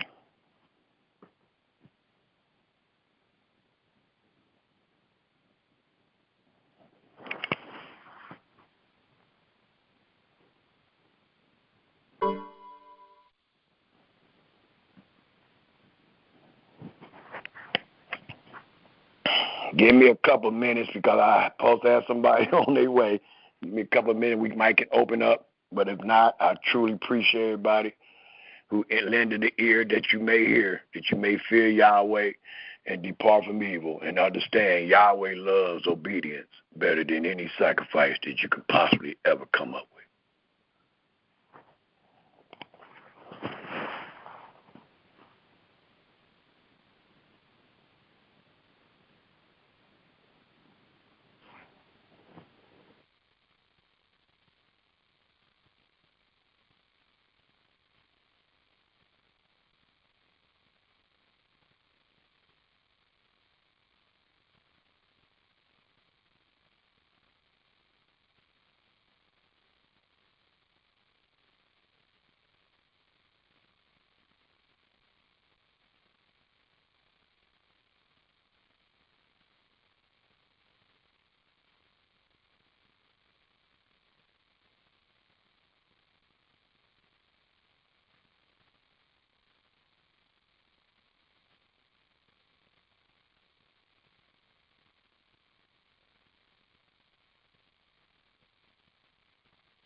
with. Shalom, Israel.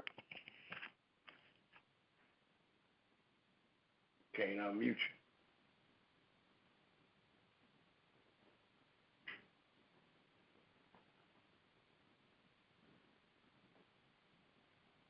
you. That's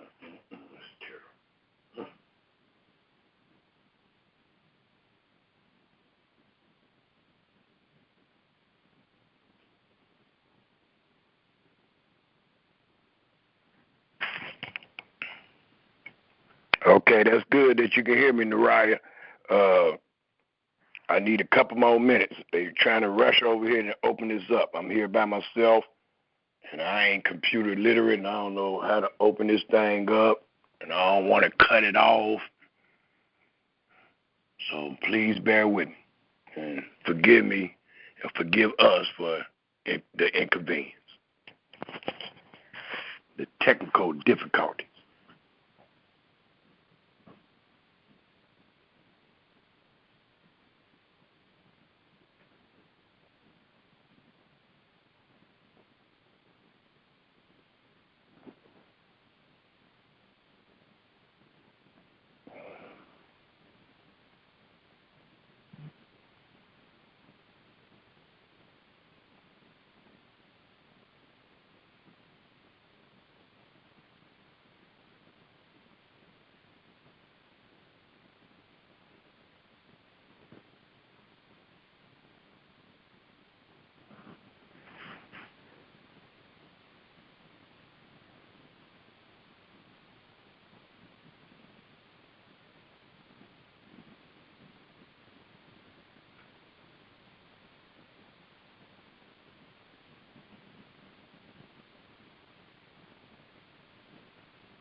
They saying they can still hear me on the phone.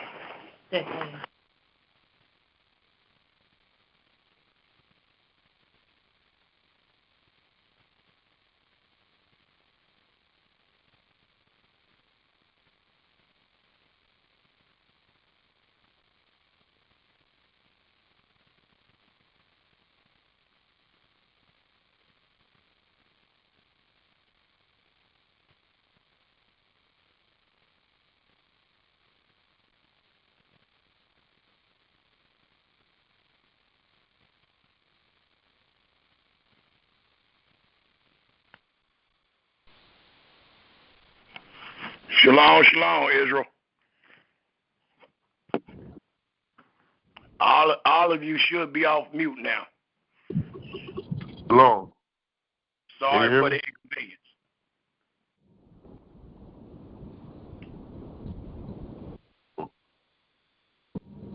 Go ahead, brother. Shalom, brother Naraya. You can hear me now? Yeah, I can hear you. This phone is static, okay. But I can hear you. Just talk up. Oh yeah. This is a good lesson today, and I understand. You know what? I really feel that a lot of them think that they ain't reading it right. They thinking that Yahweh want them to do the laws wherever they at. The call will be recorded. But they saying that, as far as like, they don't understand keeping every word of Yahweh means you got to obey what he's saying as far as the laws are supposed to be kept in one place.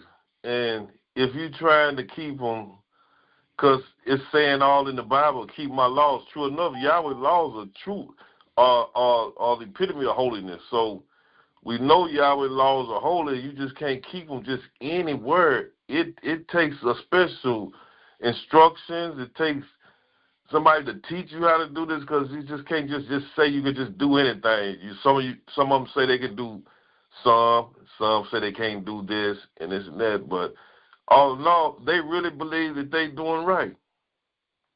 And they don't understand that obedience to Yahweh's laws is that he wants you to wait for him until he clean you up and put his laws in your inward parts.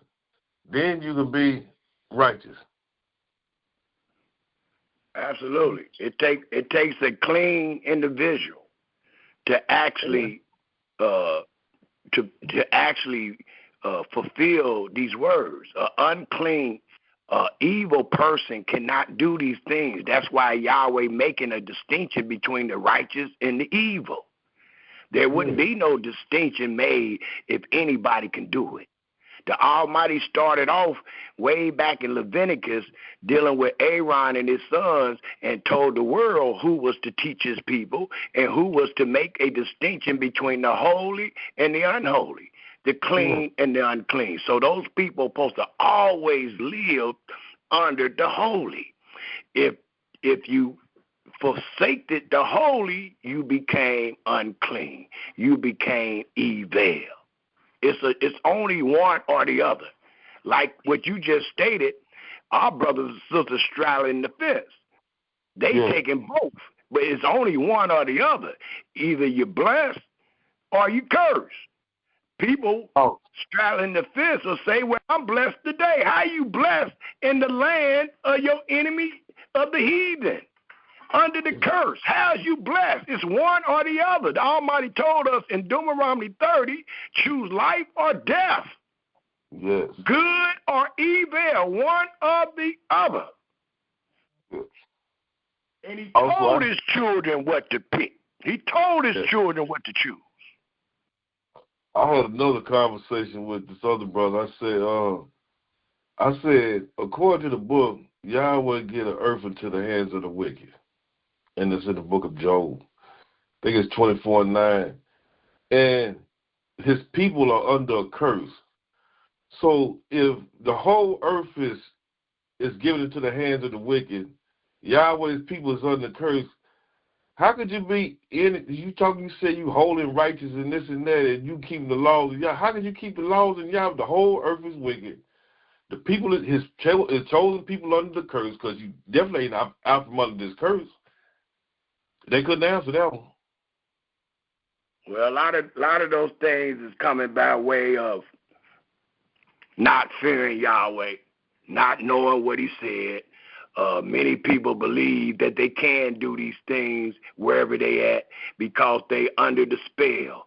They under witchcraft, believing that somebody died for their sins. And that's why they teach. Even though they don't want to admit that, that's why they teach what they teach today. Something gonna have to be the mediator to where you can tell us why you're not following the status quo. Why are you out of line? And most people believe that they blessed. Most people believe that they under the law and all that, even though you find yourself in hell. And I always ask the people that say they under the law, what are you doing here? If you under the covenant of the law, why are you in America? Yes. And wait on their answer. Listen to their answer. Their answer going to call them a liar. Because either you here just vacating and you get to go home when you want to, or you under a curse. Yes, that's true. And you under a curse. We got people that travel to Africa and all that weekly. And they come back to America where they belong until they are saved out of it. They give us passports. You can go travel the world right now, but you're going to bring your butt back where you belong until you are saved. You just traveling. That's true. Great comment, brother. Is there any other comments or questions? Go ahead if you got another one. No, I was going to say I'm just thankful that once again, I'm thankful for you. I'm thankful for you. I'm thankful for each and every one of you that listen and hear these words. Sister YAHWEH, you still on?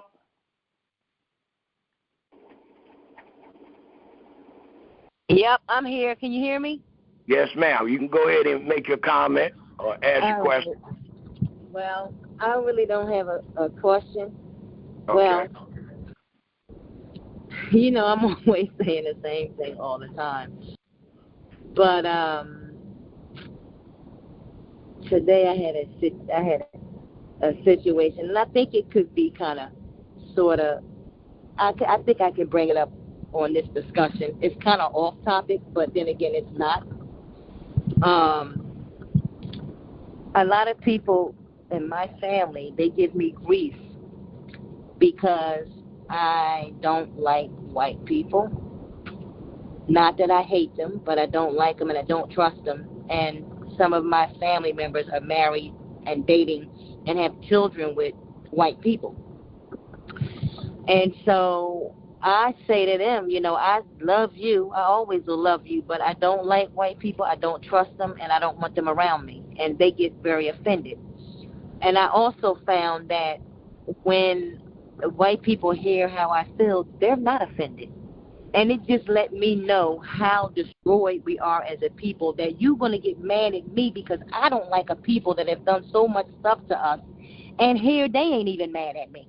But my people, who we are constantly afflicted by these people, right? They're mad at me. And I just find that to be just amazing. And it just let me know Yah's word is true, is pure, and he will never tell us a lie. He said the whole head is sick, and that's just one example of the sickness. Yeah. I truly agree, and I feel similar. I think each and every one of us have that mixture in our family. We're gonna have somebody, nephews, uncles, somebody done married the white woman, or we're gonna have a daughter or aunt or somebody done married a white boy. That's in all our families. And I believe it's a shame that you will force something on me just because you desire. I let you know what I feel about a certain situation, and then you go marry that situation and force me right to love what I don't love. And sometimes it be our children, because we having grandchildren and all that coming up out of these white women and white men. Right, and then they think something wrong with you. But I say it just shows you the level of illness that we had, because Yah said the whole head is sick. And I think really people really don't understand the magnitude of that. When he said the whole, he meant the whole nation. And our sicknesses may be different, but nevertheless, it's sickness. Yeah, we all sick. We all sick. What else is he going to come and save us from? what else is he going to clean us up from? So yes, yes, ma'am. We all sick. We all in this darkness. Yes, sir. But there ain't nothing new under the sun. I've just thought about the incident in the book of Ezra, the 9th chapter, when they married the women that the Almighty told them not to marry, that he didn't like, and they had children. What happened to them? They had to get rid of all them wives and all them children, didn't they? Even though at that time, before Yahweh made his act, they probably was making us love them. You see what I'm saying? They probably was making us love who they wasn't supposed to marry. But then when the Almighty stepped in, what did he do? He told them to get rid of all them women and all those children. I don't care if it was your grandbaby. Get rid of it. So keep feeling the way you feeling, sister, and wait on Yahweh to save us out of our troubles. And then listen, and so my twin brother, who I love very dearly, and we're very close, has the audacity to say to me, because I feel the way I feel, and if anybody's on my Facebook page, y'all know how I feel, because I'm always posting stuff, I'm always doing stuff like that. He have a nerve to call me negative. Are you serious? Are you? Oh, that's negative because I'm showing love to my people to possibly help a brother or a sister who might be thinking about going that route. I'm negative? Right. Well, just don't give up on your twin brother. Keep talking to your twin brother. That's just his opinion, and he got the right to change his opinion. So don't give up on your brother, but let your brother know anytime we find ourselves in captivity, the people that rule over us hate us. Your maker said they hate us. That don't mean you won't have sex with them. That don't mean you won't have a baby, but it does mean they hate you. So I always say this. If it was a revolution war right now, and all the whites was against the blacks, that woman that you married, she gonna run back to her people. Right. That man that you married, he gonna run back to his people. Right. And you the one gonna be stuck out there.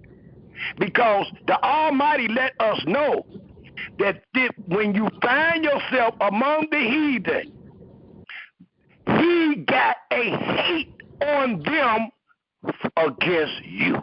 So you can't tell me that they don't hate us when the Almighty said they do. I'm leaning on Almighty words.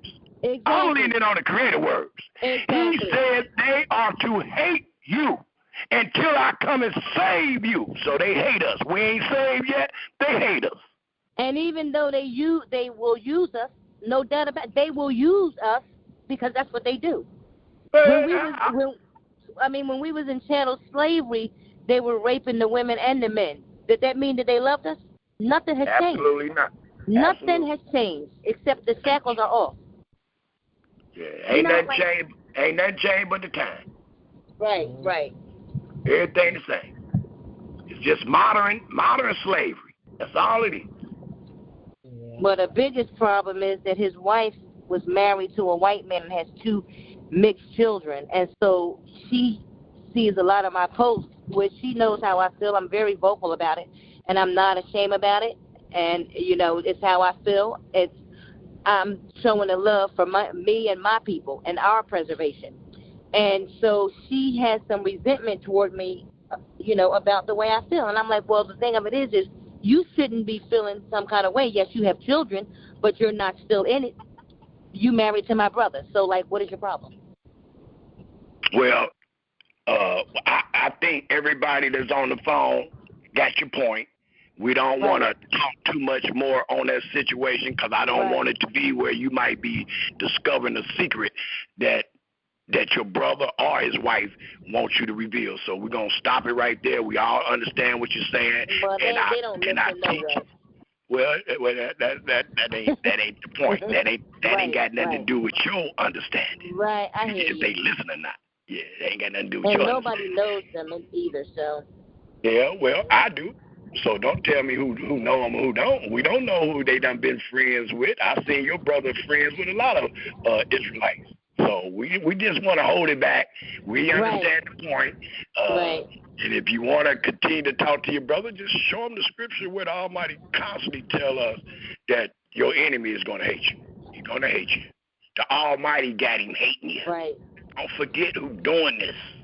Right. Okay.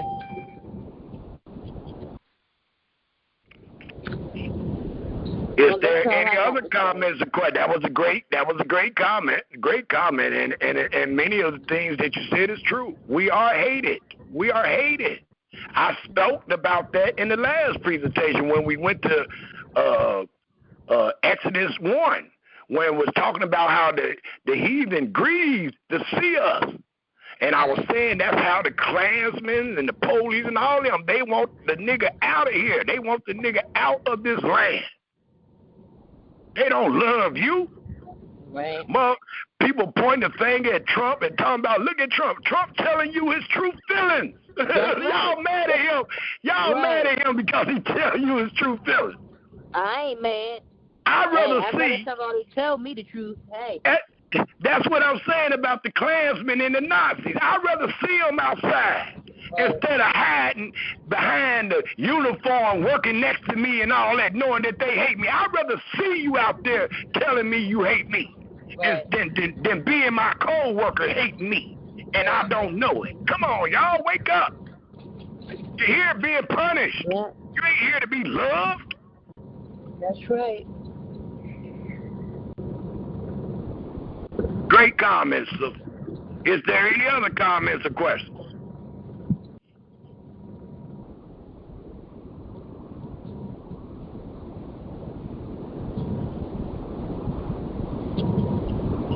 Anybody else got anything else to say? Because if they don't, I do, but I'll wait a few minutes. Is there any other comments or questions? If you got another comment, sister, you can go ahead and make your comment or your question. Okay, so I was told too that I'm not liking white people and I might have white in me. I said, well, let me tell you something. If that's the case, it wasn't by my choice. But I do know that Yah said we're a speckled bird and that he gonna cleanse us.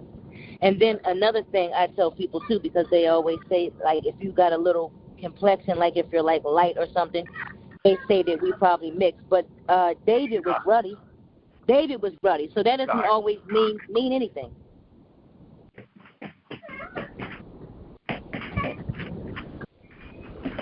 Yeah, I mean, we come a long way, sister. And I know many of us have the white man blood in us. We didn't have a choice. You just showed and told us one way how it came about, and that was by way of rape, our men and our women. So, we might have some white blood in us, just like we had Egyptian blood in us when the Almighty came and saved us. But he's still going to come and save us, and he's still going to kill the Egyptians. And he's still going to cleanse us too. That's what he said. He's going to cleanse us. You're going to be cleansed from your filthiness. Absolutely. Right. But we using the testimonies, and we know that the Israelites was mingling with the Egyptians. If they were black or white, they still was the Egyptians, and the Almighty still killed the Egyptians. Even though some of your babies or you might have been mixed with them, the Almighty still killed the Egyptians. And we know that we was mixed because it talks about the Israelite woman and the Egyptian son who blasphemed Yahweh. So we know that at least one woman was married to an Egyptian. Right. So we wind up being mixed, being in captivity. But the Almighty going to clean us up. He's going to save us, and he's going to punish the enemy. That is a promise, unconditional, that was given to our father Abraham. They must be judged. It don't give us a right to sin, and I feel if you fearing Yah and departing from evil, you're not going to be doing those things that you already know that he doesn't like. That's a part of fearing the Creator and departing from evil. Well, no, you won't. But everybody have a different degree of fear, and everybody is working with the spirit that they have today. And many people, spirit have not been taught the things that you have been taught. So a lot of people' opinion is based on the knowledge and understanding that they have. That don't mean that they right. Lack of. Right. Well, I'm glad I was able to get that out because I really been very down today. My spirit is very, been very down today because, you know, me and my twin brother are very close, and it just hurt my feelings. You'll get it together. If the Almighty wanted to get it together, you'll get it together. Aaron was very close to Moses. Miriam was very close to Moses, but they didn't always agree with Moses. So it's all right, sister. Just keep praying for your brother. Don't give up on him. Keep praying for him. That's what I do for all of us, every day and every night. But that's the best thing you can do for your brother.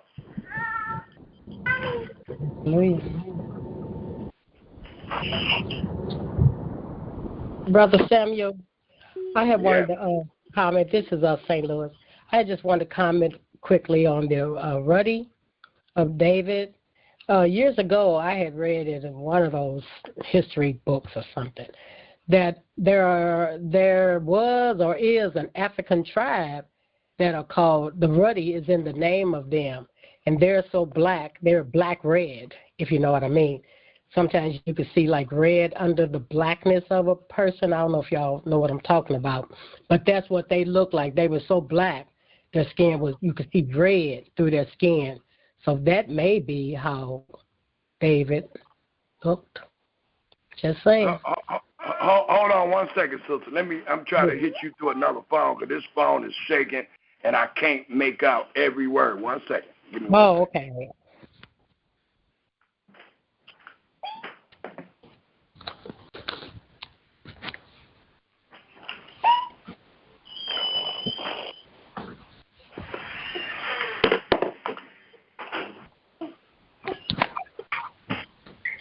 Welcome to My One Number. The recording has started.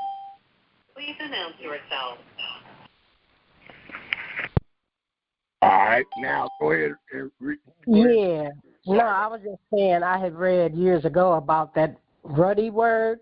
Like a lot of people say Adam and David had this ruddy complexion. Now, I had read that there was this, can you hear me okay right now? Yes, ma'am. Oh, okay. That there was this African tribe back in the day. Maybe they're still around. I don't know. But they had ruddy in their African tribal name. And they were so black, you could see the red in them. They were very dark, very dark. But you could also see red some kind of way, like a red hue under their skin. So maybe that was the kind of ruddy that the word is talking about, not the light where you could see red under the light skin, tone, but a black, like those African tribes call their names. Could be. It could be. Through my study of the many years I have studied dealing with the word Rudy and dealing with David, it denoted more of a hair color. And dealing with a hair color, we can kind of prove that. What I mean by prove that is still show those people today. Like what you just said, we might confine those people that was real dark, but they had some type of reddish hue under that dark skin. But a dark skinned man and a dark skin and a light skinned man do have booty hair, which is red. You know how we talk about red hair? You know how you can see some of our children got that red color hair? We had that. And most times you find it on light-skinned brothers, but still that's their hair. So I study the rudiness was denoted the hair, the color of his hair. Okay. More so than his actual skin. Yeah, it could be. Could deal with the same way would it deal with the twins, with Jacob and Esau. Right. That which described Esau is talking about the hair, and that make way more sense than the skin color. Cause it's kind of crazy. Me being a father and my wife have had twins, and one of them come out white. So it's a problem. Makes sense. Yeah, that's a big problem. Somebody has the hair color. We can excuse the hair color, but the whole person just come out with a whole nother nationality. That's somebody's problem. That never made sense to me. Yeah. Yeah, so it's the hair. Do a little more studying and see do where you study take you to the hair, because I study it denoted the hair more so the individual skin color. Oh, okay, I hear you. Hallelujah. I'm not gonna say Jacob's wife had a white baby. I'm not gonna say that. No, I've never said that. Don't make sense. Yeah, total. Great comment, though. That was a great comment and a great question, because a lot of people don't know. And a lot of people was talking about we so red and all that is talking about a white boy. Not talking about a white boy. When it's talking about leprosy, not talking about a white boy. Right. White people, see, too, black, Chinese, everybody get leprosy. If you're a human, you can get the disease of leprosy. So it's not talking about a white boy. Right. I agree. I've been on those things. It's kind of hard to prove at times, but I used to fight back in the day when they was talking about that leprosy, and when the Almighty showed me what it says about a Levite having leprosy and what he's supposed to do, I had to do more research, because if I'm gonna believe what my brothers and them saying, that means that Yahweh had white priests and white Levites. I would never teach that. Please don't. But many people have taught that white man come by way of leprosy. That is not true. That is not true. Right. I've never thought that either. Doesn't make sense. White man come by creation. I teach that we worship the Creator that made all that breathe. Yahweh made. So Yahweh, the white man come by way of Yahweh creation. The pig and anything else you think you dislike, Yahweh created those things. Other than that, we're going to have to find out, how did the white boy get here? How did he get here if Yahweh didn't create? I have no idea. No idea. So many theories, you know. Yes, and many people are under those theories, and we don't know white from red. We don't know the difference because of the difference. Right. But it is something for those that not for sure. That's something good to research, because it's written. It's written, so it's good to research. So the Neanderthal blood is not true? Say what? The Neanderthal blood and the fallen angels. I ain't never seen that in the Bible. I'm a witness of the Bible. I never seen it written. Well, didn't it say something about them having sex with the women? Who had sex with the women? The fallen angels. I have not. I am a witness. Maybe that's in the Apocrypha. Yeah, that's why Grace say I'm a witness of this Bible, these 39 books. And according to Genesis, the 6th chapter, where it make any type of reference on what you're talking about, it's talk about giants, and it talk about giants in the earth. It talk about the men of Elohim, and it talk about the sons of Elohim having sex with the daughters of man. It don't talk about no giant, no Neanderthal, or none of that. Oh, so that must be in the Apocrypha. Yes, ma'am. And I don't teach out of it. Okay. apostrophe don't mean nothing to me. Why do I need an apostrophe when I got 39 books of what Yahweh said? I need an extra book. Yeah, because to find out y'all don't even speak in the Apocrypha. Excuse me? Y'all don't even speak in the Apocrypha. That's why I don't speak. Right. That makes sense. Okay, you learn something new every day. I am witness of the Holy Scriptures. I'm a teacher of the Holy Scriptures. Nothing else. So that's how I answer my brothers and sisters. Even if it was a New Testament question, I'm going to answer you. I'm going to ask you to show me where I need to go to answer you. If you don't take me into the Holy Scripture, I ain't going nowhere else. I'm not going into the New Testament. I'm not going in the Apocrypha. I'm not going in the Quran. I'm not going in any of those books to answer you.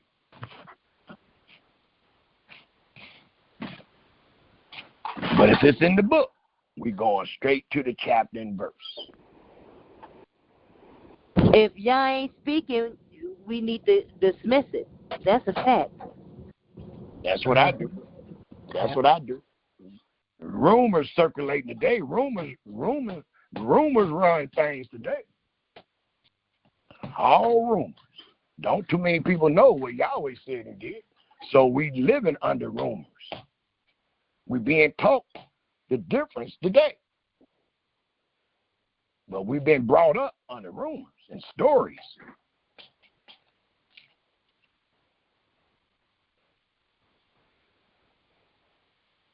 Yeah, we're being brought up under rumors, but we're being taught the truth today. So did everyone understand what it means? Yahweh love obedience better than sacrifice.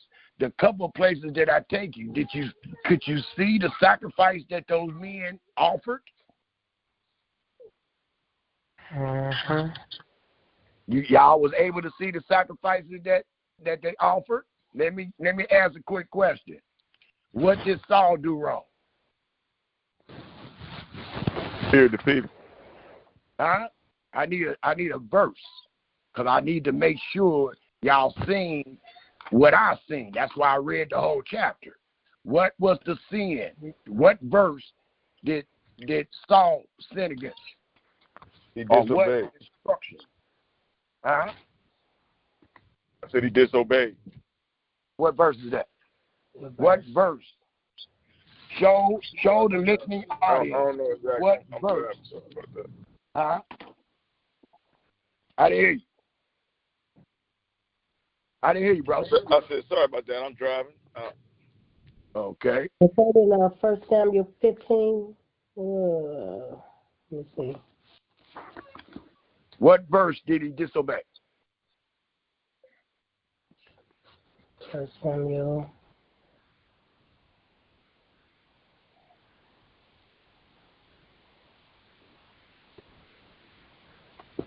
That's not 15 and 23.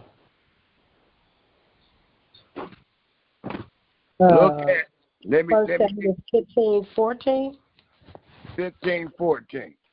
Well, that's, you need to go back a little further. Go back up a little more. Well, I got to find my glasses. Put them down. Yeah, up in here.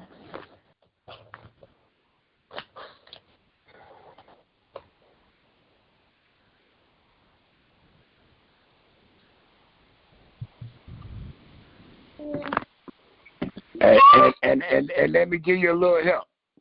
Read verse 3. Read verse 3 and then answer my question.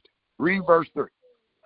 Now go and smite Amalek and utterly destroy all that they have, and spare them not, but slay both man and woman, infant and suckling, ox and sheep, camel and ass. So it's telling. So he told Saul. He gave Saul the instructions. And he didn't do all those things, right? Mm-hmm. Now read verse 9. But Saul and the people spared. I'm sorry about that. Go ahead. No, but Saul and the people spared Agag and the best of the sheep and the oxen and of the fatlings and the lambs, and all that was good, and would not utterly destroy them, but everything that was vile and refused, that they destroyed utterly. So that's the sin. See the sin? Yeah, he disobeyed. He didn't do nothing what verse 3 said. Yeah. Right. That's the sacrifice. It said he sacrificed what Yahweh charged him to do. It says, but Saul and the people spared. The third verse says, go and smite Amalekite and utterly destroy all that they have. There's not one word in there to say spare anything. Well, sacrifice. But Saul and the people spared. That's the sacrifice. And that is sin. That was sin, and he paid for it. What about, can somebody answer the sacrifice that was given in 1 Kings 12? Dealing with King, I think that was Jehoram. 1 Kings 12.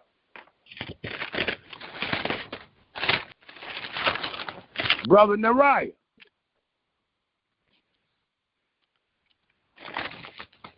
Brother Nariah. Yes. Yes, I'm still here.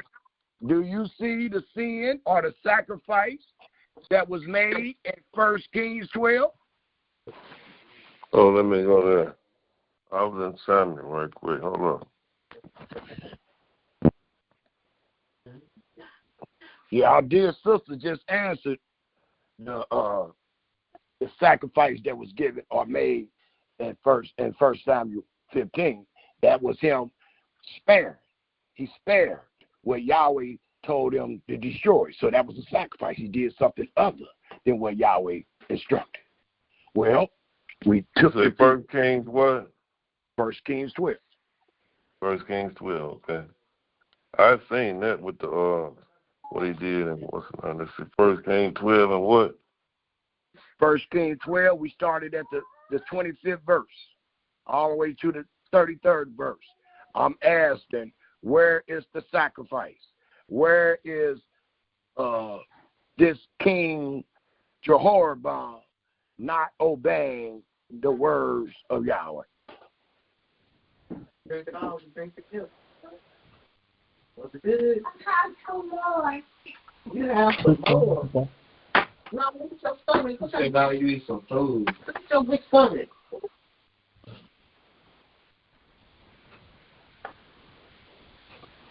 Anybody can answer it. It's right there. We only got 3, 6, 9 verses.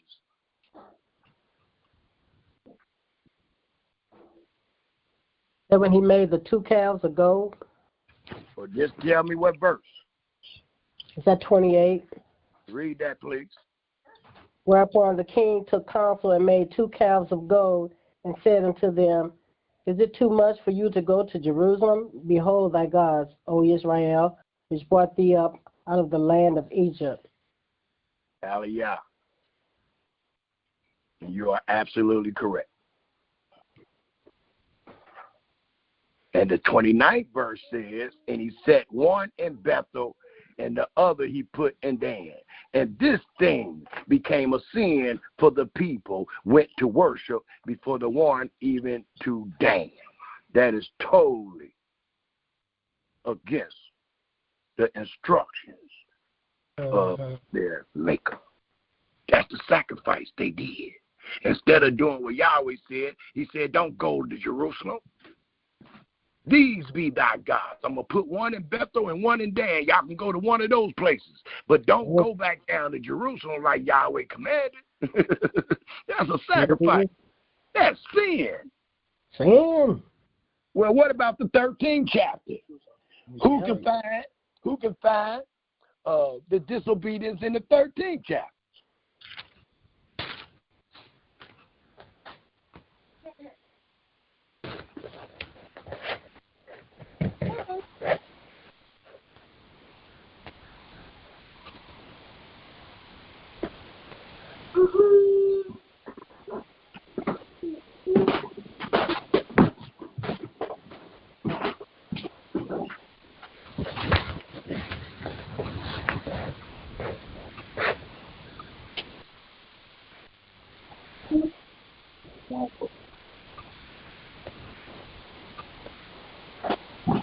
But when he tried his hand up. Well, that was a punishment for putting your hand on that man that was speaking the truth. Almighty about to kill you. He about to kill that man. He just took his hand, though. He about to kill him. Don't put your hand on somebody telling the truth. You got to be killed. Mm-hmm.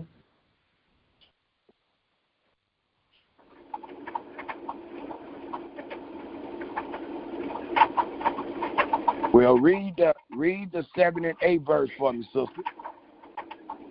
Okay.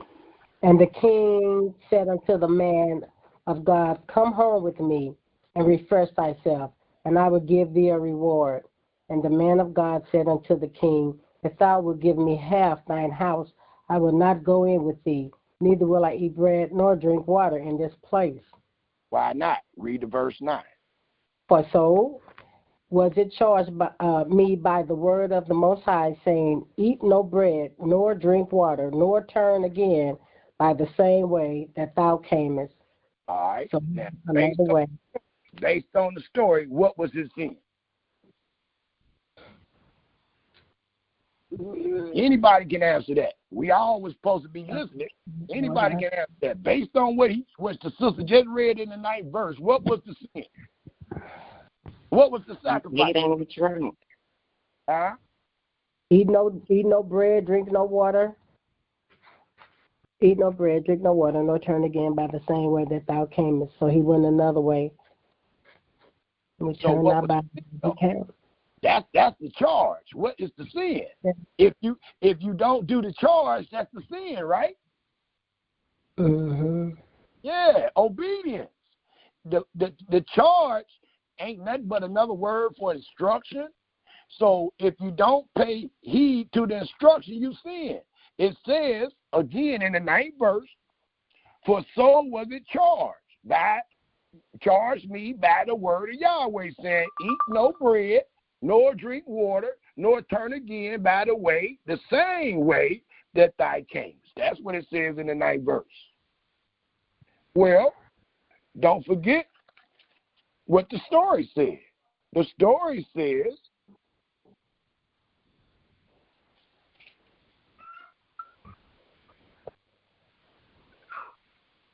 let me find it. Go straight to the verse where it lets us know. Remember that old prophet lied to him, right? The old prophet told him that an angel spoke to him. Right. To bring him back with thee into thy house, that he may eat bread and drink water. But he lied to him, the 19th verse. So he went back with him. So he's sinning right there. He doing the sacrifice. Instead of obeying what Yahweh said, he is sacrificing. It says, so he went back with him. He didn't eat bread. If you ate bread, you sinned. Mm-hmm. And it says, and drunk water. If you drunk water, you sinned. Yes. If you went back the way you came, you sinned. And all 3 acts was a sacrifice. Mm-hmm. They now want to denoted obedience. You eating the bread, you drinking the water, nor you going back the way you came. Now one of those acts represent obedience. Instead, it denotes witchcraft. It denotes stubbornness. It denotes rebellion. So I just wanted y'all, to just make sure y'all with me and y'all see the things that I'm teaching. A lot of times these things sound good, but you don't really understand it or you ain't keeping up. That's why I'm going to start asking more and more questions after the presentation. Instead of depending on y'all to ask questions, I'm going to question you. I said I'm teaching, so I'm going to start questioning y'all. It helped me a lot. In most classes, y'all going to college. If you're in class now, if you're in school now, y'all know that those professors are asking you questions. And they asking you questions to make sure you are learning. Yeah. Right. And that's all I want you to know. All I want to know is you learn. I ain't putting nobody on Front Street. I already acknowledge we all in darkness. So it ain't about no shame or nothing. I just want you to learn. Yeah. Learn to fear Yahweh. Hallelujah. Well, based on all the scriptures that you pointed out, it lets you know, even in those situations, when Yah said all, that's what he meant. Oh. So why wouldn't he apply that to his holy practices? Yeah, it is. It's very clear. It's very simple, like, really. Mm-hmm.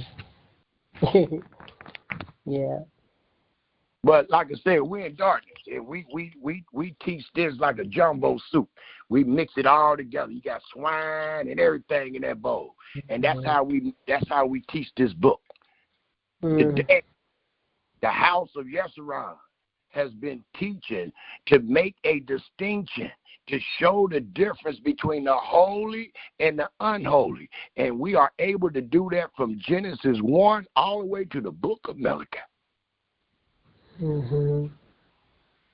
Ain't too many classes teaching that, so you don't know it. If we coming out these classes, we ain't made no distinction. We mixing everything together. We saying we holy while we defile. We saying we in the promised land because this is our dwelling. We have not made one distinction. We mix everything together.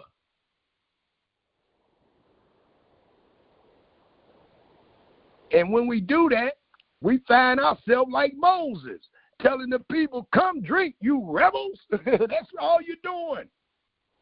When you don't sanctify Yahweh, you saying, come drink, you rebels. Do I got to give you water? Yeah. If he told you to. And that was the last one I'm supposed to ask you. Where was the sacrifice that Moses gave? The most meekest and faithfulest man in Yahweh's house. Where did he mess up at? Please turn your book to Numbers 20 right quick. And somebody tell me what verse Moses messed up at. Numbers, the 20th chapter, start reading at the 7th verse. And tell me what verse he messed up at. Where he did a sacrifice instead of obedience.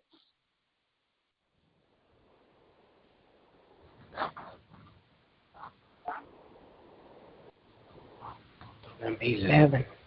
And this is the most meekest and faithful man in Yahweh's house. So it lets you know that he's not a respected person. So if you think you can mess up and get away with it, you got a big awakening coming. Now, Moses wasn't able to get away with it. Nor were you. While you being judged in this man's land, you will find yourself punished in some of the worst ways. I don't care if it's sickness or what. He will get you.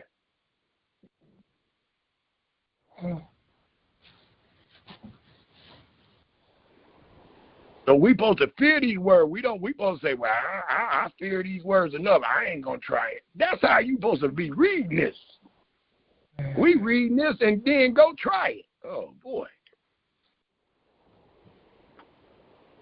He lifted up his hand.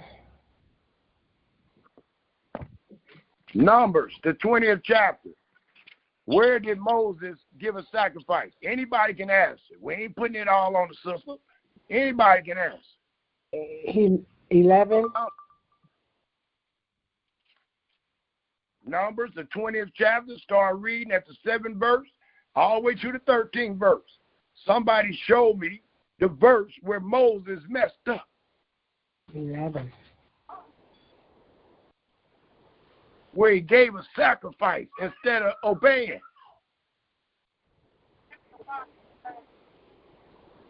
I'll read it.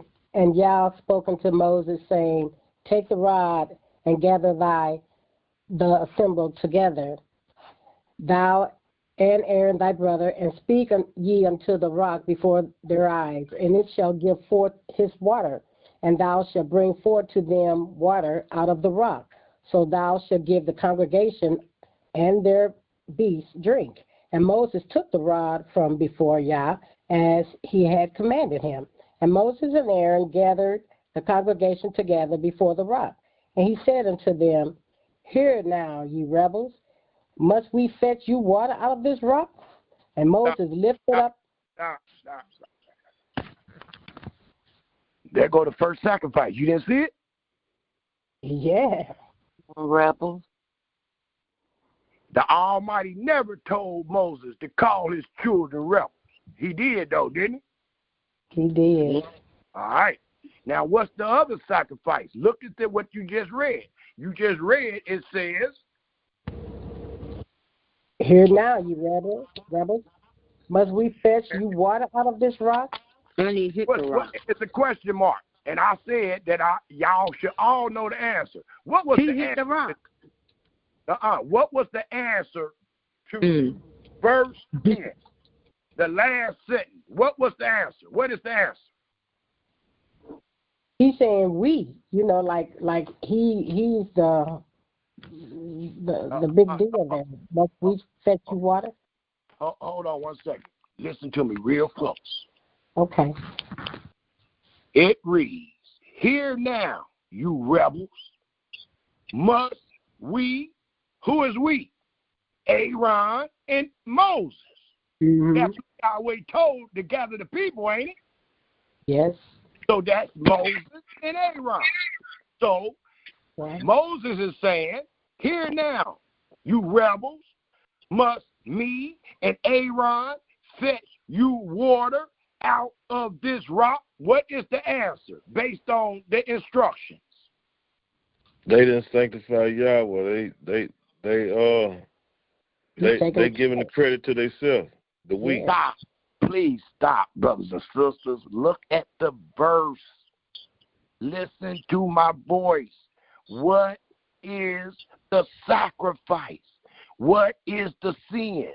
Moses responded back to the people and said, Should me and Aaron fetch you water out of this rock?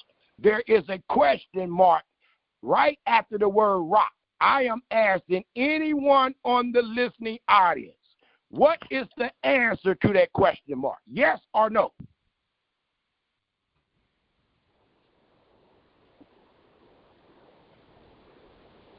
Answer to the question? No. Say what?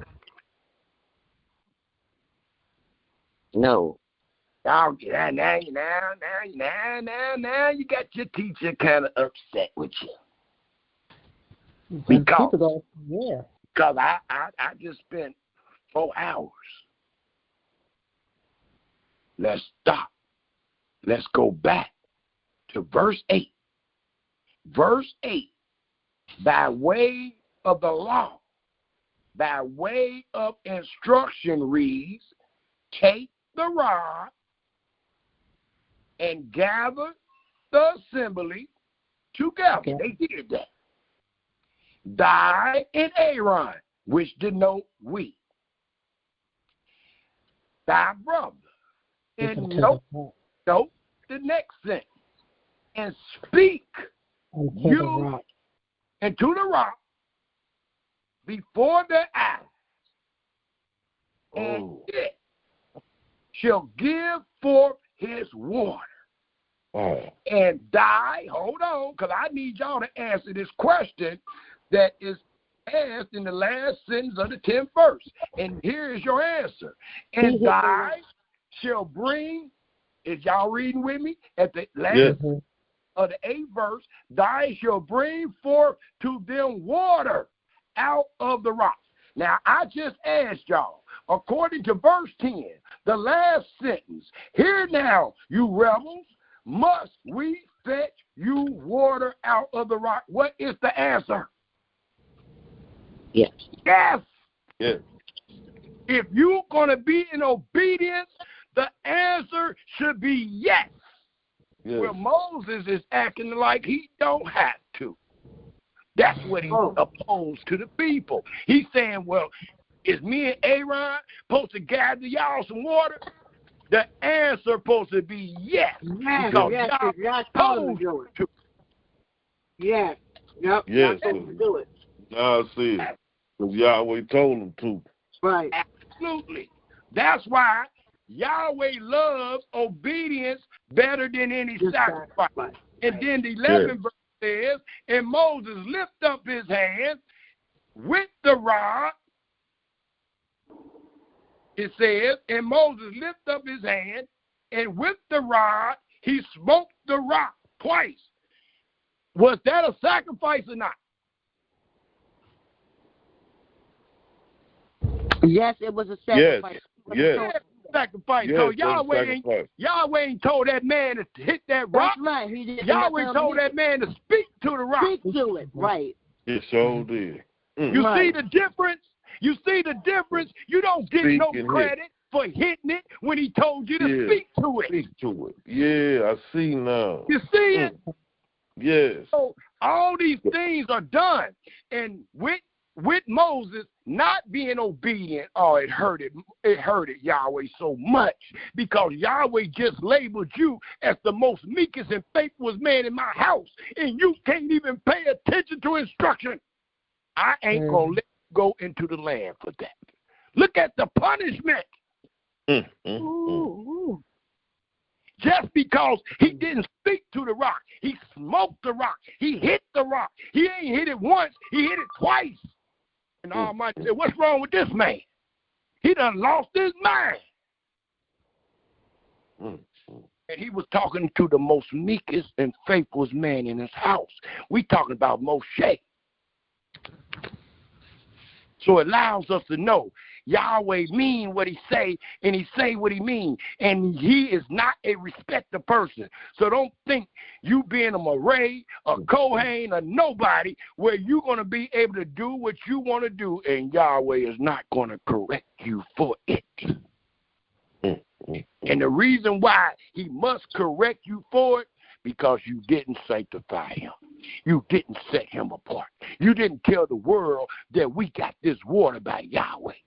Instead, when a person read this, they're going to think Moses got the water because he hit the rock twice. When the Almighty just wanted you to speak. That way, if the rock start giving water just by your words, then everybody would know it only happened because Yahweh did it. Well, when Moses hit it, that looked like Moses did something. Moses ain't did nothing but disobey. That's the lesson. Oh, great lesson. Man, that's so. I don't understand why he would ask, must we fetch you water out of this rock, when he knew that the rock was supposed to bring water. Why would he even ask that? I mean, that seemed kind of strange. Must we fetch you water out of this rock? You know the rock's going to give water. So why he asking that? To make it really look like he really doing something? But the people had him so frustrated. That's what happened. But it was. That's what it was. That's what it was. But still, you are to fear Yahweh, not man. You are to, as it reads in Proverbs 3, 5, and 6, and 7. It tells us in Proverbs 3, 5, 6, and 7, this is one of our biggest problems. We lean on our own understanding. We think we're right all the time. We think we're somebody because the Almighty might put something on us, just like Saul was. But it tells us in the 3rd chapter of Proverbs, the 5th verse, trust in Yahweh with all thy heart and lean into thy own understanding in all thy ways, even dealing with the rock. Acknowledge him, and he shall direct thy path. He did. He told Moses exactly what to do. Be not wise in thy own eyes. If I say, come drink, you rebels, if I start questioning you about should I give you water after Yahweh commanded me to, I am being right in my own eyes. Exactly. Yahweh and depart from evil. That means do what Yahweh said and don't do nothing else, because anything else will be evil. It's all about. You know, like there's a good prime example of following instruction, a command, what the Most High said do. You know, other people want to do what they want to do. And that's what Moses did. He did what he wanted to do instead of following the exact instruction, the command, what the Most High said. Hallelujah. That's exactly what. Yeah. And Brother Benaniah. Yes, sir. Hallelujah. Yeah. But you know what I find with the brothers and sisters that's leaning to their own understanding, doing their own thing, it seems to me that they have arrogance about them. And it's like they have how can I say it? They're always like putting other brothers and sisters down, making it seem like they're holy and they're righteous, like us. They say that we're wrong, we sinning and all this stuff, when in all actuality, they're the ones that's wrong and not doing what y'all said. Well, a lot of times it could be pride, it could be arrogancy, it could be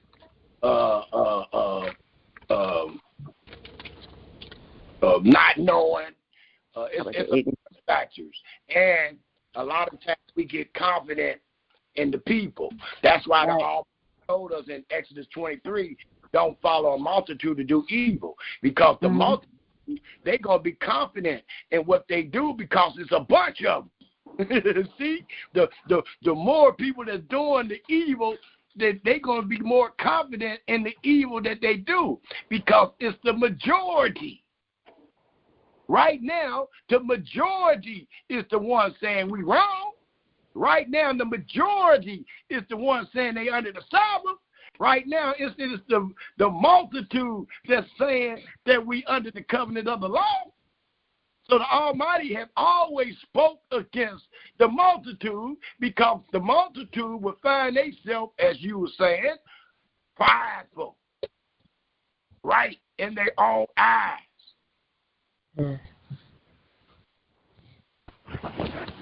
Yes, sir, because that's where the fear come in at, instead of being a herd fodder. You know, a lot of people might know it, but they just do what everybody else is doing by being a herd fodder. Absolutely. It's a move. Ain't no way. That's crazy to know something and to do it to follow other people. That sounds like a fool. Well, it is a fool, and the Almighty used the same terminology and labeling such a wicked act. Fools. I use the word fool because that's what it says. But many of us are foolish. There are many of us, but some of us don't see it. One of our brothers asked me a question. He said, why can't the people see that Yahweh require obedience over any sacrifice? And the first answer that came to my mind is because they don't possess the Spirit. A lot of us don't have the same spirit. The Almighty was talking to the whole congregation. The scripture says it was over 600,000. Or besides the women and children. And all those people, it was over 1 million people, heard the words of Yahweh on Mount Sinai. But he said, out of all those thousands of people, Joshua and Caleb had a different spirit. What?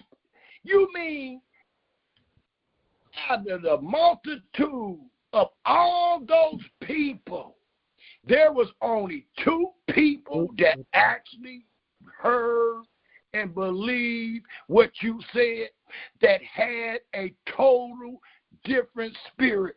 Absolutely. And according to the scripture, all those men of war died in the wilderness, and only Caleb and Joshua made it in. So just because it's a bunch of them don't mean nothing. Only 2 people made it in out of that bunch. The bunch was evil. That's why they didn't make it in the land. They was to die in the wilderness as Yahweh commanded. But all the people heard the same words at the same time. So it's about a spirit. I believe that many of us do not possess the spirit to perceive and understand what I am bringing out. That's why many people, like Brother Yamin, he just said that 4 or 5 years ago, Brother Samuel, ain't nobody teaching this. He one of the guys that got me on social media. Brother Samuel, get on social media and tell them. It's been years, and you can't really find no congregation that's teaching what we are teaching. And if you do, they don't know me, and I don't know them. And the reason why I can say that, because if you truly teaching what I'm teaching, we're going to gravitate. We come together. Ain't no way in the world we will stay apart. So I truly believe, just like what Mariah said 2 weeks ago, what Yamin said 5 years ago, and what I have said, I don't believe that there's anybody else out here teaching this. And it is unbelievable. I can't even fathom it. You mean all the people in the earth, ain't nobody as a group teaching this? The whole earth, nobody. The whole earth. And all you got to do is prove me wrong. Prove me wrong. Show me the group. And I guarantee, if that group truly teaching what I'm teaching, if I'm teaching what they truly teaching, we coming together the same day, and we're going to stay together. I think Yah will gather us, or Yah will gather. They teach on these lines. Do they? Jeremiah 10. Yeah. Yah will gather.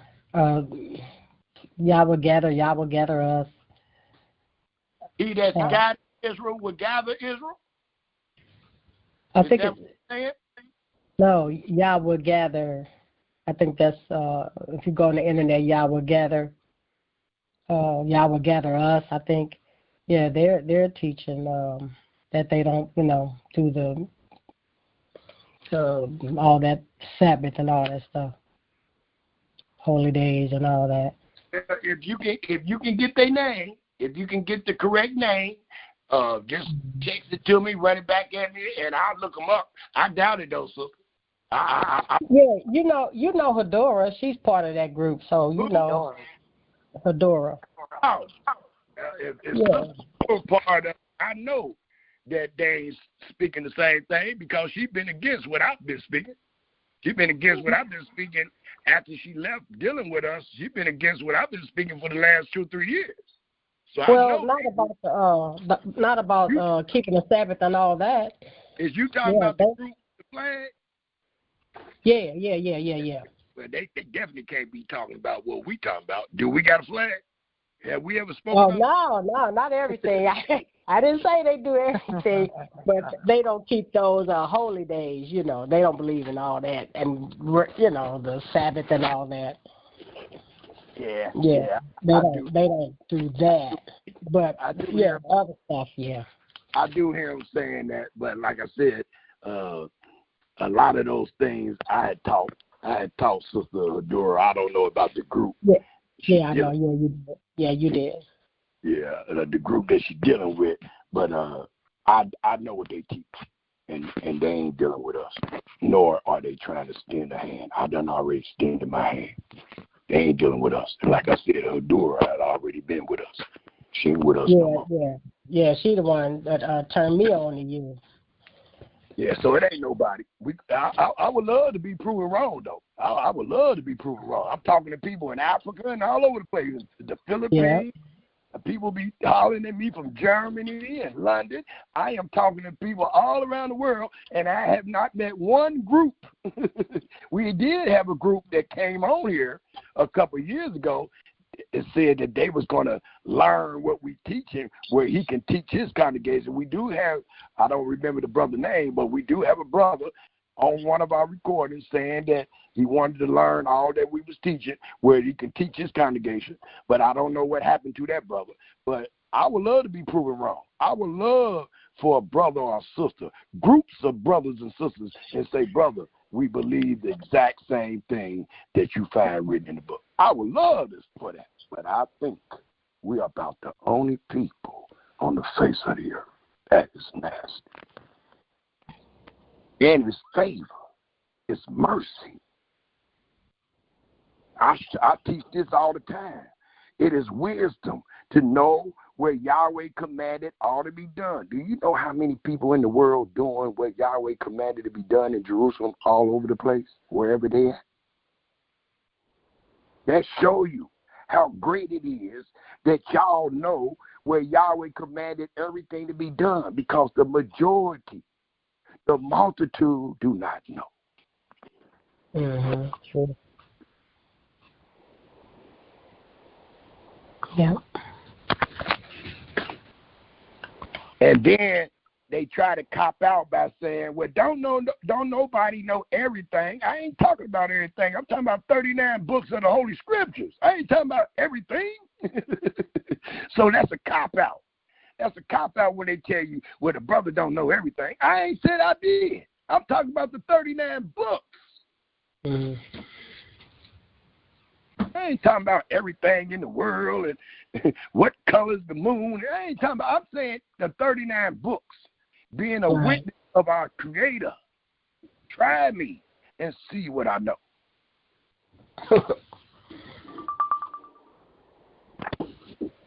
Don't cop out and say, well, don't nobody know everything. Oh, no, brothers and sisters, that ain't wise.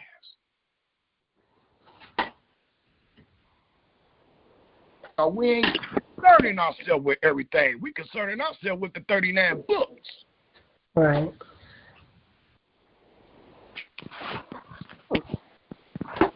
Is there any other comments or questions? Very wise comments and questions that we have received thus far. And I truly, truly thank each and every one of you for lending the ear that you may hear. You're doing this for yourself. If thou be wise, thou should be wise for yourself. You ain't doing it for Brother Samuel. This is for you and your babies. If thou be wise, thou should be wise for thyself.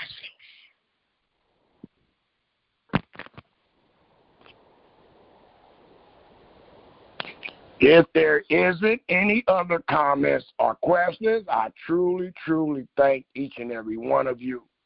I truly thank the Almighty for allowing the words of my mouth and the meditation of my heart to be acceptable in His sight and y'all's sight. And I truly thank you for lending the ear that you may hear and that you may fear Yahweh and depart from me. If there isn't any other comments or questions, we can go ahead and end the presentation, which was called Yahweh Loves Obedience Better Than Any Sacrifice. And we will end with Psalms 19. Psalms 19 in close.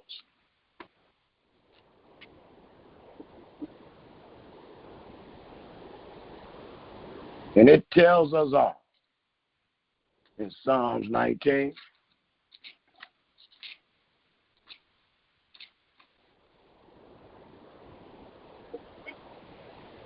These great words.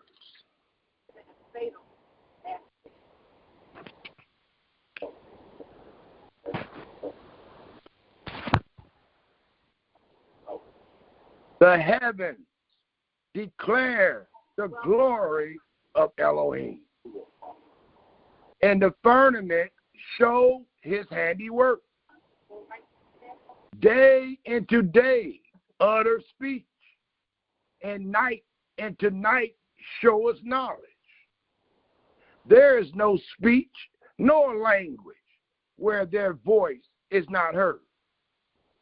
Their line is gone out through all the earth, and their words to the end of the world. In them have He set a tabernacle for the sun, which is as a bridegroom coming out of his chamber, and rejoice as a strong man to run a race. His going forth is from the end of the heaven, and his circuit into the end of it. And there is nothing hid from the heat thereof. The law of Yahweh is perfect, converting the soul.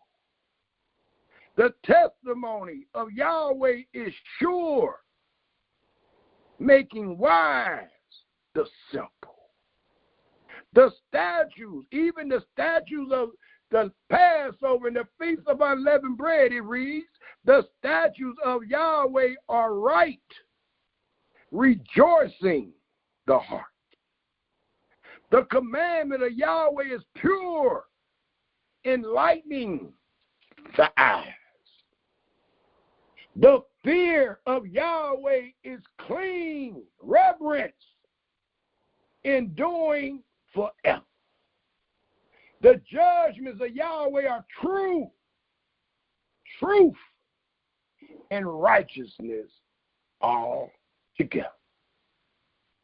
More to be desired are they than gold, yea, than much fine gold, sweeter also than honey in the honeycomb. Moreover, Israel, by them is thy servant warned, and in keeping of them there is great reward. Who can understand his errors?